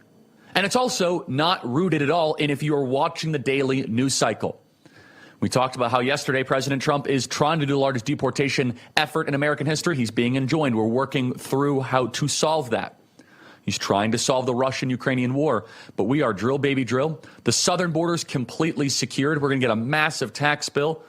We have the executive order on no men and female sports. We have the executive order on no chemical castration of children. 11% more voters are saying the United States is on the right track since January. It's big. And just wait until the economy stabilizes, we get our tax bill passed. And there's something that happened yesterday in the Oval Office that received almost zero media coverage. And to be honest, very few people in the conservative movement have been covering this. Not enough people in conservative media have been taking the time to say, time out and pause. This is a massive victory. It's an act of courage by President Trump, who's now going at the very core. He's going at the life source of DEI. President Trump is going right at the baseline. He's going at step one of how we started to see the slipping of excellence, the death of meritocracy, and the elevation of mediocrity. President Trump is addressing root causes. This, of course, is something called disparate impact. President Trump signed an executive order called Restoring Equality of Opportunity and Meritocracy. If you do not know about disparate impact, you should take out your pen. You should listen carefully. If you're in the car right now, listening to us on the Salem Radio Network, you're watching on Real America's Voice, you're going to learn something. You're going to learn that there was something that was embedded, encoded into the fibers of almost every single one of our laws and our hiring practices that you might not know about. President Trump signed an executive order yesterday repealing 2 regulations that have existed since LBJ and Nixon. That means Ronald Reagan didn't touch this, George H.W. Bush didn't touch this, George W. Bush didn't touch this, and even in the first Trump administration, we didn't get to this. But that's why exile was good to us. That's why those 4 years of us not having power, we were able to study, go deeper, and say, what is the root cause here? What was the first mistake? What was the original sin? And disparate impact is the original sin of the DEI monstrosity. The government will eliminate the use of enforcement of so-called disparate impact liability. But what is that disparate impact? What's the big deal, Charlie? Come on, show me the real wins. No. You should be thanking the Lord about the significance of the profundity here. It's the sort of thing that few people have heard of, but has completely remade American life over the last 50 years. Disparate impact is a legal doctrine that holds that any rule, any policy, or requirement can be held to be illegal discrimination if it has a disparate impact on 2 different groups. So, for example, in 1971, there was a Supreme Court case, Griggs v. Duke Power Company. Duke Power was sued because for people to get certain jobs at the company, they required them to either have a high school diploma or pass an aptitude test. Black applicants were less likely to have a diploma, and they didn't do as well on the aptitude test. The Supreme Court ruled that Duke's job requirements were, quote, were not justified by business necessity. And so they were illegally discriminatory, and thus the doctrine of disparate impact was born. You could probably guess why this doctrine is so incredibly pernicious. Literally every standard imaginable has some sort of disparate impact against a group. Nobody on this planet has ever designed a test or a standard that men, women, blacks, whites, Asians, Hispanics, Catholic, Jews, gays, straights do so equally well. The very idea is an absurd fantasy. You're going to have different outcomes. But what disparate impact does is it says the test itself is wrong. It is a loophole that you could drive a semi-truck through. It's a little sliver. You say, oh, disparate impact. Oh, what's the big deal here? No. This has been exploited by DEI actors for the last 30 years. So what we have is a world where the federal government can go after any company, any school, or any state, or any local government that they want to for discrimination using the Civil Rights Act. By deciding that whatever their hiring standards are, they don't meet a business necessity. So who decides the necessity? Well, not business owners, not entrepreneurs, not the people that actually own the property. No. Instead, federal bureaucrats and judges decide it. Since the feds can go after anyone for anything, everyone now lives in fear. People have tried to come after Turning Point USA unsuccessfully for disparate impact. Oh, we don't like your criteria for this. And they try to do some EEOC complaint. Thankfully, we won all those complaints. And this is where so much of DEI comes in. So because you're so afraid of big government coming in, the leviathan of the anti-racist state, they try to impress the government, show how committed we are to diversity. Companies know that they can be attacked at any time on the grounds of disparate impact. So they try to look good by having a massive DEI department. Don't come after us, go after some of the other companies. Sometimes this works, sometimes it doesn't. This system has imposed a massive regulatory and efficiency burden on the American economy. DEI, in my opinion, is the greatest silent regulation on American prosperity.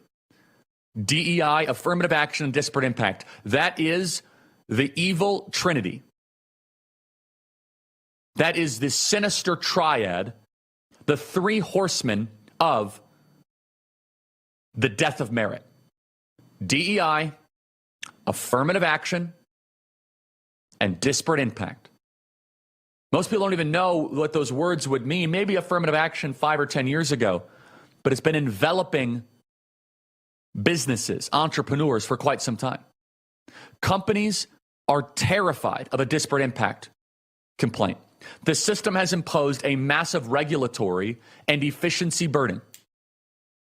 It's turned into a war against merit and against freedom. We've basically made it illegal for companies to simply try to hire the most talented people for a given job. And don't be surprised, our companies are not as innovative as they used to be. This needed to change, and now the Trump administration is finally changing it. To go deeper, we've actually seen a decline in standards and performance. In 2022, the Los Angeles Unified School District removed requirements for algebra proficiency. Why? Because they said black students don't do as well in algebra. So, after they removed the algebra proficiency, black students got even worse at algebra, showing that lowering standards didn't actually improve outcomes. Disparate impact penalizes neutral and effective criteria. The use of standardized testing in New York City schools was curtailed due to racial disparities. Yet these schools produced more national merit scholars per capita than other states, highlighting that merit-based selection correlates with excellence. This is how they're getting rid of the SAT. They're getting rid of the ACT. Here is the best way that I can summarize it. Effectively, you end up, disparate impact means punishing the test when students fail, not punishing the students when they fail the test. Instead, they're trying to rework the test, not try to improve the excellence or the merit of the applicant or the future student or worker at your company. ReliefFactor.com has Z Factor. If you guys can't get to sleep, you got to check it out right now at ReliefFactor.com. Lack of sleep is no joke. It can impact your entire well-being, including whether or not you guys are keeping extra weight on, whether or not you are feeling a little sluggish. Go to ReliefFactor.com. That is ReliefFactor.com to check out Z Factor. Z Factor is amazing. It's 100% drug-free. So take a look at it right now at ReliefFactor.com. That is ReliefFactor.com, the 100% drug-free way to be able to get a great night's sleep. Getting a great night's sleep is essential. Go to ReliefFactor.com. President Donald Trump signing the executive order, getting rid of disparate impact. One of the greatest accomplishments so far, and it's not even been 100 days. We'll be right back.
From the campus to the car, the bullhorn to the microphone, it's the Charlie Kirk Show.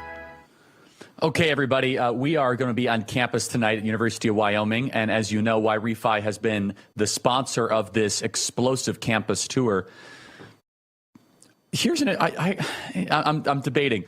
Is this campus tour more impactful than the fall? Probably not. The fall was probably more consequential politically. But you could make an argument that there's even more virality and deep penetration of our videos and our content culturally this cycle, this tour, than in the fall. This might be more. Again, we are going to analyze the final numbers when it's all said and done. It's brought to you by YRefi. If you guys have private student loan debt, go to YRefi.com. That is YREFY.com. YRefi should be your go-to place for all private student loan needs. Maybe you know somebody in your life that is suffering from private student loans. Go to yrefy.com. It may not be available in all 50 states. Over $300 billion of private student loan debt is held in this country. It is destroying families. So get out of debt. Yrefy.com. yrefy.com. yrefy.com. Email us as always, freedom@charliekirk.com, and subscribe to our podcast. We're interrupting this program for a special live report. Welcome back, everyone. We're taking you to the White House where President Trump is speaking right now, meeting with Norway's prime minister as well. Let's listen in.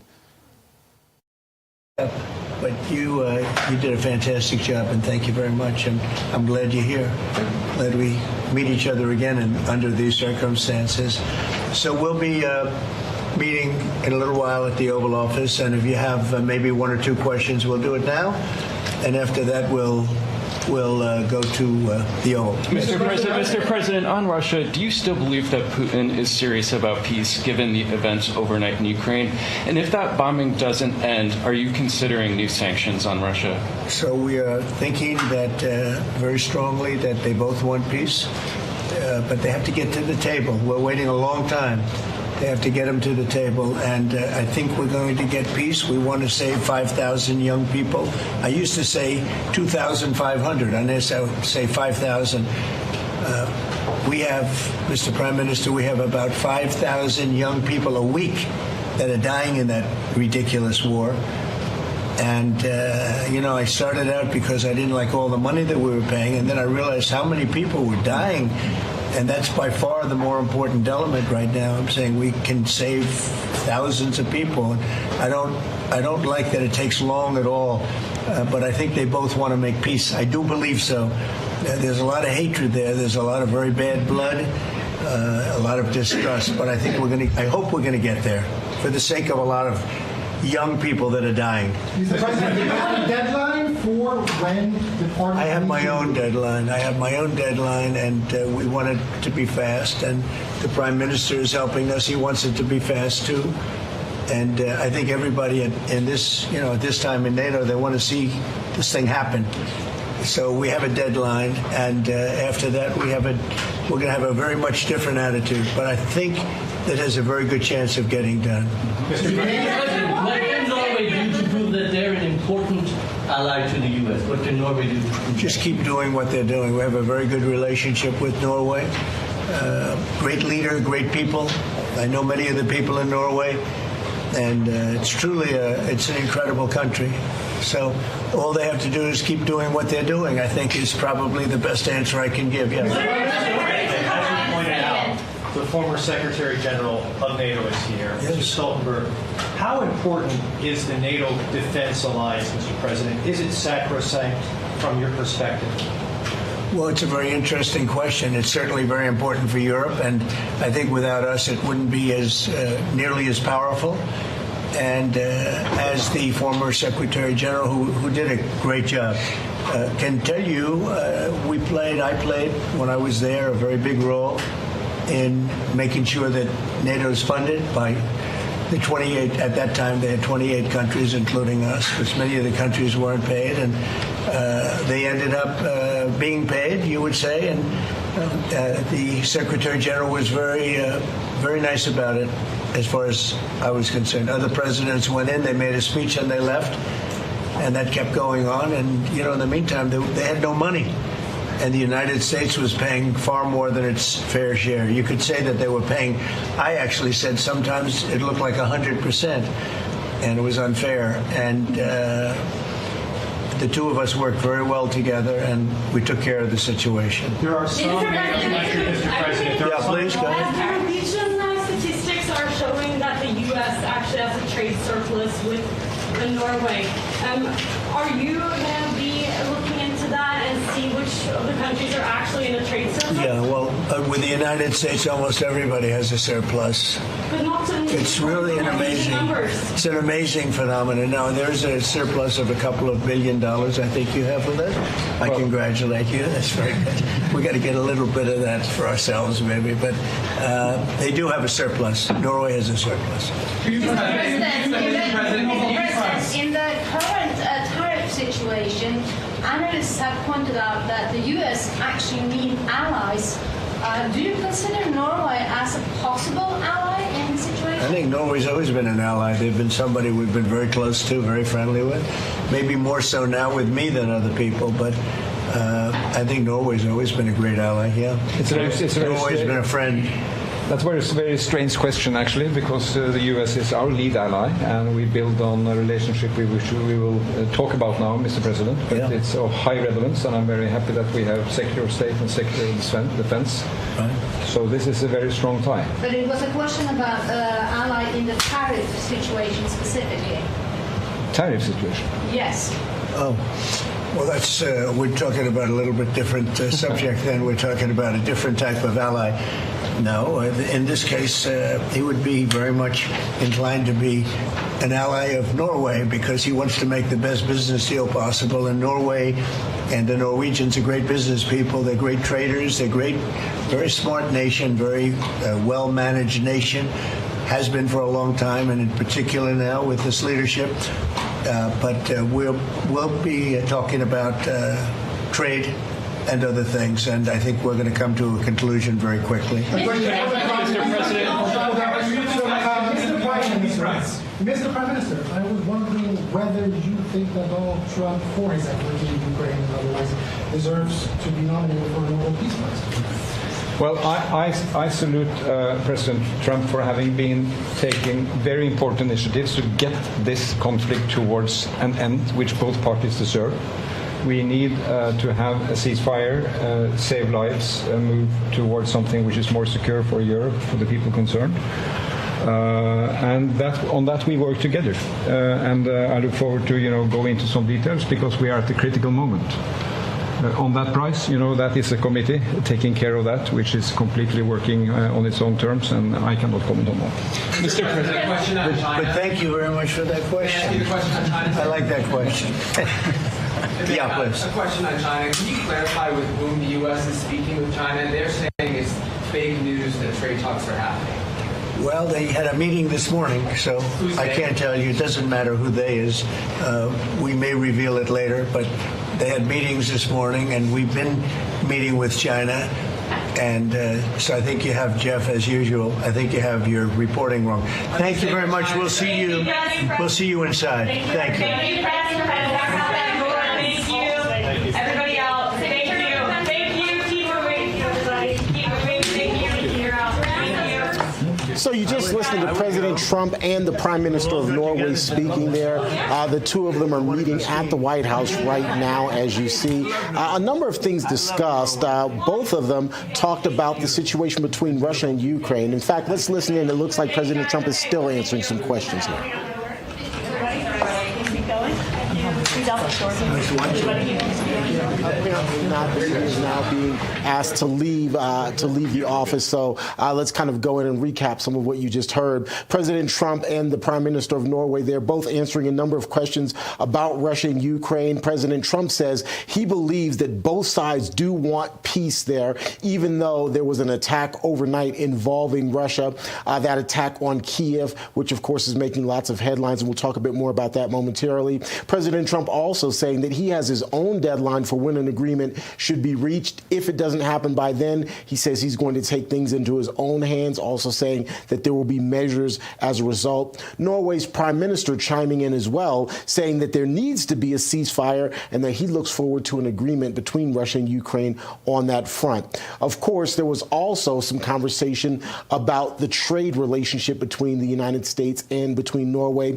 Both leaders agreed that there is a good relationship between the United States and Norway, both also saying that they're going to be talking about trade and other things and agreeing that both countries are in fact allies. So we'll continue to monitor that meeting between the Prime Minister of Norway and President Trump, which is happening at the White House. We'll be on that throughout the day here on Real America's Voice. In the meantime, President Trump, as I mentioned, rebuking his Russian counterpart Vladimir Putin following Russia's latest attack on Ukraine overnight. Quote, "I am not happy with Russian strikes on Kiev, not necessary and very bad timing. Vladimir, stop."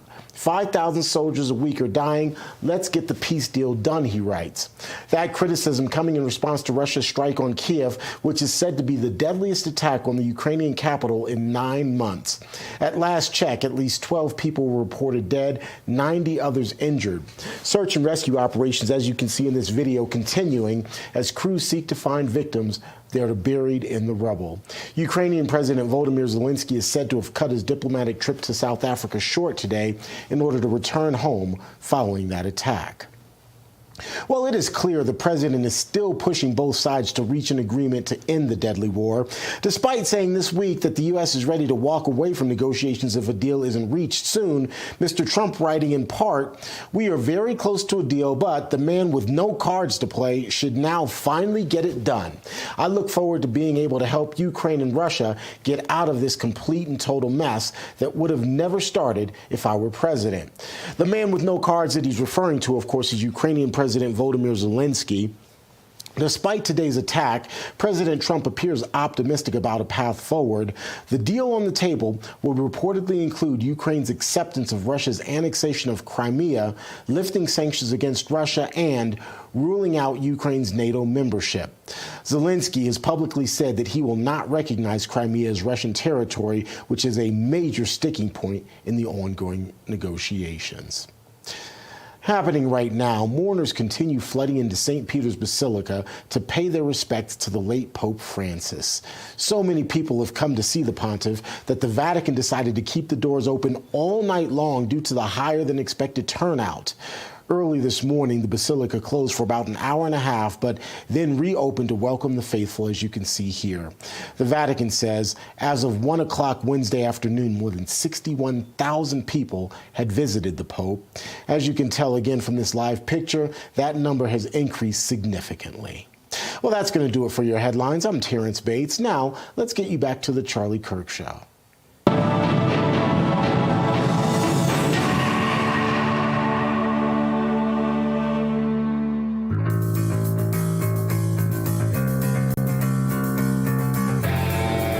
Listening to the future of America, and the future is bright. Here is Charlie Kirk. Okay, everybody, welcome back. Email us, as always, freedom@charliekirk.com, and subscribe to the Charlie Kirk Show podcast page. Hillsdale College. As you know, I'm not a fan of almost every college in the country. Hillsdale College is something unique. It's something different. Hillsdale College is America's greatest college. They hold values dear that you want to pass down to your kids and grandkids. But most importantly, you guys are able to take their online courses for free. Did you study history or economics in school? But if you did, wouldn't you want an enjoyable refresher? There are more than 40 free online courses on almost every topic that you can imagine. The Constitution, the Federalist Papers, the Supreme Court, Shakespeare, Roman Republic, the story of David, the Genesis story, and their new one that I'm thoroughly enjoying. It's on totalitarian novels. In this free 8-lecture course, you'll learn from Hillsdale College President Larry Arnn as he goes in depth on 4 novels: 1984, Brave New World, Darkness at Noon, and That Hideous Strength. Even though these novels were written in the 30s and 40s, they are highly relevant today as they show what a tyrannical government does to human nature. More importantly, they can show us that faith, family, and friends are worth fighting for. Maybe you read these books a long time ago in school. Maybe you've heard others talk about them, and maybe they seem a little intimidating. We'll go to charlieforhillsdale.com. That is charlieforhillsdale.com. America's greatest college. You guys can take the online courses, and you will not regret it. Go to charlieforhillsdale.com, free of charge, charlieforhillsdale.com. Joining us now is Kevin Hassett, the director of the National Economic Council. So much to discuss here. So Kevin, let me begin by this. I'm traveling the country, I'm on tour, and even some Trump faithful are just a little bit confused about the direction of the tariff strategy and all this. They are very well-intentioned, but they want a little bit of clarity. What would you say is the update and the message of the grand strategy to someone that loves President Trump, loves the agenda, but they are seeking clarity on what is happening with all of the announcements, tariffs, and et cetera? Kevin, the floor is yours, and thanks for making the time. Yeah, it's great to be here, Charlie. Big fan. And also big fan of the Hillsdale courses. I got to tell you, it's really good advice for folks to take those courses. It's way better than just sitting and watching some random TV show at night. The bottom line is that the president has been talking for a long time about how unjust our trade deals have been and how bad for American ordinary folks, ordinary workers they are. I'll give you an example that, there are huge tariffs on Harley Davidsons like everywhere because it's a, famous American product. And the European tariff on Harley Davidson, they hate American output so much that they actually have a tariff on Harley Davidson motorcycles, even if Harley Davidson makes the motorcycle in Europe. Can you imagine? And so our trade deals are filled with things like this that are just unjust. And what President Trump showed in the last administration, where I was honored to be chairman of the Council of Economic Advisors, is that when you make better trade deals, then it helps blue-collar wages skyrocket. And so after basically 16 years of the previous four presidential terms, real wages in the U.S. declined. In the first 3 years of the Trump administration, real wages went up for the typical family by $6,500. And the reason was that we put America first. We put America workers first. And so what he's doing now is he's doubling down on that strategy, and he's doing it in Trump time. And as I have an update, which is today, we've just got two more actually written requests for a trade deal with our trading partners that are way better for American workers. Wow. So we're up to 20 written requests and I think 36 negotiations. And the U.S. Trade Representative Jameson Greer is meeting with 14 trade ministers between now and tomorrow. And so what's happened is that President Trump, with his tariffs, has put everybody on notice that, look, you got to be nice to American workers, respectful of our trade. And if you come to the table and do that, then we'll make a deal with you. And the deals are moving forward at breakneck speed. So I love all of that. And so let's now go deeper into what I think is going to be the great pairing. So we have the tariff strategy and trying to re-domicile American manufacturing. And again, I hope everyone internalized what Kevin just said here, who's the director of the National Economic Council. You cannot even avoid European tariffs if you make your Harley Davidson motorcycle in Europe. So our best products are not even able to be sold in many of these countries. And so we actually have a free market spirit to us using tariffs. I know this is rather contrarian and paradoxical in some ways, but how is it a free trade agreement or paradigm? If you can't sell your stuff, then you're nothing more than one side of free trade. You're just a purchaser. You're not able to actually trade. You're not able to barter. And look, Europe, they play tough. They are protectionist, not to mention China. So I love that. And I think that also there's so much, there are assets here. Let me ask you about liquefied natural gas. I think that's one of the biggest components here. Is that, can we expect some announcements that using tariffs as a negotiating tactic and a leverage tool, we can start to decouple some of our allies from their addiction to Iranian and Russian oil? Can you cue our audience in a little bit on how LNG plays a dramatic role in these negotiations? Yeah, the LNG is definitely part of the negotiations. It's interesting because I know how studious you are that you picked up on that. But one of the things that we're putting on the table in these negotiations is that we could agree to something called an offtake agreement. And so the idea would be that right now, if you're Japan, you're kind of like hostage to whoever's going to sell you LNG and oil. And if we can successfully expand pipelines in Alaska, then we can fund those pipelines basically with commitments to sell the stuff to Japan because we have enough of it in the U.S. And that's really, really good for Japan. And it makes them so happy to not have to be dependent on oil and natural gas from other sources, or even to have some insurance against the volatility of the price of oil in free markets. That's so valuable to them that they're coming to the table with the best trade deal you ever saw. And I have one other thing to say about the trade deal, which is just it shows the way President Trump thinks, Charlie, which I know you know it very well, is if you think about it, we just have a sort of an agreement in principle with India that was announced by J.D. Vance, the vice president. Yes, huge. And you would say, why India? Well, it turns out that if you look at the history of non-tariff barriers and not letting us sell stuff in there and all that, that probably the worst actor on earth was India, historically over the last 30 or 40 years, you could argue that the worst actor on trade was India. And so why did President Trump say, okay, our first agreement in principle has to be with India? Because he wants to show that he can make a deal even with the hardest people to make a deal with. And if he can do that, then all the other deals should just fall into place. So just as kind of like a geeky side point, motorcycles are a huge deal in India, massive deal. Yes. In fact, I believe it is the preferred mode of transportation, much more so than traditional automobiles. And there have been massive import tariffs to be able to import our motorcycles into India. Just something to think about. 85%. 85%.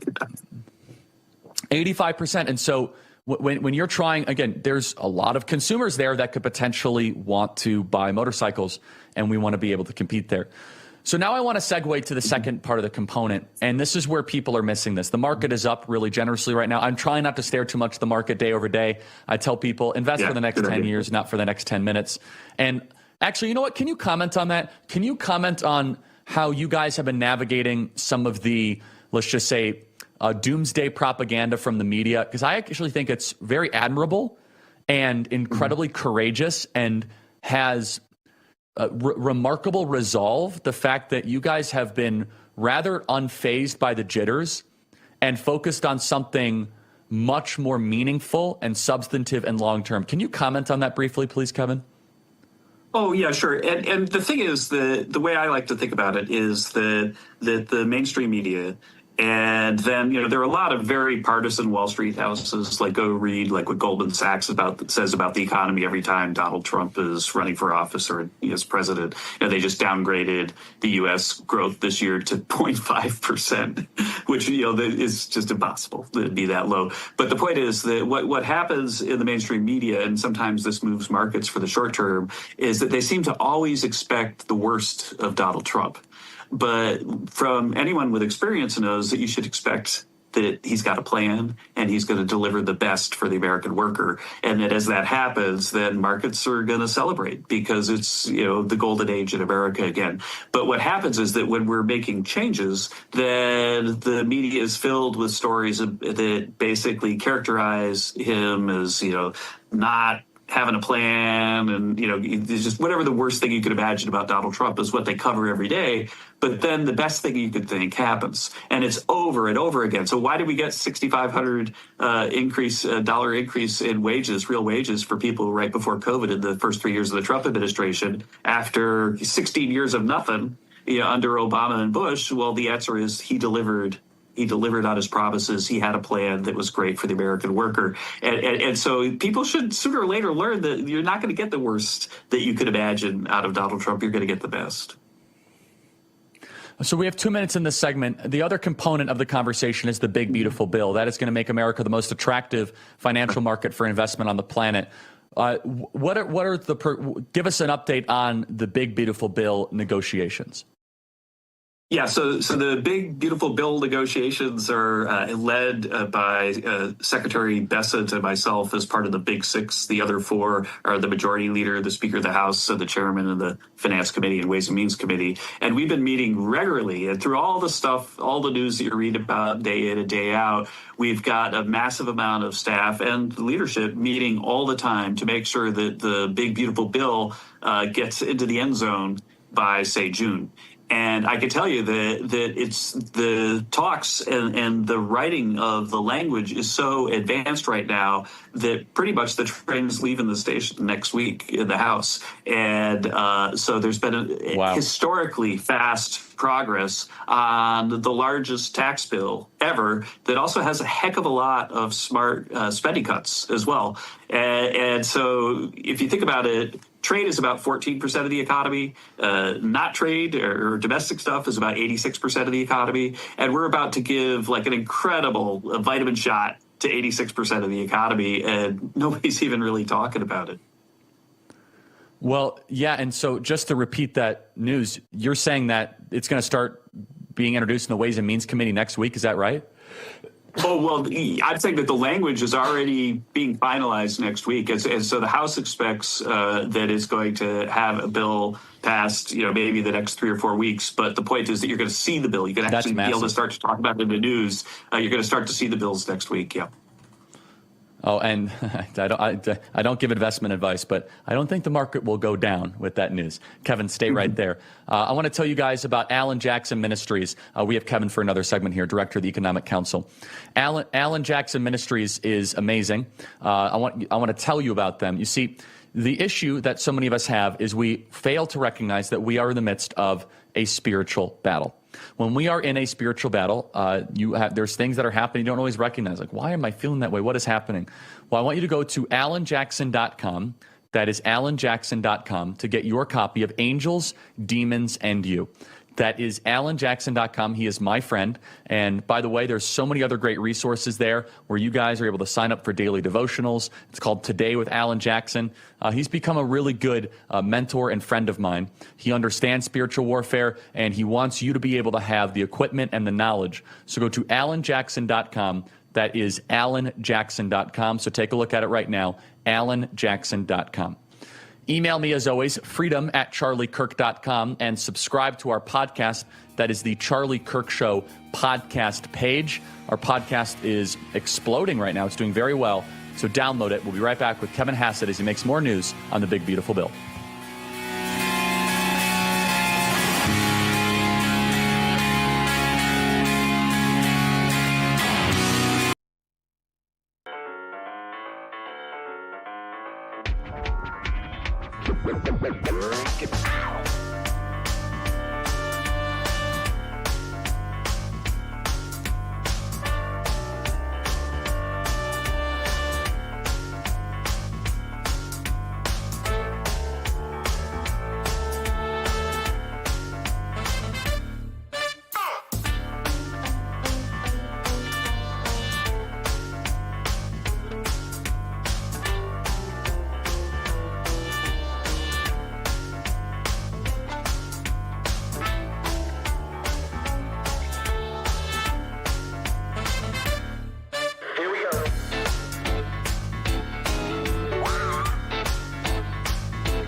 The Charlie Kirk Show, where truth lives. Welcome back, everybody. Email us, as always, freedom@charliekirk.com. We continue with Kevin Hassett in just a second. Just a reminder, we're going to be on campus tonight at the University of Wyoming. If you guys live in Wyoming or Fort Collins, come in the car and come to our event tonight. It is going to be packed, so make sure you try to get tickets ahead of time. That's tpusa.com. That is tpusa.com. Fair warning, if you are going to be making a journey, seats do run out at these events, so get there early. We'd love to make sure all of our listeners in the audience can be there, and we'll also try to replay the conversation on Real America's Voice during the evening and also on the Charlie Kirk Show podcast page. Next week, we'll be going to University of California, San Diego, UCSD. We have some other fun announcements as well. We are ending our ambitious campus tour with a pretty remarkable, let's just say, crescendo in California. So excited for that. Check out the Charlie Kirk Show podcast page. Right now, we are the second largest conservative podcast. It goes Megyn Kelly, ourselves, Tucker, and then Shapiro. That's on Apple News right now. We have some really compelling episodes that I hope you'll take a look at. episode yesterday is really important. Mass deportations, what is the holdup? Check it out, download it, and text it to your friends. More news is about to be made with Kevin Hassett. Stay right there.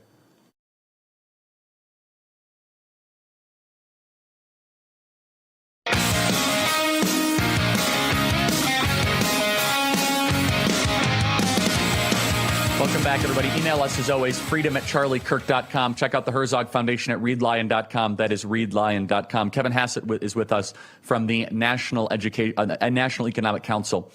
So tell me more, Kevin, about what we can expect. There are some rumors here about potentially tax raises for the wealthy, a new bracket for 40%. I know the president, he struck down this idea of the millionaire tax. I know you have to keep your cards close to your chest. But conceptually, are we thinking about, closing the carried interest loophole and then also spending cuts alongside of it? What is the philosophical approach you guys are taking every day to these negotiations? Right. Well, the president has said that he thinks that there might be an argument for a higher marginal tax rate on people who are extraordinarily wealthy, but he doesn't think that now is the right time for that. And I think that it's also the case that if one did try to do that, it might be pretty heavy lift on the Hill. But the main theme really is that we're reducing taxes on ordinary Americans, not cutting taxes for the wealthy. That's not the theme of President Trump's tax cuts. And so on the corporate side, he's creating even bigger incentives for people to build factories in the U.S., to create blue-collar jobs in the U.S., and that's what he's doing on the corporate side. And on the individual side, he's highlighted things like no taxes on tips, no taxes on Social Security, and so on. And those are his main priorities. I could say that on the individual side, the new tax cuts are going to be, I think, even more impactful than what we saw last time. Again, and those tax cuts were amazing. But if you think about it, right now, for example, if you're a person who just retired and you're getting your Social Security and you decide your Social Security benefit isn't as high as you would like and you want to go back to work, then when you go back to work and you earn $1, they take away 50 cents of your Social Security benefit. Think about it. So the highest taxed people on earth are the people who decide, hey, I need to get a little more money than my Social Security, so I need to go back to work. And then Social Security taxes 50 cents on the dollar before, and then the other taxes on top of it. And so President Trump recognizes there are a lot of people out there who would like to participate more in society, would like to work more, but are discouraged from doing so because of the very, very high tax rates. And that's the real main priority in this bill for us. Look, I'm at the higher income level. We're very blessed here on this program and podcast. If my taxes, thank you. But if my taxes go up 2 or 3%, I won't be celebrating. However, if there's a deal that is cut to do that and we get spending cuts, I'll say, okay, that's a prudent deal. We have a small increase by 2 or 3%, and we get massive spending cuts. Like, I don't want to pay more in taxes. I'm already, taxed enough already. I get it. But if it helps all of a sudden us get closer to a balanced budget, I'd rather have $1 for my grandkids than 2 extra % of my income. And I say that as someone who is on the higher income ladder.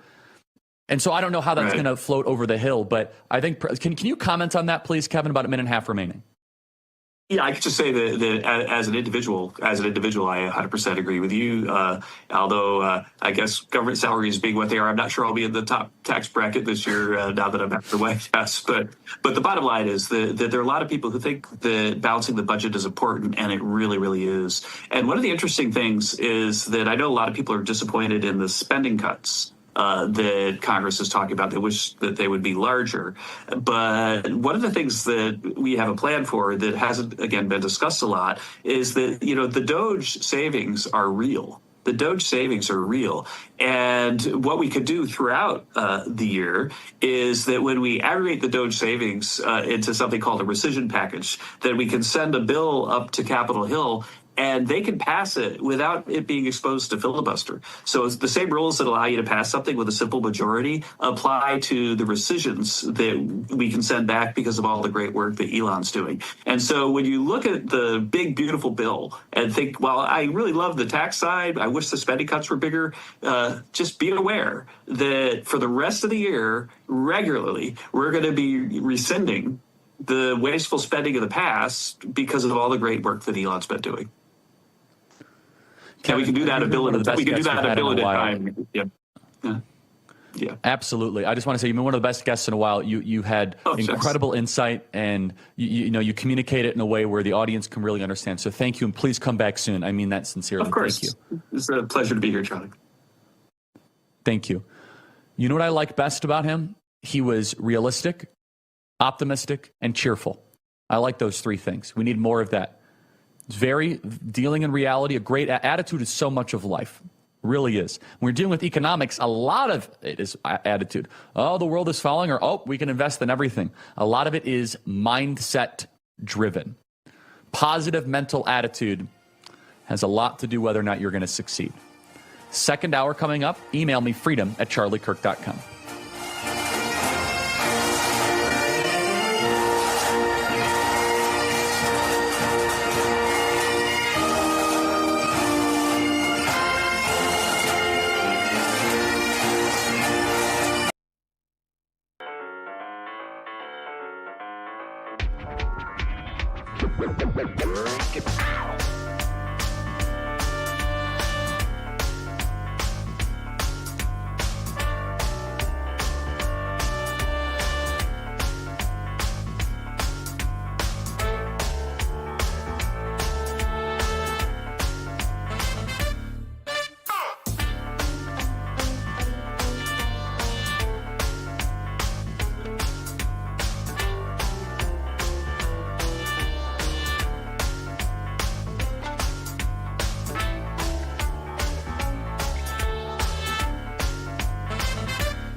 Okay, everybody, welcome back. Email us, as always, freedom@charliekirk.com, and subscribe to our podcast. We now turn our gaze from the imperial capital to the West Coast. I have made an endorsement in the California governor's race, and honestly, it's the least I could do. This man was always so good to me, and he was so generous and so kind and so magnanimous. He had me on his program on Fox News, so thoughtful and smart, and gave me a platform that I'll never forget. And beyond that, I agree with him completely on what he wants to do for California. And I just love his spirit, his spunk, his wit, his charm. And it's Steve Hilton, who is hopefully going to be the next governor of the great state of California. Well, the once great that we want to make golden again. Steve, great to see you, my friend. Congratulations on the launch. Tell our audience all about it.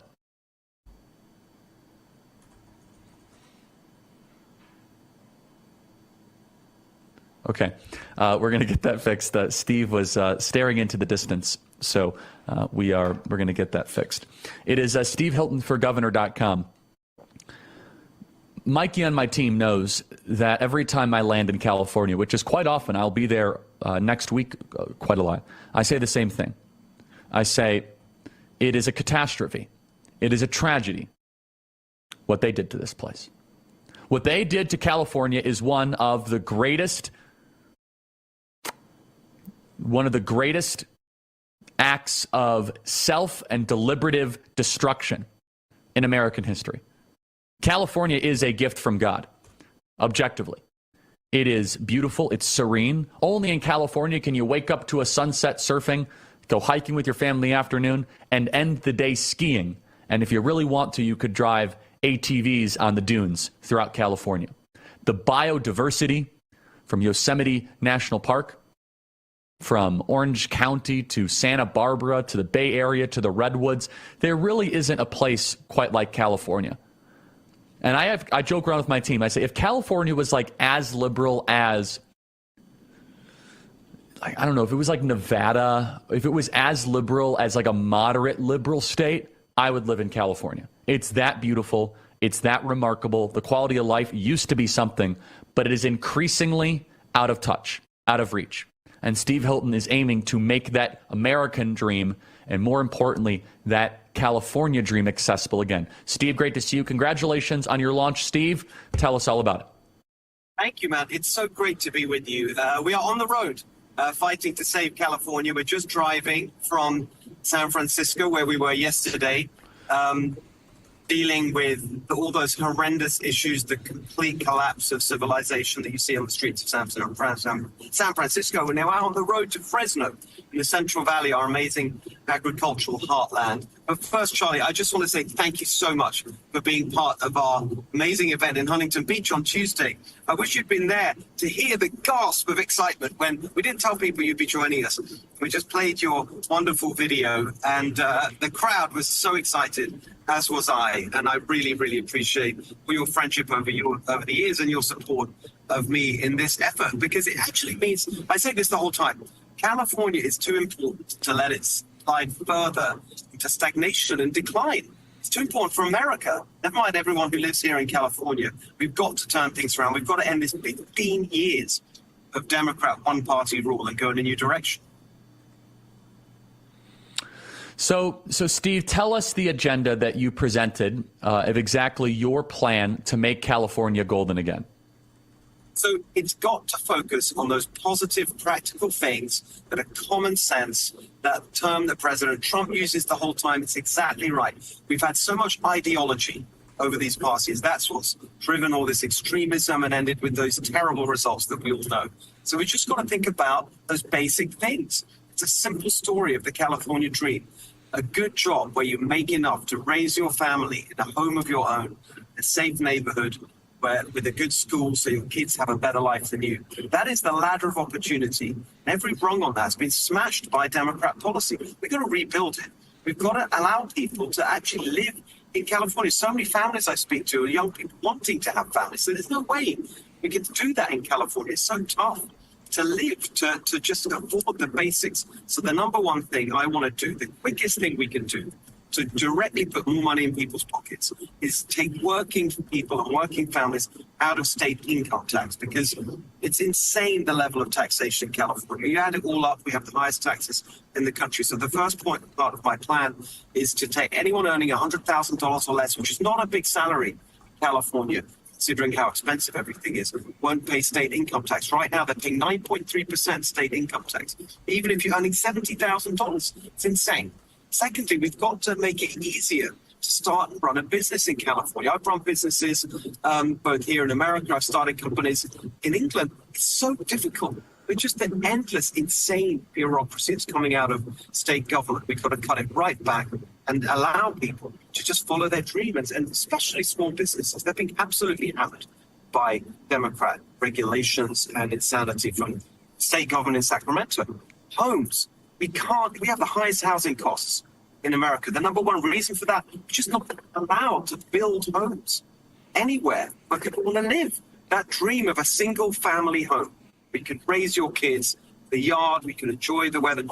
The Democrats are ideologically against that. They want everyone to live in apartments, density in the middle of cities. That's not the California dream. So we've got to remove those restrictions, get rid of the complexity in all the building codes, make it easier and cheaper to build the homes we want. And then finally, I talk about great kids in the broadest sense. Of course, the school system has to be improved. We have like barely half the kids in our public schools can meet basic state standards in English. For math, it's 33%. Those numbers should be 100%. And the way we do that is to get more transparency so that we can reward good teachers and remove bad ones. And so we've got to have a grade for every school, a grade for every teacher, so that parents can see what's going on. Then you give them the power to make the changes. So that's just the start of it. These are common sense things. Wide agreement. This is not controversial. It's not ideological. I mean, I agree with every single word you just said, Steve. And you're right. This is not controversial. And I don't know if you heard what I said earlier, but it's a tragedy and a crime against the country what the Democrat cabal have done to California. It is a gift from the heavens. When you go to, if you guys have not spent extensive time in California, you'll know exactly what I mean. There is no state as beautiful as I mean, Alaska's close, but it's a separate issue. I mean, California is its own place amongst the beautiful areas on Earth, really. So, Steve, about a minute and a half remaining. Would you argue that decline has been a choice? That California made a choice through its political leaders? Talk about how decline is a choice, and therefore the reversal of decline is equally a choice.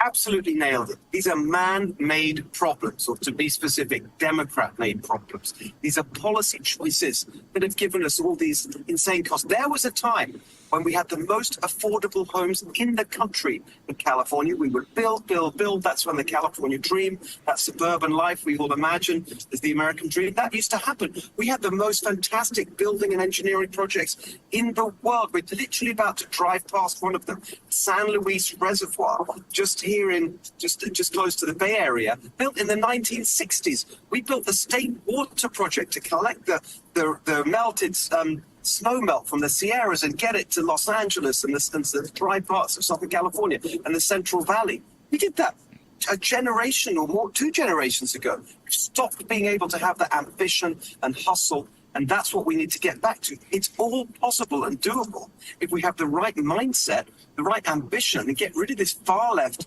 ideology that's ruined this beautiful state. That's how we make California golden again.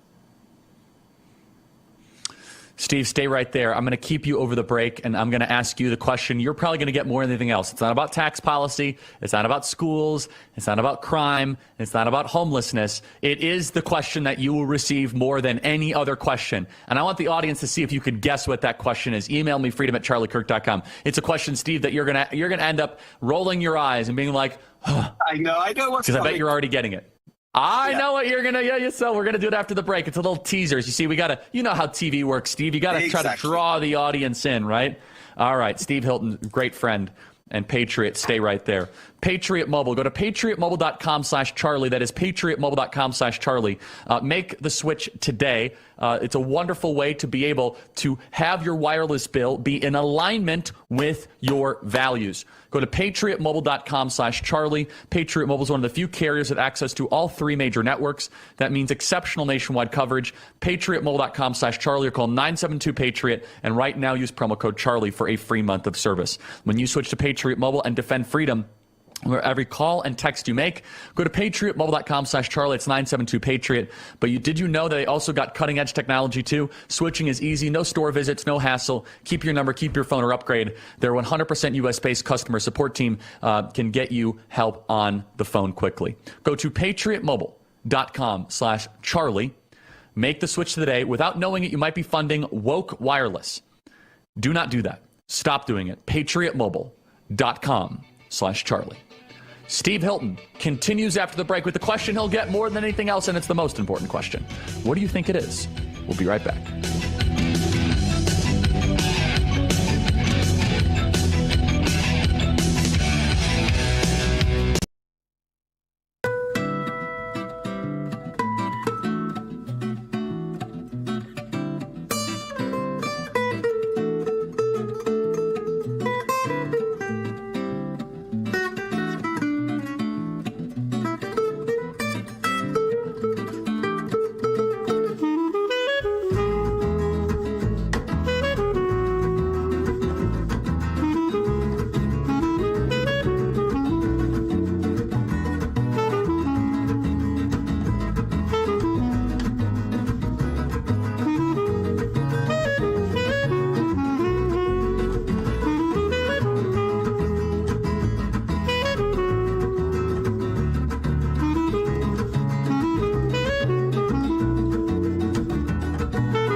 Back to this Real America's Voice news break. I'm Terrence Bates. Happening right now, President Trump is meeting with the Prime Minister of Norway at the White House. The two are holding a bilateral meeting during which President Trump's reciprocal tariffs are likely being discussed. They're also expected to answer questions from the media here once again in a few hours. We'll, of course, take you there when that happens. Today's meeting comes as the Trump administration says it expects de-escalation in the trade war with China, which remains the only country not getting a temporary reprieve on tariffs. Treasury Secretary Scott Bessent weighing in. There is an opportunity for a big deal here, that the U.S. is looking to rebalance to more manufacturing. The identity of that would be less consumption. If China is serious on less dependence on export-led manufacturing growth and a rebalancing toward a domestic economy, I think they use the term dual circulation. Well, right now it's really singular circulation. And if they want to rebalance, let's do it together. This is an incredible opportunity. Meantime, President Trump is coming up on his 100th day in office. The White House says he'll celebrate it on Tuesday with a rally in Macomb County, Michigan. The area is just north of Detroit, and it's known as an automotive hub. The rally is going to take place one day before the president's actual 100th day on the job. President Trump has recently engaged in talks with Michigan's Democrat Governor Gretchen Whitmer. You may remember she even appeared with the president in the Oval Office earlier this month. President Trump will return to the state after winning it in the November 5th election and hosting his last campaign rally in Grand Rapids, Michigan, just hours before the polls closed on Election Day. Before heading to Michigan, though, the president is set to embark on the first international trip of his second presidency. That will happen tomorrow when he heads to Rome to attend Pope Francis's funeral. Mourners continue flooding into St. Peter's Basilica to pay their respects to the late Pope. So many people have come that the Vatican decided to keep the doors open all night due to the higher than expected turnout. The Vatican says as of 1 o'clock Wednesday afternoon, more than 61,000 people who visited the Pope had showed up. As you can tell, though, from this live video, that number has increased pretty significantly. Look at all the mourners who are still coming through into the Basilica. Meantime, cardinals are continuing to arrive at the Vatican in advance of Saturday's funeral and the upcoming papal conclave, during which the next pope will be selected. The Vatican says 113 of the expected 133 eligible cardinals have already arrived. 2 cardinals say they won't make it to Rome due to health issues. Well, the issue of peace between Russia and Ukraine could come up this weekend as President Trump and other world leaders flock to the Vatican. The commander-in-chief appears to remain optimistic, though, about the continued possibility for a deal between Russia and Ukraine, despite saying this week that the U.S. is ready to walk away from the negotiations if a deal isn't reached soon. The president says it could actually happen, and he's working to make it happen. That's a quick check of your headlines. I'm Terrence Bates.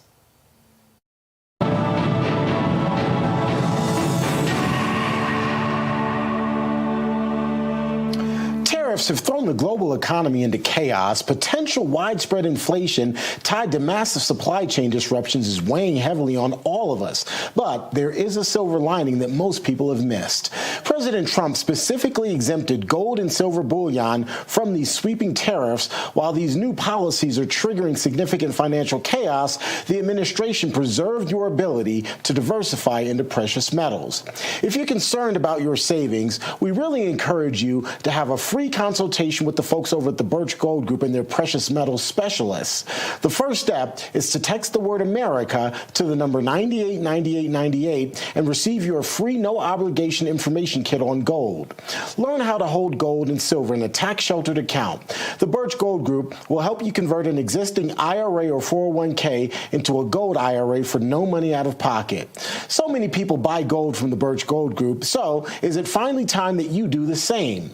With an A+ rating with the Better Business Bureau and thousands of satisfied customers, simply text the word America to the number 989898 for more information. Again, that's the word America to the number 989898. You can claim your free information kit right now.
reset stops here. The Charlie Kirk Show. Okay, everybody, welcome back. Email us, as always, freedom@charliekirk.com, and subscribe to the Charlie Kirk Show podcast page. Can we play that Texas A&M B-roll and stuff? I mean, what's happening on these campuses is profound. It's a national news story. Laura Trump was there with us. She actually is doing a special this weekend on Fox News of everything that's happening on these campuses. It's just amazing. Look at that. The energy, the enthusiasm. And tonight, we're going to have another big one, University of Wyoming. All brought to you by YRefi. That's YRefi.com, YREFY.com. Private student loan debt in the U.S. totals about $300 billion. About $45 billion of that is labeled as distressed. YRefi does not care what your credit score is. YRefi offers a 3-minute rate check without any credit impact. Just call 888-YRefi-34 or log on to YRefi.com. That is YREFY.com. It may not be available in all 50 states. Do you have a co-borrower? YRefi can get them released from the loan. You can give mom or dad a break. Go to YRefi.com. That is YREFY.com. That is YRefi.com. Yeah, can you show that? By the way, the media says like several hundred people showed up. Well, okay, first of all, that's a couple thousand, and then we had 2,800 people in the auditorium. That's a couple hundred people, according to the media. Literally, that's how they covered it. Right. Be right back.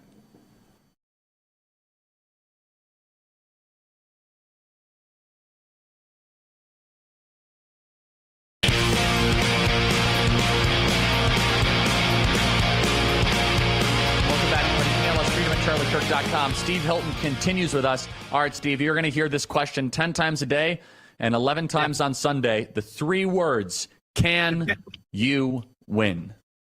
So the version of it that I was expecting, John, how the hell can you win in this deep blue state as it's described? Well, here's the plan, and I just want to be really clear with you and with everyone, Charlie.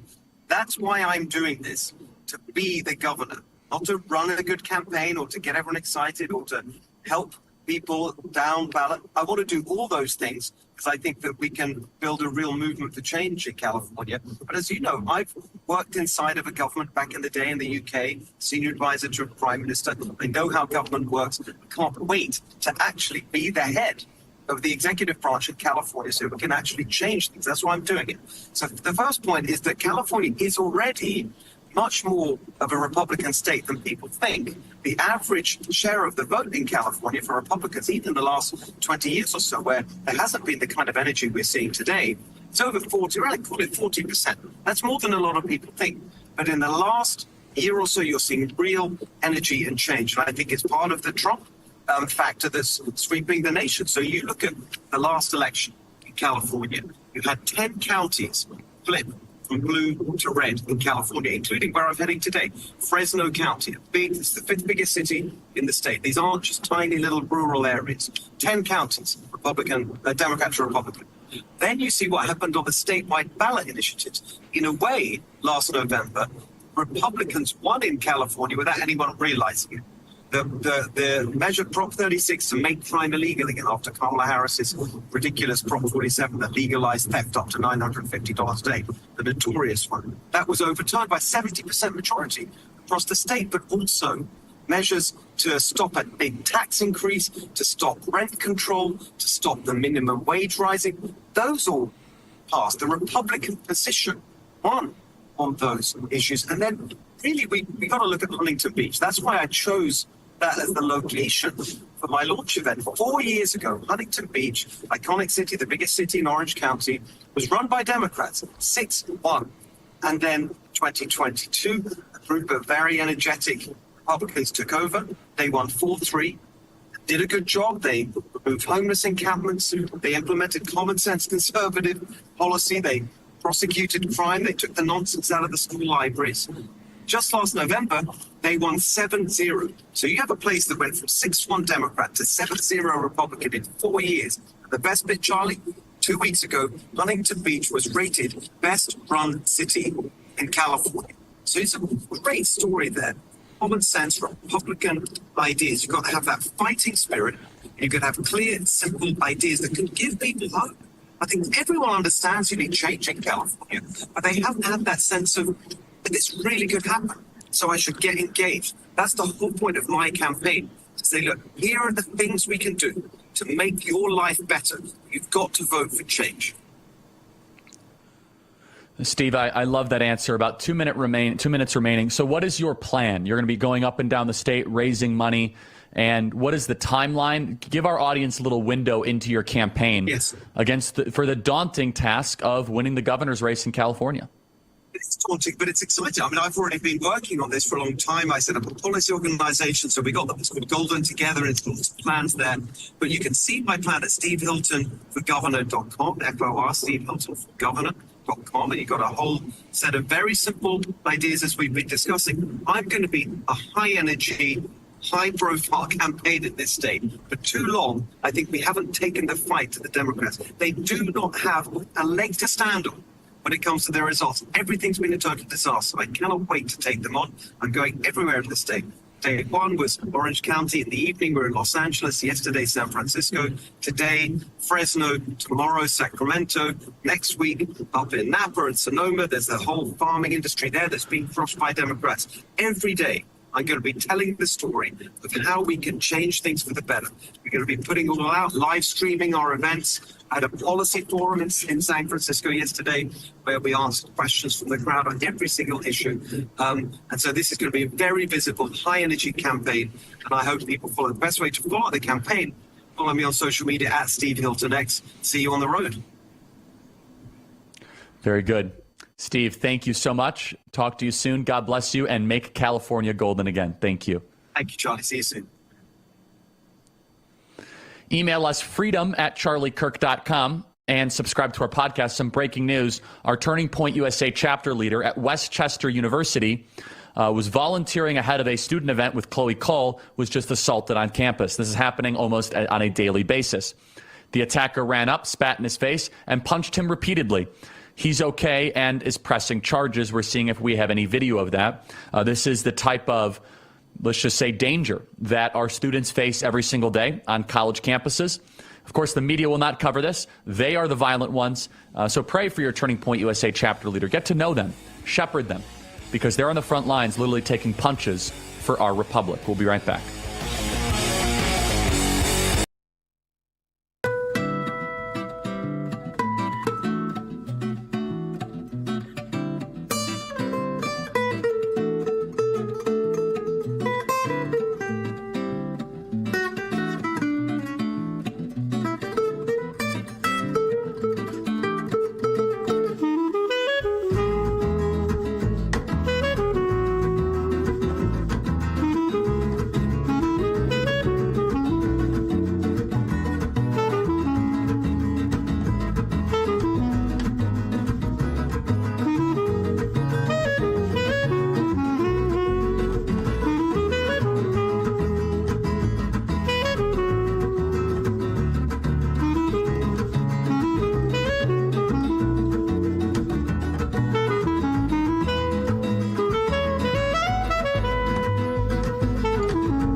Welcome back to this Real America's Voice news break. I'm Terrence Bates. Mourners continue flooding into St. Peter's Basilica to pay their respects to the late Pope Francis. So many people have come to see the pontiff that the Vatican decided to keep the doors open all night due to the higher than expected turnout. Early this morning, the Basilica closed for about an hour and a half, but then reopened to welcome the faithful. The Vatican says as of 1 o'clock Wednesday afternoon, more than 61,000 people had come to visit the Pope. As you can tell from this live picture, that number has increased pretty significantly. A number of people still there filing in and out of the Basilica. In the meantime, cardinals are continuing to arrive at the Vatican in advance of Saturday's funeral and the upcoming papal conclave, during which the next pope is going to be selected. The Vatican says 113 of the expected 133 eligible cardinals have already arrived. 2 cardinals say they won't make it to Rome due to health reasons. Just hours ago, President Trump followed up his criticism of Ukraine and its president with a similar rebuke of Russia and Vladimir Putin. Quote, "I am not happy with the Russian strikes on Kiev.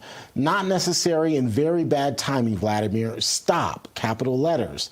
5,000 soldiers a week are dying. Let's get the peace deal done, he writes.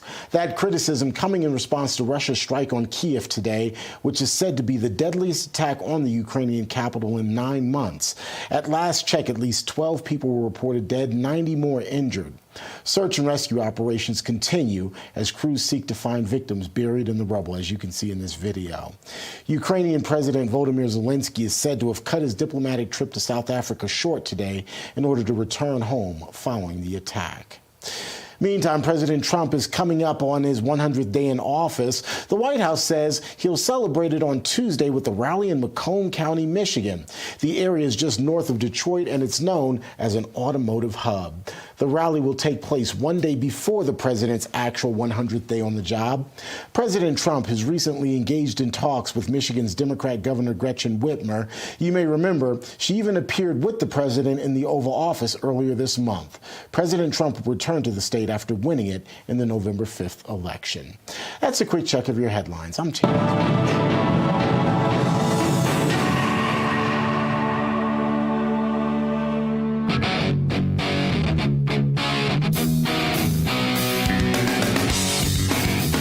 An all-new greatest American generation.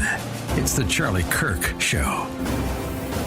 Okay, everybody, welcome back. Email us, as always, freedom@charliekirk.com. That is freedom@charliekirk.com. Phenomenal guests that we have coming up here in just a second. I want to tell you about the Herzog Foundation. If you guys are looking for private school options to get out of the public school system, Herzog Foundation might be for you. Are you rethinking your child's educational path, wondering if their current school truly supports your family's values? Well, you're not alone. And the Herzog Foundation is here to help you. With the Trump administration working to abolish the federal Department of Education and return control to the states, there's never been a better time to explore Christian education. For too long, federal overreach has dictated how children learn, but now parents have a greater say in their kids' futures. This shift could make Christian education more attainable than ever. The Herzog Foundation is your trusted guide to navigating these changes. Whether families are considering a Christian school, a hybrid model, or homeschooling, they provide the resources families need to make informed decisions. And to stay updated on the latest developments from the Trump administration and how they impact education, turn to The Lion, the Herzog Foundation's award-winning publication. The Lion offers real-time news and insights to keep you informed and empowered. Visit readlion.com to access must-read articles, and don't forget to sign up for the Lion's daily and weekly newsletters. That is readlion.com. Stay informed, stay equipped, and shape your child's future. Portions of the Charlie Kirk Show are brought to you in part by the Herzog Foundation and the Lion. That is readlion.com. Phenomenal guest here. I've taken some of his online course at Hillsdale College. That is charlieforhillsdale.com. It's Dr. Kevin Slack. His book is War on the American Republic, How Liberalism Became Despotism. Dr. Slack, welcome to the program. I want to talk to you mostly about this idea of immigration and the Founding Fathers. I want to ask you, what were the American founders' view on immigration? How did they incorporate that into law? Because if you were to ask just a regular person, they'd say one thing: we are a nation of immigrants, everyone should be welcome, and that's what the founders believe. Was that the founders' view on immigration? Please educate our audience. Take as much time as you please. No, and some of the founding fathers, Benjamin Franklin was probably the first to write about immigration. He does this in 1751 in his observations.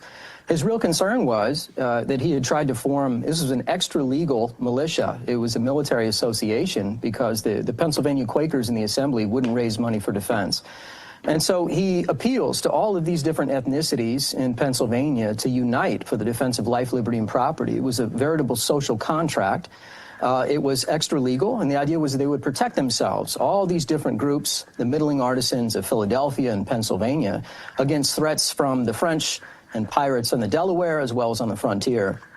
And what he saw is that many of the Germans who had come over, they'd migrated en masse to the colonies, had not participated in this effort, even though he tried to woo them into it. And so in 1751, he'd made this effort in 1747. In 1751, he starts railing against the German immigrants. And he says, why are we bringing in all of these German migrants? He says, rather, what's going to happen, they don't learn our language, they don't have our habits, they don't appreciate our laws. And that instead of Anglifying them, they're going to Germanize us. And so he stresses this idea of assimilation. Now, he would change his views on the Germans and the Scotch-Irish over time, but one thing that he stressed, and this was adopted by the other founders, somebody like Thomas Jefferson as well, was the idea of unity. How is it that affection binds a people together to command the kind of sacrifices that are necessary to preserve a people? So when we talk about a people, we say Americans, it means we're presupposing that that entity exists and that it has something in common.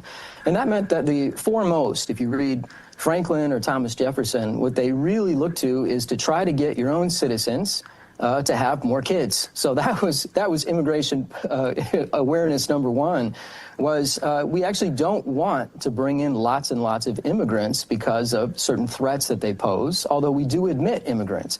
But it wasn't a nation of immigrants. That's a much later teaching that I think you can trace to the 1920s. The idea of a nation of immigrants really takes off in the 1950s.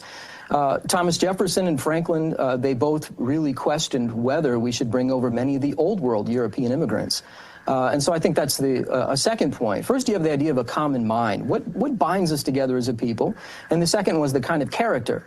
What are the manners and the habits of the people that are coming over? And what kind of institutions will they endorse? If they're allowed to vote in our political system, is it the case that they're going to bring over some of the bad policies and habits that they had left and that they had fled from? So that was the second major important point. It's also the case that if we're going to be honest, the founders' warning to us would be that diversity undermines unity. And that's why, if you get to the first Naturalization Act of 1790, and this is just truth. It may offend us today, but the founders said only free whites could become citizens. And the reason for that wasn't just you have ideas of inequality, natural inequality, but even Franklin in the 1760s, he goes and visits the Negro school, and he says, well, I've changed my mind about these black children. It seems like they can learn just like white children. But even then, he says, I hope that will discourage migration. And the reason that Franklin and Jefferson as well, took this position in Notes on the State of Virginia was they didn't think you could have Republican freedoms if you had a population that was torn apart by faction.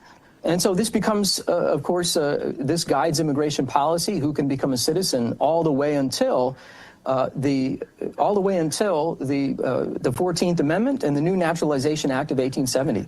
And that's when white Americans say, particularly the radical Republicans, they could see that the attempt on the part of the Southerners was to reintroduce slavery through a loophole in the 13th Amendment. And so in the 14th Amendment, they recognized natural-born citizenship for the freedmen, as well as they changed naturalization policy. And so you have whites and blacks can become citizens. This did not include other races. This did not include Asians for purposes of migration, nor did it include Indians. That status would change for Indians under public law in the 1920s. What and why? Why did they do this? Well, I think it was those three basic points. One was how do you have a common mind? The idea of a common citizenry, so you have a country for its citizens. Second, how do we bring over immigrants who are going to share some of our common values? This is one of the reasons why the laborers did not want a large number of Chinese immigrants at the end of the 19th century. They were very much afraid that they would bring over a kind of paternalistic view of the ends of government. There's also why many of the Irish pose such a problem. 75% of the Germans, they migrated off to the countryside, but about 75% of the Irish settled down in major cities. And the claim is they brought much of their paternalistic or view of government that focused on patronage. And of course, every time you have mass migration, it increases crime. It also increases the entitlements program or the welfare programs of the localities and the states, and of course today the federal government. And so from 1880 to 1920, we do see a change. We see the admittance of new groups. And I think that for us, and we can look at the last two waves of immigration, this poses a kind of challenge. And that is, in the founding period, they thought diversity undermined the kind of order necessary for Republican freedoms. We have a diverse regime, right? That's what we know. And I think the challenge to us is how do we maintain this sense of unity so we can protect those Republican freedoms and freedom under the law? And so I can go to the last two waves in law. You have 1880 to 1920. These were largely Southeastern Europeans. And that created all kinds of problems, the attempt to assimilate them into the body politic. It was also the case that they introduced new institutions to try to manage the migrants. What we look at as the family courts today. If you read Roscoe Pound, this was the dean of Harvard Law, he's writing about the family courts. And he says these are introduced to manage all of these Southeastern Europeans who are coming over here who don't know our ways. And so in the family court, you don't have due process rights. You have maxims of equity that guide all the rulings of the judge. If you don't follow them, you're in contempt of court. So what happened after the 1920s was two laws passed, 1921 and 1924, and they introduced a national origins quota, and this would have basically froze out those who could migrate to the United States. 70% of all migrants would come from just 3 countries, Northwestern European countries. But the real effect of that immigration law of 1924 was it stopped immigration generally. So the percentage of foreign-born in 1920 was about 14%. When you get to 1960, it's about 4 or 5%. And what that meant was all Americans just had more kids, Americans of all different races, because there was a prioritization on those who were natural-born citizens. The 1965 Immigration Act, as we all know, changed much of that. And one of the great dangers that it introduced was this. At every period of mass migration, whether you talk about the Irish in the 1840s or the migrations from Southeastern Europe, 1880 to 1920, that you had a period of assimilation that followed these waves. What's happened since 1965 is an ever-increasing number of migrants, and it poses that great threat to us that I think the founders warned about, and that is how do we maintain some kind of a unified... Yeah, go ahead. So, no, please. That was phenomenal. So we have 2 minutes remaining here. And I want to make sure it's very clear. Was diversity a stated value of the American founders? Because we're told that diversity is our strength. Was that a founding value of America? 2 minutes remaining, Dr. Slack. No, in the terms that we use it today. What kind of diversity was valuable? Well, if you read Madison in Federalist 10, he talks about diversity of talents and property. Yeah, that's valuable. But if you get to the end of Federalist 10, he warns about a lack of any common sense of the whole. And so there's a mean that has to be achieved. And then obviously, again, the founders did not think we could have a racially diverse body politic that would also secure Republican freedoms. And that's why in the Naturalization Act, again, one of the first acts passed by Congress in 1790, only free whites could become citizens. They were afraid. And this is why, James Madison was president of the American Colonization Society. So anytime, I have an establishment Republican, they look at me and they say, well, Madison loved diversity. And you say, he was president of an organization whose end was to ship blacks back to Africa. That's the kind of diversity the American founders thought possible with regard to race. Now, again, we don't agree with that anymore, but I think it remains a challenge to us. And who was around in 2020 that didn't see this appeal to tribalism flare back up? And I think this is where Trump has been excellent in trying to appeal to the things that unify us as Americans. Dr. Slack, stay right there. We have another segment with you. I want everyone to check out charlieforhillsdale.com. That is charlieforhillsdale.com. Email us, as always, freedom@charliekirk.com, and subscribe to our podcast. Check out relieffactor.com. That is relieffactor.com, 100% drug-free relief factor is the best way that you guys can get out of pain, knee pain, back pain, joint pain, elbow pain. So take a look at it right now at relieffactor.com. That is relieffactor.com, 100% drug-free relief factor. So please take a look right now at relieffactor.com.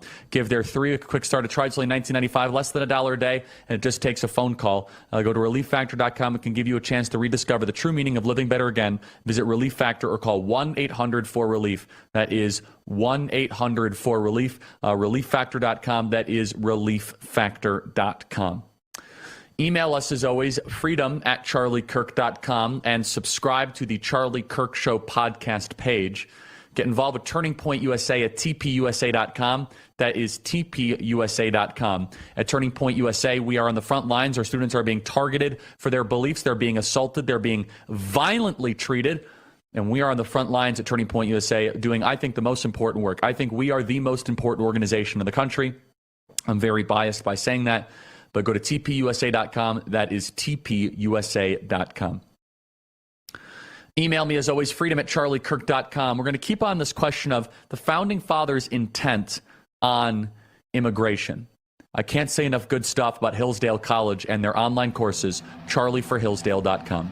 We're going to talk about the 14th Amendment, actually. It's timely. We'll be right back.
The truth, the whole truth, and nothing but the truth.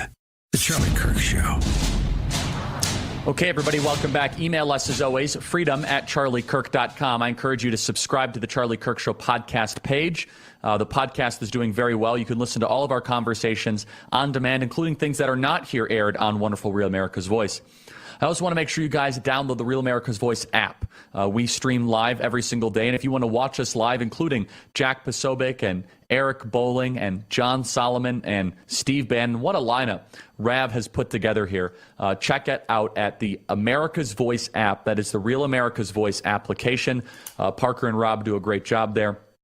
And they take so many of our events live, and we deeply appreciate that. That is the Real America's Voice app. I will be heading to Laramie, Wyoming momentarily to speak to a massive group of students at the University of Wyoming.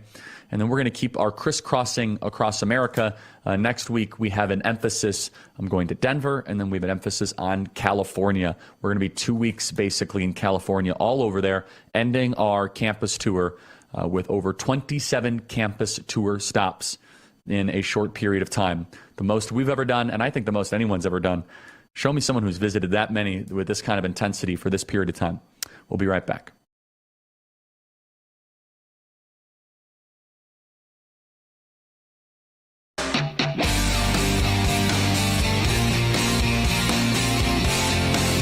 Welcome back, everybody. Email us, as always, freedom@charliekirk.com.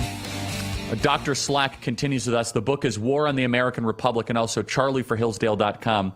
That is charlieforhillsdale.com. I need to ask about the 14th Amendment. Do you believe the intent of the 14th Amendment was to apply to the children of illegal aliens? Do you believe that was the original intent? And how should we think about it in a modern context? No. I think it's kind of absurd that those who ratified the 14th Amendment would have thought that it applied to the children of illegals, even when the Supreme Court weighed in to establish those who were born on U.S. soil were U.S. citizens, that it was for a migrant worker who was here legally. So, no, I don't think it applies. Obviously, in the 14th Amendment, you've got that clause that talks about those who are not subject to a foreign jurisdiction. And all those who are illegal immigrants would apply, that they would be classified under that clause. So the Supreme Court's never ruled on that. We can see a case like Plyler v. Doe. They've talked about certain rights of the children of illegal immigrants to education in the United States. But Supreme Court's never actually ruled on that question, whether birthright citizenship applies to those who are here illegally. Not legally, those who are here to work, but those who are here illegally. Very good. And so going back to this idea of the founders and their intent on immigration, it seems as if we are just constantly flooded with this idea that we must allow in the entire world and the entire planet. You said something noteworthy to me, which is faction. It seems as if we are suffering under great faction here in this country. In fact, it seems as if we are a nation of strangers, not a nation of neighbors, that we all have different origin stories, sometimes different languages, and we are ships passing in the night. Talk more about the founders' caution around faction and connect it to some of the things that we're experiencing today in 2025. Well, you know, Madison, he defines faction in Federalist 10. He says any time that there is an individual or a group whose ends would deprive other citizens of their rights, that's a faction. So he's in favor of interest groups. But the real caution that I think the founders give us with regard to faction of ethnicity, race, those kinds of things, is you begin to see yourself as a member of a certain insular tribe. That's why they're cautious about some of these religious groups. You know, Roman Catholics, Jews, they were less than, you know, maybe 1% of the population. So Federalist 2 talks about all the things that would unite a people, and that would be a common language, common customs, common religion, common ethnicity, migrating from the same parts of Europe. So that was their idea as to what would help root a people, that would help to maintain the affection that would preserve the common and the common good. I think what we've seen, and this is particularly since, I mean, we see two movements of this. The first one begins in the 1920s, and that's where you have certain thinkers who begin to argue that they ought to be able to maintain their group identity as well as be citizens of the United States. And so the argument there is America is nothing but an idea. And that really begins, as best as I can tell, in the 1920s. And so you have Elaine Locke talking about the new Negro and blacks being able to retain their own identity. You have the same thing for Jews in the 1920s, talking about how all these groups, they ought not to have to assimilate, but rather America is just a mere idea. It has no common ethical principles, and of course they extend that to religion and all these other things. The danger with that is, in that kind of mentality, is that once you begin to import more and more groups, they keep their tribal identities, and there's no longer a pressure to assimilate.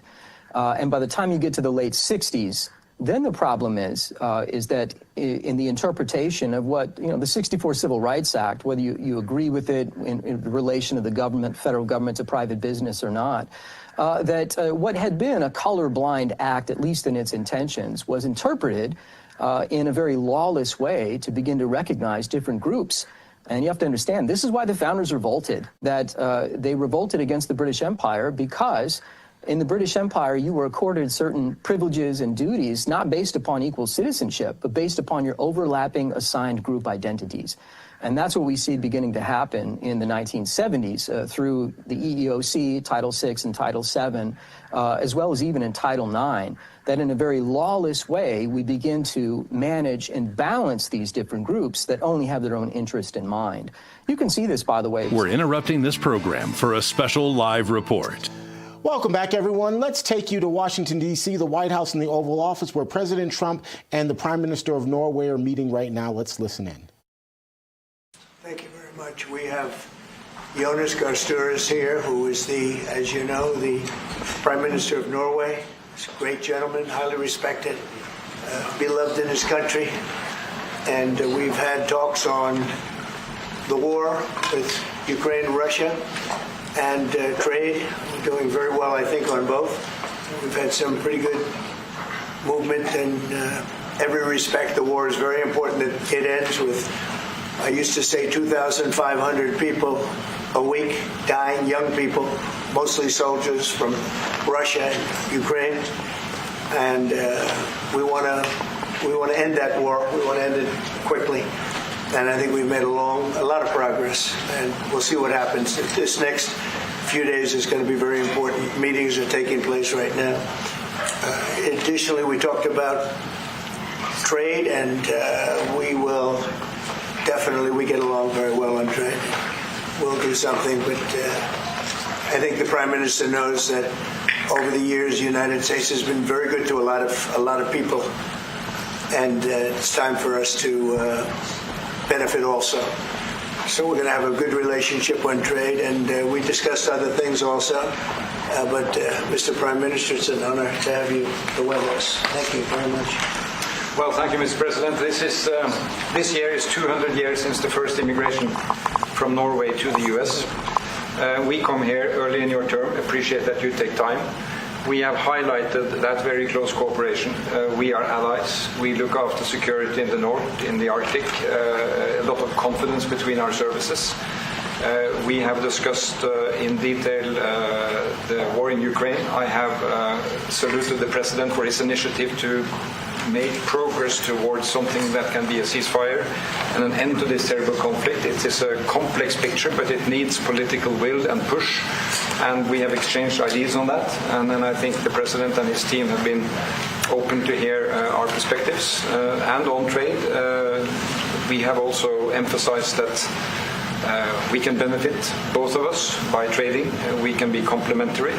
And we can find good solutions. But first of all, I appreciate, Mr. President, the spirit and the tone of this conversation, which has been confirmation of a very strong partnership. Thank you very much. Appreciate it. Any questions? Yes. Mr. President, Anybody? have you spoken about the tariff that you want to impose can you guys record Norway? Is there a chance that you can lower? We spoke about trade, and we understand each other very well. I think we'll have no problem. You think that you will get an agreement? I think we'll have no problem whatsoever with Norway. Mr. President, a possible visit to Norway? Did you discuss a possible visit for President Trump? We didn't, but I love it. I mean, I've been there, and it is a beautiful place. They have. But I told the President that, he is receiving us early in the term. He's welcome to visit Norway. We would like to have him, and it will be another way of emphasizing this strong friendship. Mr. President, Norway has been a staunch supporter of Ukraine since the Russian invasion in 2022. Has something been discussed here today that may have altered your views on things? No, we want to, very simply, I have no allegiance to anybody. I have allegiance to saving lives, and I want to save a lot of lives. A lot of young people, mostly young people. It's the war. It's the soldiers, and if we can do that, also, as you know, I got started because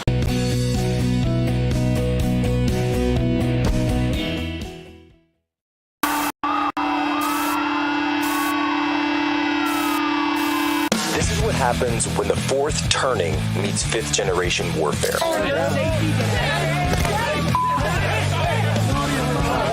A commentator, international social media sensation, and former Navy intelligence veteran. This is Human Events with your host, Jack Posobiec. Christ is king. Breaking news from overnight, Kyiv hit by a massive Russian drone and missile attack, the deadliest since the summer of 2024. 9 people were killed, more than 70 were injured. 2 residential apartment buildings were hit, while other buildings in the capital were also targeted. First responders are still looking for anyone that could be trapped in the rubble. Ukrainian President Volodymyr Zelensky cut his trip in South Africa early in order to go back to Kyiv. This morning, trade war confusion. China pushing back after President Trump indicated that the U.S. is negotiating with the world's other biggest economy. Overnight, multiple Chinese officials denying that there have been talks. One saying, quote, there are no trade negotiations between China and the U.S. Any claims about progress are unfounded. Yesterday, the president signed executive orders targeting universities he views as liberal adversaries to his political agenda. It's part of his campaign to end what he calls wokeness and diversity efforts in education. The Supreme Court appears to favor an opt-out option for LGBTQ plus readings in school. A majority of the justices signaling support for the religious rights of parents in Maryland who want to remove their kids from classes using the storybooks. Donald Trump's net approval rating on immigration is actually positive, which is very much unlike his first term. If you ask, are we on the right track or the wrong track when it comes to immigration policy, the plurality say that we're on the right track, which is very different from where we were just a few months ago under Joe Biden. Ladies and gentlemen, welcome aboard today's edition of Human Events Daily here live, Washington, D.C. Today is April 24th, 2025, Anno Domini. 100 days. That's right. We are less than 1 week away from the 100th day of President Trump's second term, his second administration, many are calling it.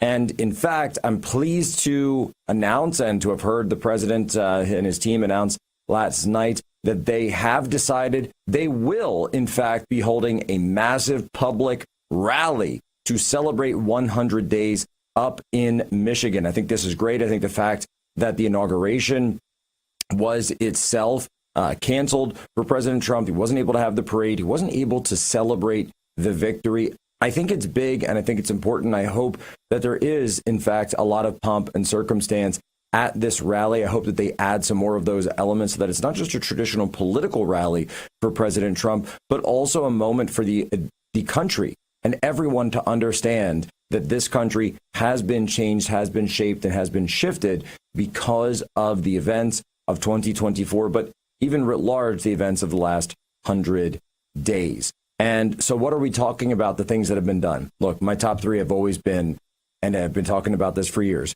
trade, immigration, and foreign policy. If we are able to change the trade, immigration, and foreign policy, we can change the entire trajectory of this country.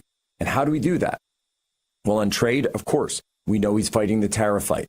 On immigration, look what's happening. The mass deportations. Yes, I know there's fights in the courts, but the administration has completely changed the entire tenor of what's going on. Now, if you get caught in one of these gangs, where do you get sent? El Salvador. You get sent to Bukele, and Bukele will put you away. And then finally, of course, foreign policy, working to wind down the wars, particularly the war between Russia and Ukraine that, as we learned recently, has been run by the United States militarily on the tactical and operational level out of an intelligence command and control suite in Germany. This is what we elected President Trump to do.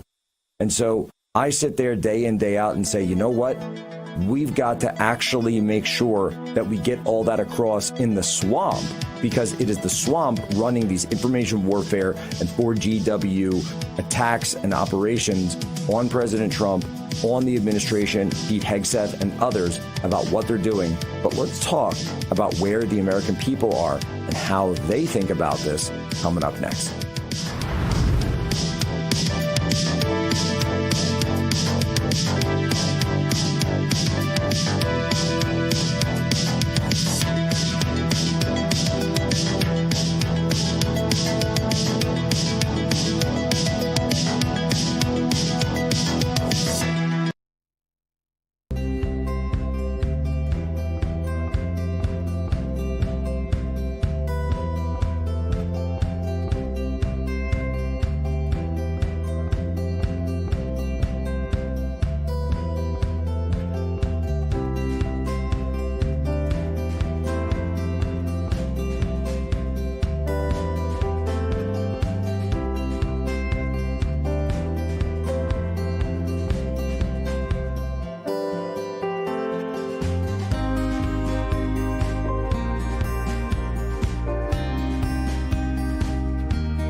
transformed how we experience the world. 24/7 sports, breaking news, and endless entertainment, all from your living room. You're paying a premium for your TV service, but behind the scenes, just a few massive corporations control most of what ends up on your screen.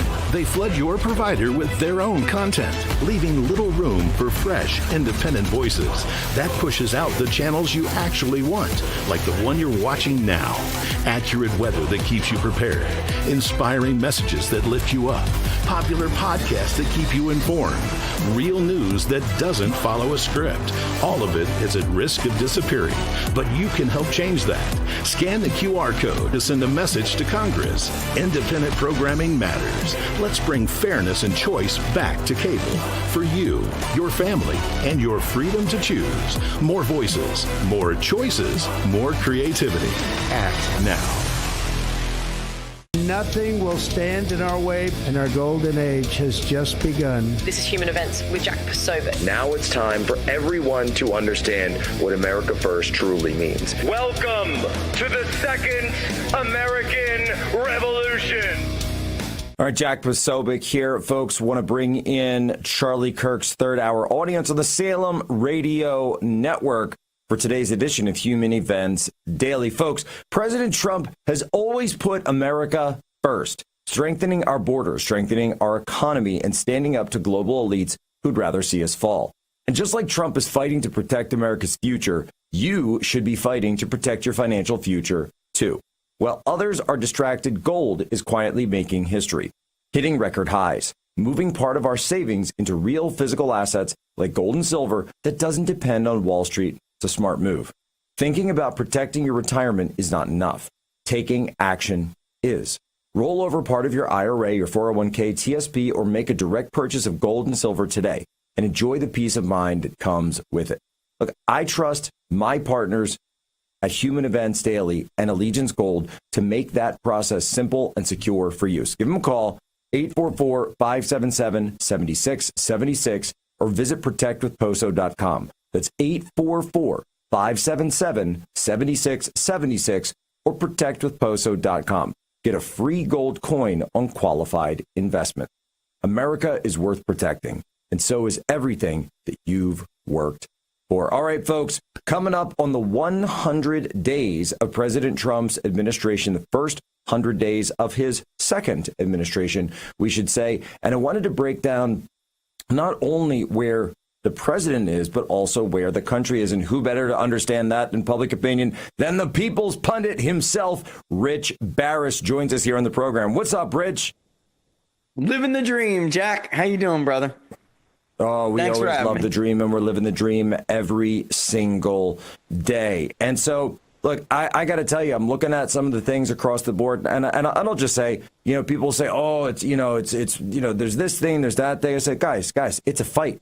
We always knew it was going to be a fight. We told you it was going to be a fight. Yeah, we won in November, but just because we won the battle didn't mean the war was over. No, it meant that the war was moving to the next phase. As people say, what about the courts? What about this? So hold on, guys, did you really think that they were just going to give you your country back, hand you your country back? Never, ever. So, Rich, that being said, let's talk about where President Trump is now in terms of these approval ratings, which, by the way, are pretty high when it comes to President Trump to begin with.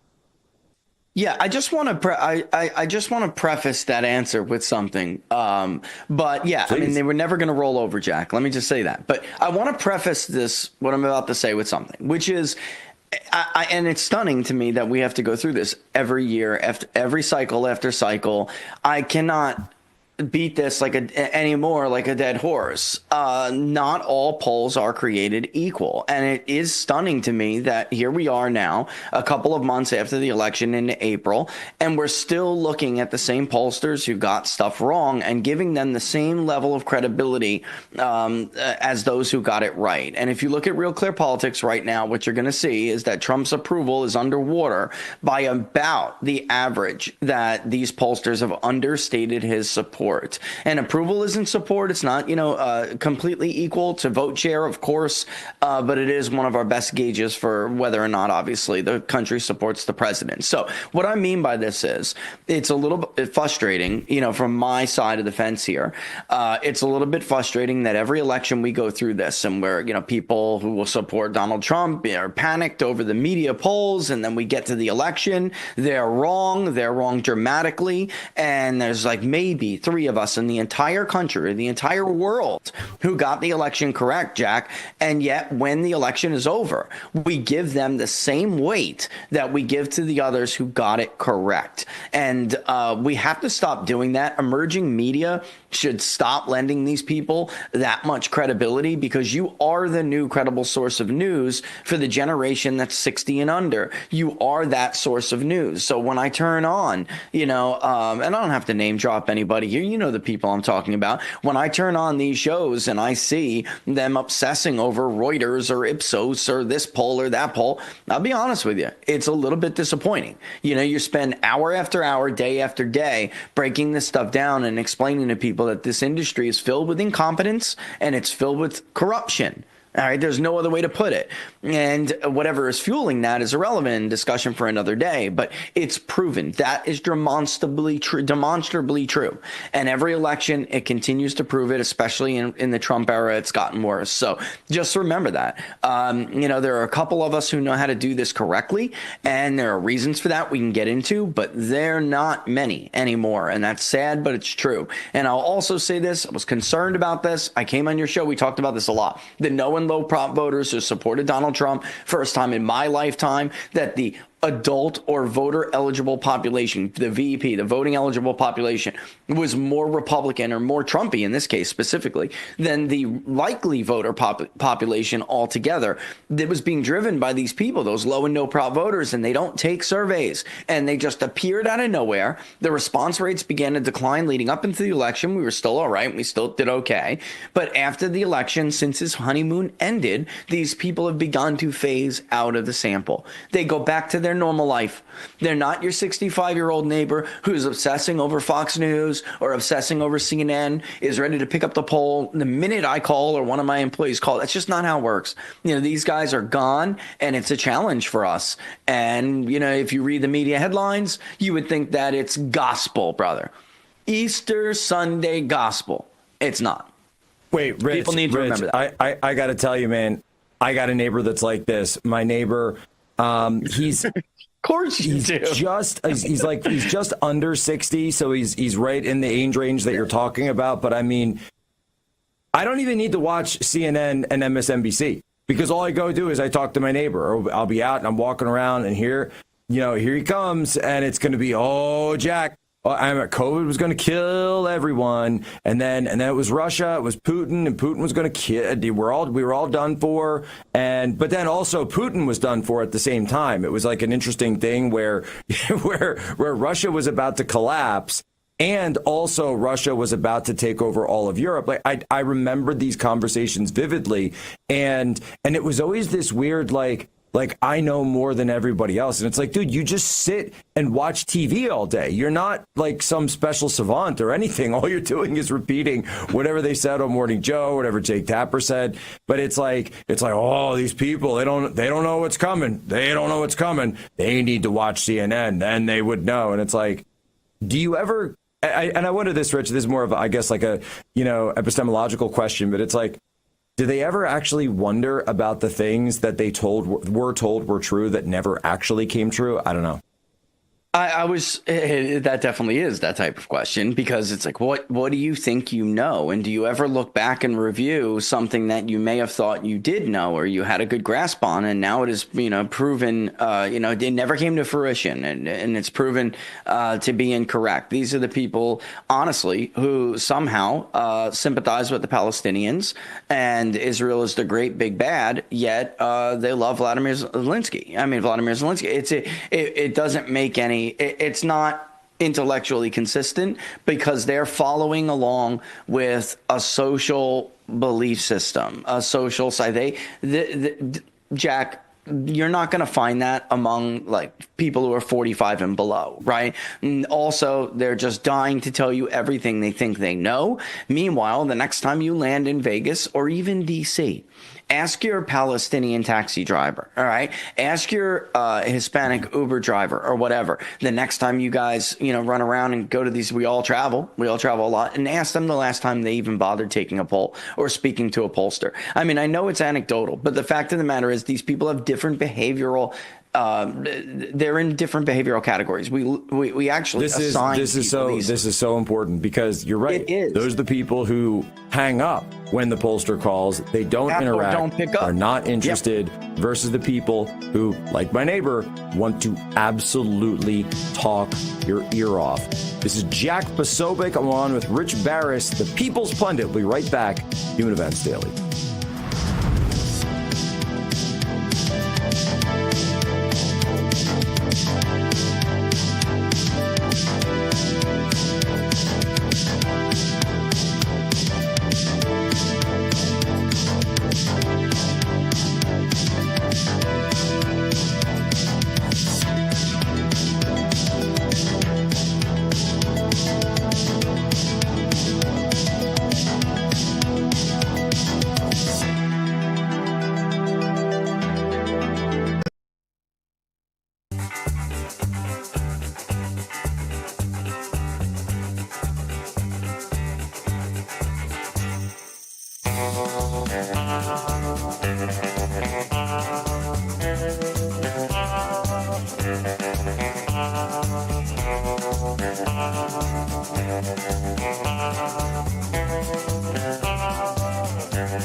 You talk about influencers. These are influencers, and they're friends of mine. Jack Posobiec. Where's Jack? Jack, who's done a great job. All right, Jack Posobiec, and we are back. This is today's edition of Human Events Daily. We're on with Rich Barris, the People's Pundit. someone who was, and Rich, let's be fair, man, you were literally, if not the best, within the top 5 pollsters nationwide on this election. How many people said we would go 7 for 7 in the swing states? Well, Rich Barris did. And it's funny how nobody wants to give Big Data Poll that level of credit. Was it number 1? Yeah, that's one. There were even the others who did a good job. They may have had Harris winning Michigan, or they may have had Harris winning North Carolina. We are the only ones who had him sweeping every seriously competitive state. And then Minnesota was close, but it wasn't. It was closer than it has been in recent elections outside of 16. But it still was. It still leaned to Harris. But everyone outside of myself consistently had that. There was one pollster who flip-flopped like crazy at the end, and I don't even consider it credible. I mean, they announced they were doing final polling, Jack. Then we came out with our final polling, and they went, oops, let me, actually, we were just kidding. Here's our final polls. It was a joke. They took a bite at the apple, the same damn apple, and it was the same data set. Everyone knows it. Everyone could see it. So there was one person who did that in this country. But these others did a good job. So, when you have some other firms out there that did have Harris winning by 1 point in Michigan, that's within the sample error, and they give an accurate depiction of how close that race was. But that's not the industry standard. And there's 2 things I'm worried about. The people who don't know how to do this job day in and day out. And I know it sounds like I'm taking it personally, but I kind of do. I have completely bought in, and I always have. It's why I do this job. I've completely bought into George Gallup's belief in the role of public polling in a self-governing society, and it's dangerous and it undermines democracy. It doesn't matter whether or not they're doing it on purpose or not. It doesn't matter. It sows distrust in the process to have polling that constantly is inaccurate in one direction, which isn't probable. It's not even possible. It's them that's a systemic deep problem with the industry, and whether it's ethical or methodological, it doesn't matter. It's happening, and the effect is the same. And yet, the people who are wrong year in and year out not only get elevated, but, and I think maybe this is the part that drives me nuts the most, one side should expect this. CNN is not going to suddenly change because they're embarrassed and humiliated that they were wrong. That's not going to happen. They're going to change when they go out of business because you don't watch or care about the CNN poll anymore. All right, when they don't have the money Rich, to fund the poll. Tell me how you really feel. Tell me how you really feel. Right. So I mean, let me tell the audience this. You're doing this. You're fueling this. You're popping a blood vessel every time YouGov, who hasn't gotten an election correct in like 15 years, every time YouGov puts out a poll that you pop a blood vessel over, you're doing it. Just ignore them. They're not credible. Don't read the papers that fund them. They're not credible. Right? So Rich, what Rich is talking about, just to zoom out a little bit, is the issue is that this generates headlines for so many news outlets, which then generates the clicks and shares to say, oh my gosh, all of a sudden, Trump is underwater on war. He's underwater on election, the stock market. Oh my gosh, look, he's totally lost this segment of the population on this issue, immigration. It's people are totally the tariff. I remember, Rich, I believe it was YouGov actually when Trump announced the tariffs. All of a sudden, YouGov Snap poll comes out like 12 hours later, and they're suddenly telling us that America hates the tariffs. And then what do? They get to go on CNN, and then they get to go on MSNBC, and then it feels like, and I understand why, but it's almost like the White House press team feels like we need to respond to the narrative that's being put out by these organizations. And what Rich is saying is, the initial data that's coming in is bad. So garbage in, garbage out. You're responding to a narrative that is knowingly false. It's based on faulty assumptions. It's based on bad data. So the people that you then think you're responding to, they don't exist. And I'll just, we're coming up on the break, but I'll just put it this way. Go up to somebody who voted for President Trump in the 2024 election and ask you, do you regret your vote? Yeah. Do you wish you had voted for Kamala Harris? Do you wish Joe Biden could still have been president? And see if you can find anyone who will say that they wish we had kept things going the way that they were going. I guarantee you those people don't exist. This is a false perception. It is false data. That's what's driving it. And the White House, I love them. And it's guys, don't worry about this stuff. It's fake. It's fraudulent. And look, that's why we call them the fake news. Jack Posobiec, we'll be right back.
Terrence Bates here with your Real America's Voice news break. Mourners continue flooding into St. Peter's Basilica to pay their respects to the late Pope Francis. So many people have come to see the pontiff that the Vatican decided to keep the doors open all night long due to the higher than expected turnout. Earlier this morning, the Basilica closed for about an hour and a half, but then reopened to welcome in the faithful. The Vatican says as of about 1 o'clock yesterday afternoon, more than 61,000 people had visited the Pope. As you can see from this live picture, that number has increased pretty significantly. Still, trust me, lots of people coming. Meantime, the cardinals are continuing to arrive at the Vatican in advance of Saturday's funeral and the upcoming papal conclave, during which the next pope is going to be selected. The Vatican says 113 of the expected 133 eligible cardinals have already arrived, but 2 cardinals say they won't make it Rome due to health reasons. One of the things we do know is that President Trump will be leaving tomorrow morning to go to Rome in order to attend Saturday's funeral. Just moments ago, while meeting with the Prime Minister of Norway and other dignitaries in the Oval Office, the president talking about the fact that he's likely going to meet with a number of other world leaders who will be attending that funeral. President Trump going on to say that he expects to talk about trade issues, but very likely will also discuss the ongoing war in Russia and Ukraine. He'll also talk about a way to potentially end that war. President Trump saying that he is still optimistic a peace deal can be reached between Russia and Ukraine despite the attack last night and overnight from Russia. Still, President Trump saying that both sides need to just come to an agreement, and the United States has shown them the finish line. They just have to get over it. Meantime, back home, President Trump coming up on his 100th day in office. The White House says that he'll celebrate it Tuesday with a rally in Macomb County, Michigan. That area, by the way, is just north of Detroit, and it's known as an automotive hub.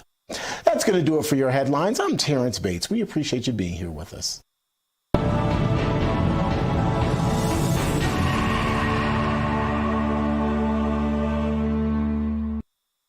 And Jack, where's Jack? Where's Jack? Where is he? Jack, I want to see you. Great job, Jack. Thank you. What a job you do.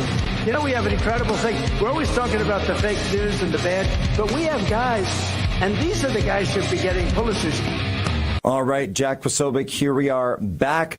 It's today's edition of Human Events Daily. Look, folks, I think it's no one's surprise that I've been at the White House recently, numerous times, that I've been traveling with administration officials. The media, of course, loves to report this every so often as much as they can. But, you know, when you're in these various environments, or when you're traveling to Ukraine with Secretary of Treasury, you know, communications security is paramount. Who is getting into your devices? Also, you know, when it comes to the secretary, when it comes to their security, and of course they have Secret Service for the physical security, but they also have to make sure that his communication security is protected, and incredibly, of course, because of all of the documents and sensitive information that he is privy to in a real-time basis. And of course, whenever you're around the president, it only ratchets up further and further. So what does this make us think? Well, as consumers, as people who all have those cell phones in our pockets and around us and the laptops and everything else, we need to start thinking about our own communications security. And that's where Silent comes in.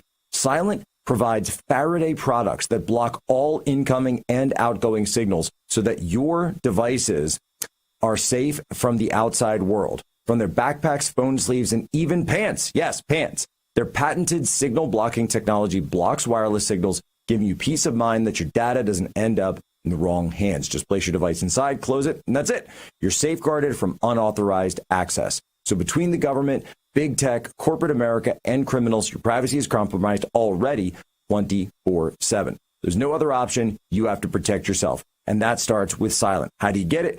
Go silent today at slnt.com/POSO to save 15% plus free shipping on qualifying orders. Stay ahead of what's coming. Secure your privacy today. Again, that's slnt.com/POSO for 15% off and free shipping.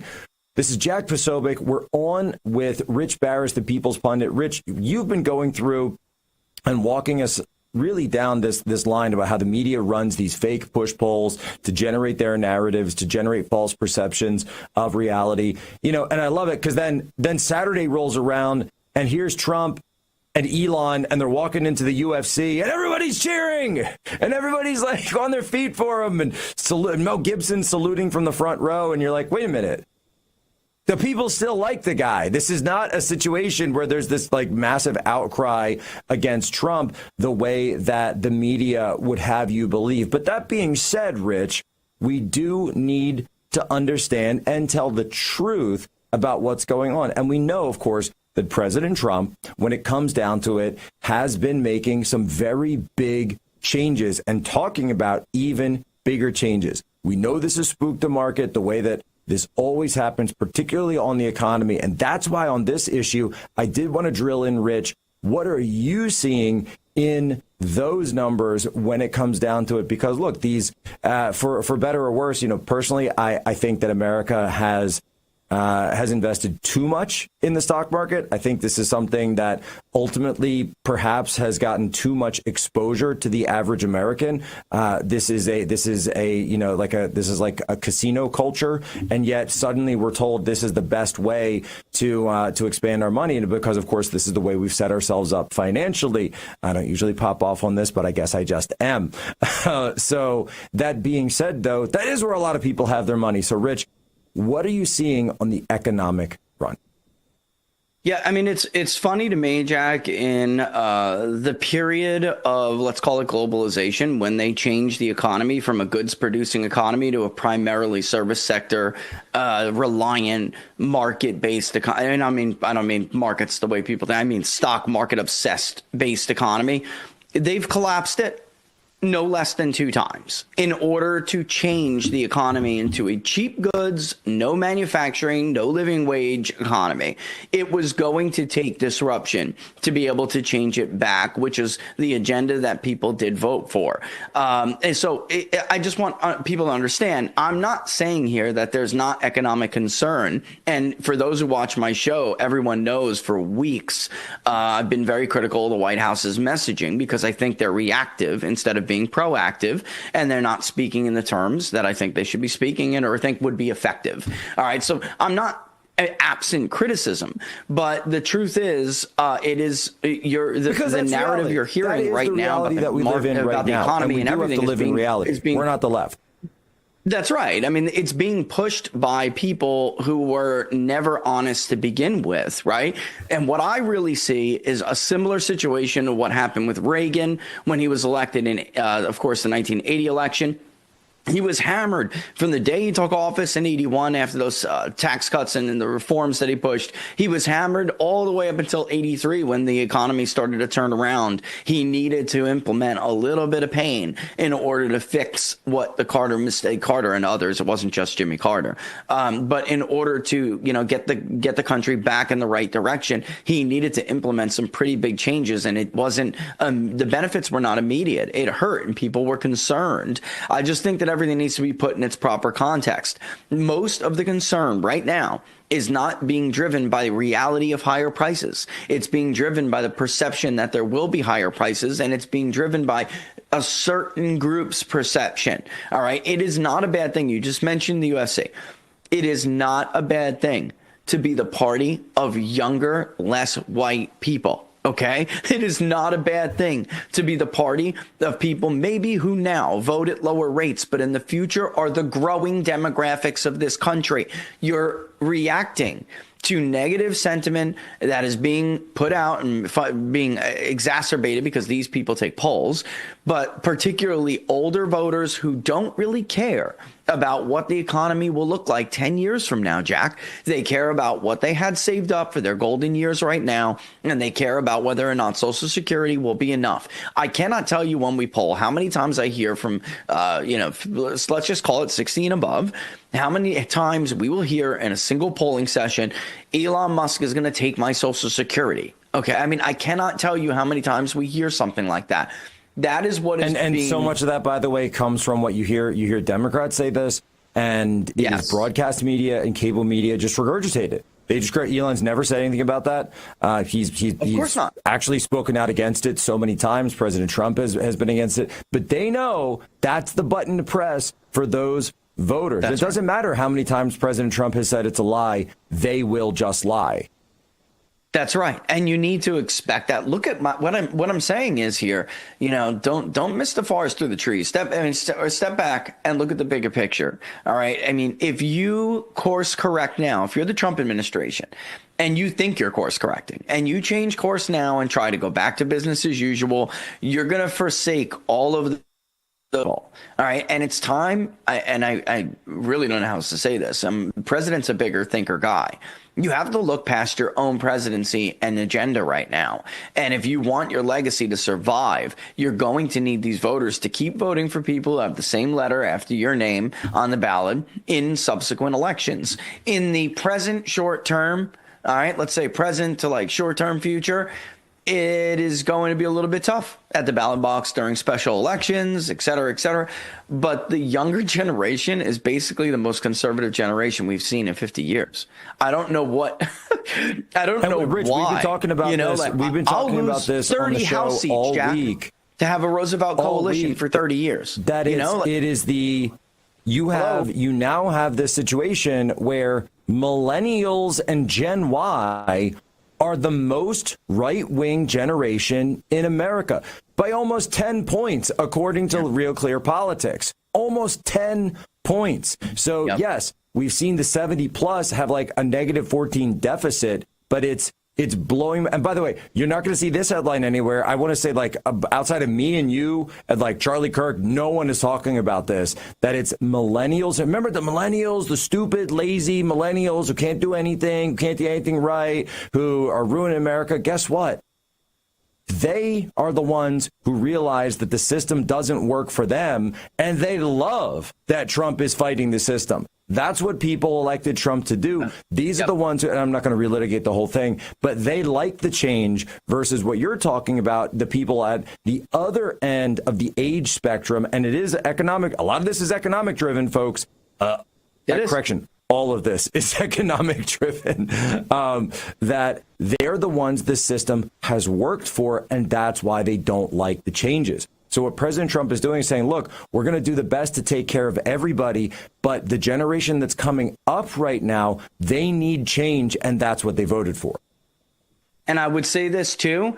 Even that number that you just flashed on the screen is exaggerated because, I mean, I don't want to go through this, but we've talked about this a lot. Going in, I told you he was not going to perform as poorly with seniors as the poll suggested going to the election. There are myriad reasons for this that we've discussed. Polls are very bad. The younger people are underrepresented, by the way, in those surveys, and the older people are overrepresented and not even polled correctly. All right. Let me just the sample sizes alone. I can tell I already know the answer to this question, but you do any post-stratification? You do any multi-level regression? You did not. Your sample is not big enough. When we do, and this is why people should go to the Public Polling Project, support the Public Polling Project. Yes, that is a pitch. Go to Big Data Poll and do it.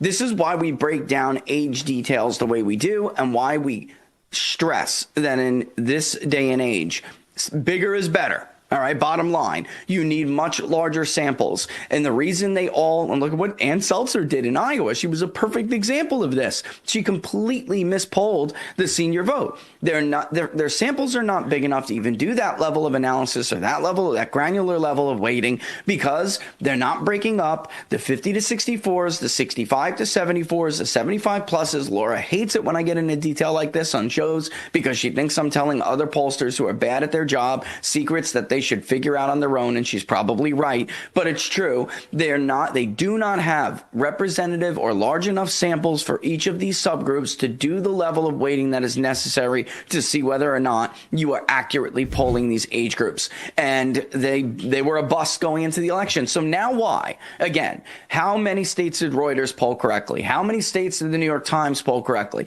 How many states did Marist poll correctly? And I could just keep going because none of them did. There were like 3 of us who did a good job. And I'm telling you, it's because they're not doing any of this. They get it all wrong. They basically gave Harris a massive advantage with seniors that she never had. By the way, they did it for Biden, too.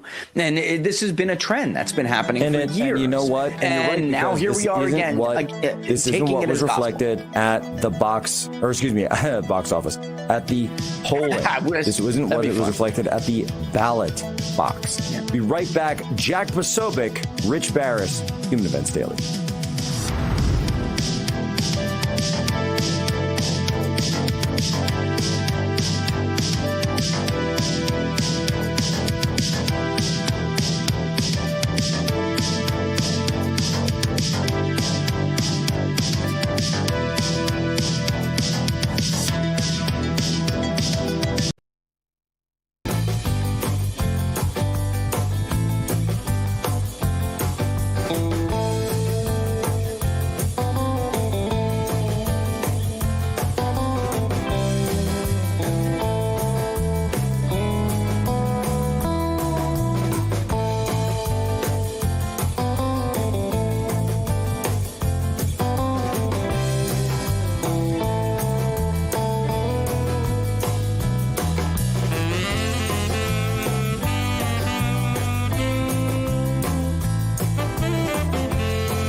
poll the public, and it turns out the public can hold conflicting views even within themselves. Part of my job to figure out, okay, where do they actually feel on the overall immigration picture? And I think it's important to note, as we have mentioned, is that Donald Trump's net approval rating on immigration is actually positive, which is very much unlike his first term. If you ask, are we on the right track or the wrong track when it comes to immigration policy, the plurality say that we're on the right track, which is very different from where we were just a few months ago under Joe Biden. So, yeah, you see those polling and you see it's conflicting. It kind of actually reminds me a little bit of the gun control debate, right? Where you see, oh, my God, 90% background checks. And then, of course, you look at ballot measures in places like Nevada and Maine. And then when it's actually on the ballot, it's basically 50-50. In my opinion, on this particular topic, what we're really talking about and the metric we should be looking to is, do people like, when they ask, do you like what Donald Trump's doing on immigration? And if the plurality says yes, which is what's going on, then that's the number that I think is most representative of the public at large. When I'm working long hours, I'm always listening to Human Events with Jack Posobiec. All right, Jack Posobiec, we're here for our final segment with Rich Barris. And, you know, as we come to President Trump's first 100 days, his second 100 days, in a sense, because it's the second administration, let's take a look back, because we're almost coming up, and this will be here very soon, on the 10-year anniversary of President Trump coming down that golden escalator. And remember what the world was like in 2015. If you were a Republican and you mentioned the word deportations, you were pushed to the side. You were shunned. You were publicly attacked by the media. You were far right because you wanted illegal aliens out of the country, or God forbid, you wanted to maintain the current standard of the country that we live in now. You wanted peace. You didn't want congestion in your cities. You didn't want this creaking education system, healthcare system, housing situation, all of these problems that are exacerbated because there are too many people in this country, or the fact that you don't like the cheap foreign labor being imported that's literally pushing people out of their own jobs in places like Disney, where they were having to train their own foreign replacements. You were considered a psycho. And now you look what's going on. They turn around and say, you know what, on this question, even CNN has to admit it, that Trump is ascendant on this issue, that Trump won on this issue. His entire political career is because he got this right. And in addition, all of the incredible talents and everything else that he's accomplished. But he was right on the money when it came to this issue where the American people are. Rich Barris, I want to bring you in here. And I really do think that it's incredible that look at where, you know, just as we talk about, you know, the trajectory of things, look at where the Republican Party has come since the autopsy of 2012 to today on this issue. It is night and day, and these people have absolutely fallen. They have absolutely fallen. And I got to just say one more thing before we get out, is that to the Republicans in D.C., if you think, oh, well, we'll just slow roll Trump and then we'll go back to the Mitt Romney, Jeb Bush. No. Those type of candidates are never going to win again. If you do try to go back to that kind of party, not only will you destroy the coalition, MAGA, as well, what you're going to end up with is a world where the far left, like the Luigis, actually take over. Rich Barris. Yeah, that CNN clip, that was actually interesting. What he's essentially referring to is the wording of surveys. That is what he's being critical. I am forced to say that Harry is right here. He's not right often, but when he is, he is. What he's saying is the survey wording is not getting to the core of public opinion. And it's a great example is background check and gun control. Oh, my God, 90% support, these databases and doing background checks. Right. But then when these measures get thrown on ballots and initiatives in competitive states, they get thrashed, or at best, like he said, it's 50-50. We see this with a lot of issues, Jack. The bottom line is tariffs. Do you or would you support what Trump is doing with tariffs? And do you support the end goal? Are you willing to take a little bit of pain in order to get to like this better future. I mean, they're not really wording these questions like that. They're like, do you support tariffs that are going to increase the cost of prices? I mean, so that's what he's referring to. And the funny thing about the autopsy is this. Donald Trump's Republican Party is exactly what the so-called autopsy of 2012 called for the party to become. And yet the very people who commissioned, the very, politicos who commissioned it, the very donors who paid for it, they're the ones who are making they pose the biggest threat to Donald Trump's White House, his coalition, and the ultimate success of the policy agenda. And I find that to be very ironic, whatever you want to call it, and I have for many years. This is the party the autopsy said they wanted. This is the party the autopsy claimed they needed to get in order to survive as a national political force. They got younger people. They got more black voters. They got more Hispanic voters. They are the party of the rising demographics. And that is amazing since, once upon a time, we were all obsessing over a book called The Emerging Democratic Majority, which argued that demographics were destiny and that Democrats would be the ascendant party and there was nothing Republicans could do about it. That, of course, I always thought was faulty because this is something Republicans need to remember right now. Demographics are destiny is a flawed theory because political coalitions, the only thing they're consistent with, Jack, is that they consistently evolve. And the policy that parties support, I believe in rational policy choice, the policies that parties support, they back and they advance. Absolutely. And that's how you keep the coalition together. Rich Barris, that's the People's Pundit. Please go follow him. peoplespundit.locals.com. The Big Data Poll. I am Jack Posobiec. Ladies and gentlemen, as always, you have my permission to lay ashore.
how we experience the world. 24/7 sports, breaking news, and endless entertainment, all from your living room. You're paying a premium for your TV service, but behind the scenes, just a few massive corporations control most of what ends up on your screen. They flood your provider with their own content, leaving little room for fresh, independent voices. That pushes out the channels you actually want, like the one you're watching now.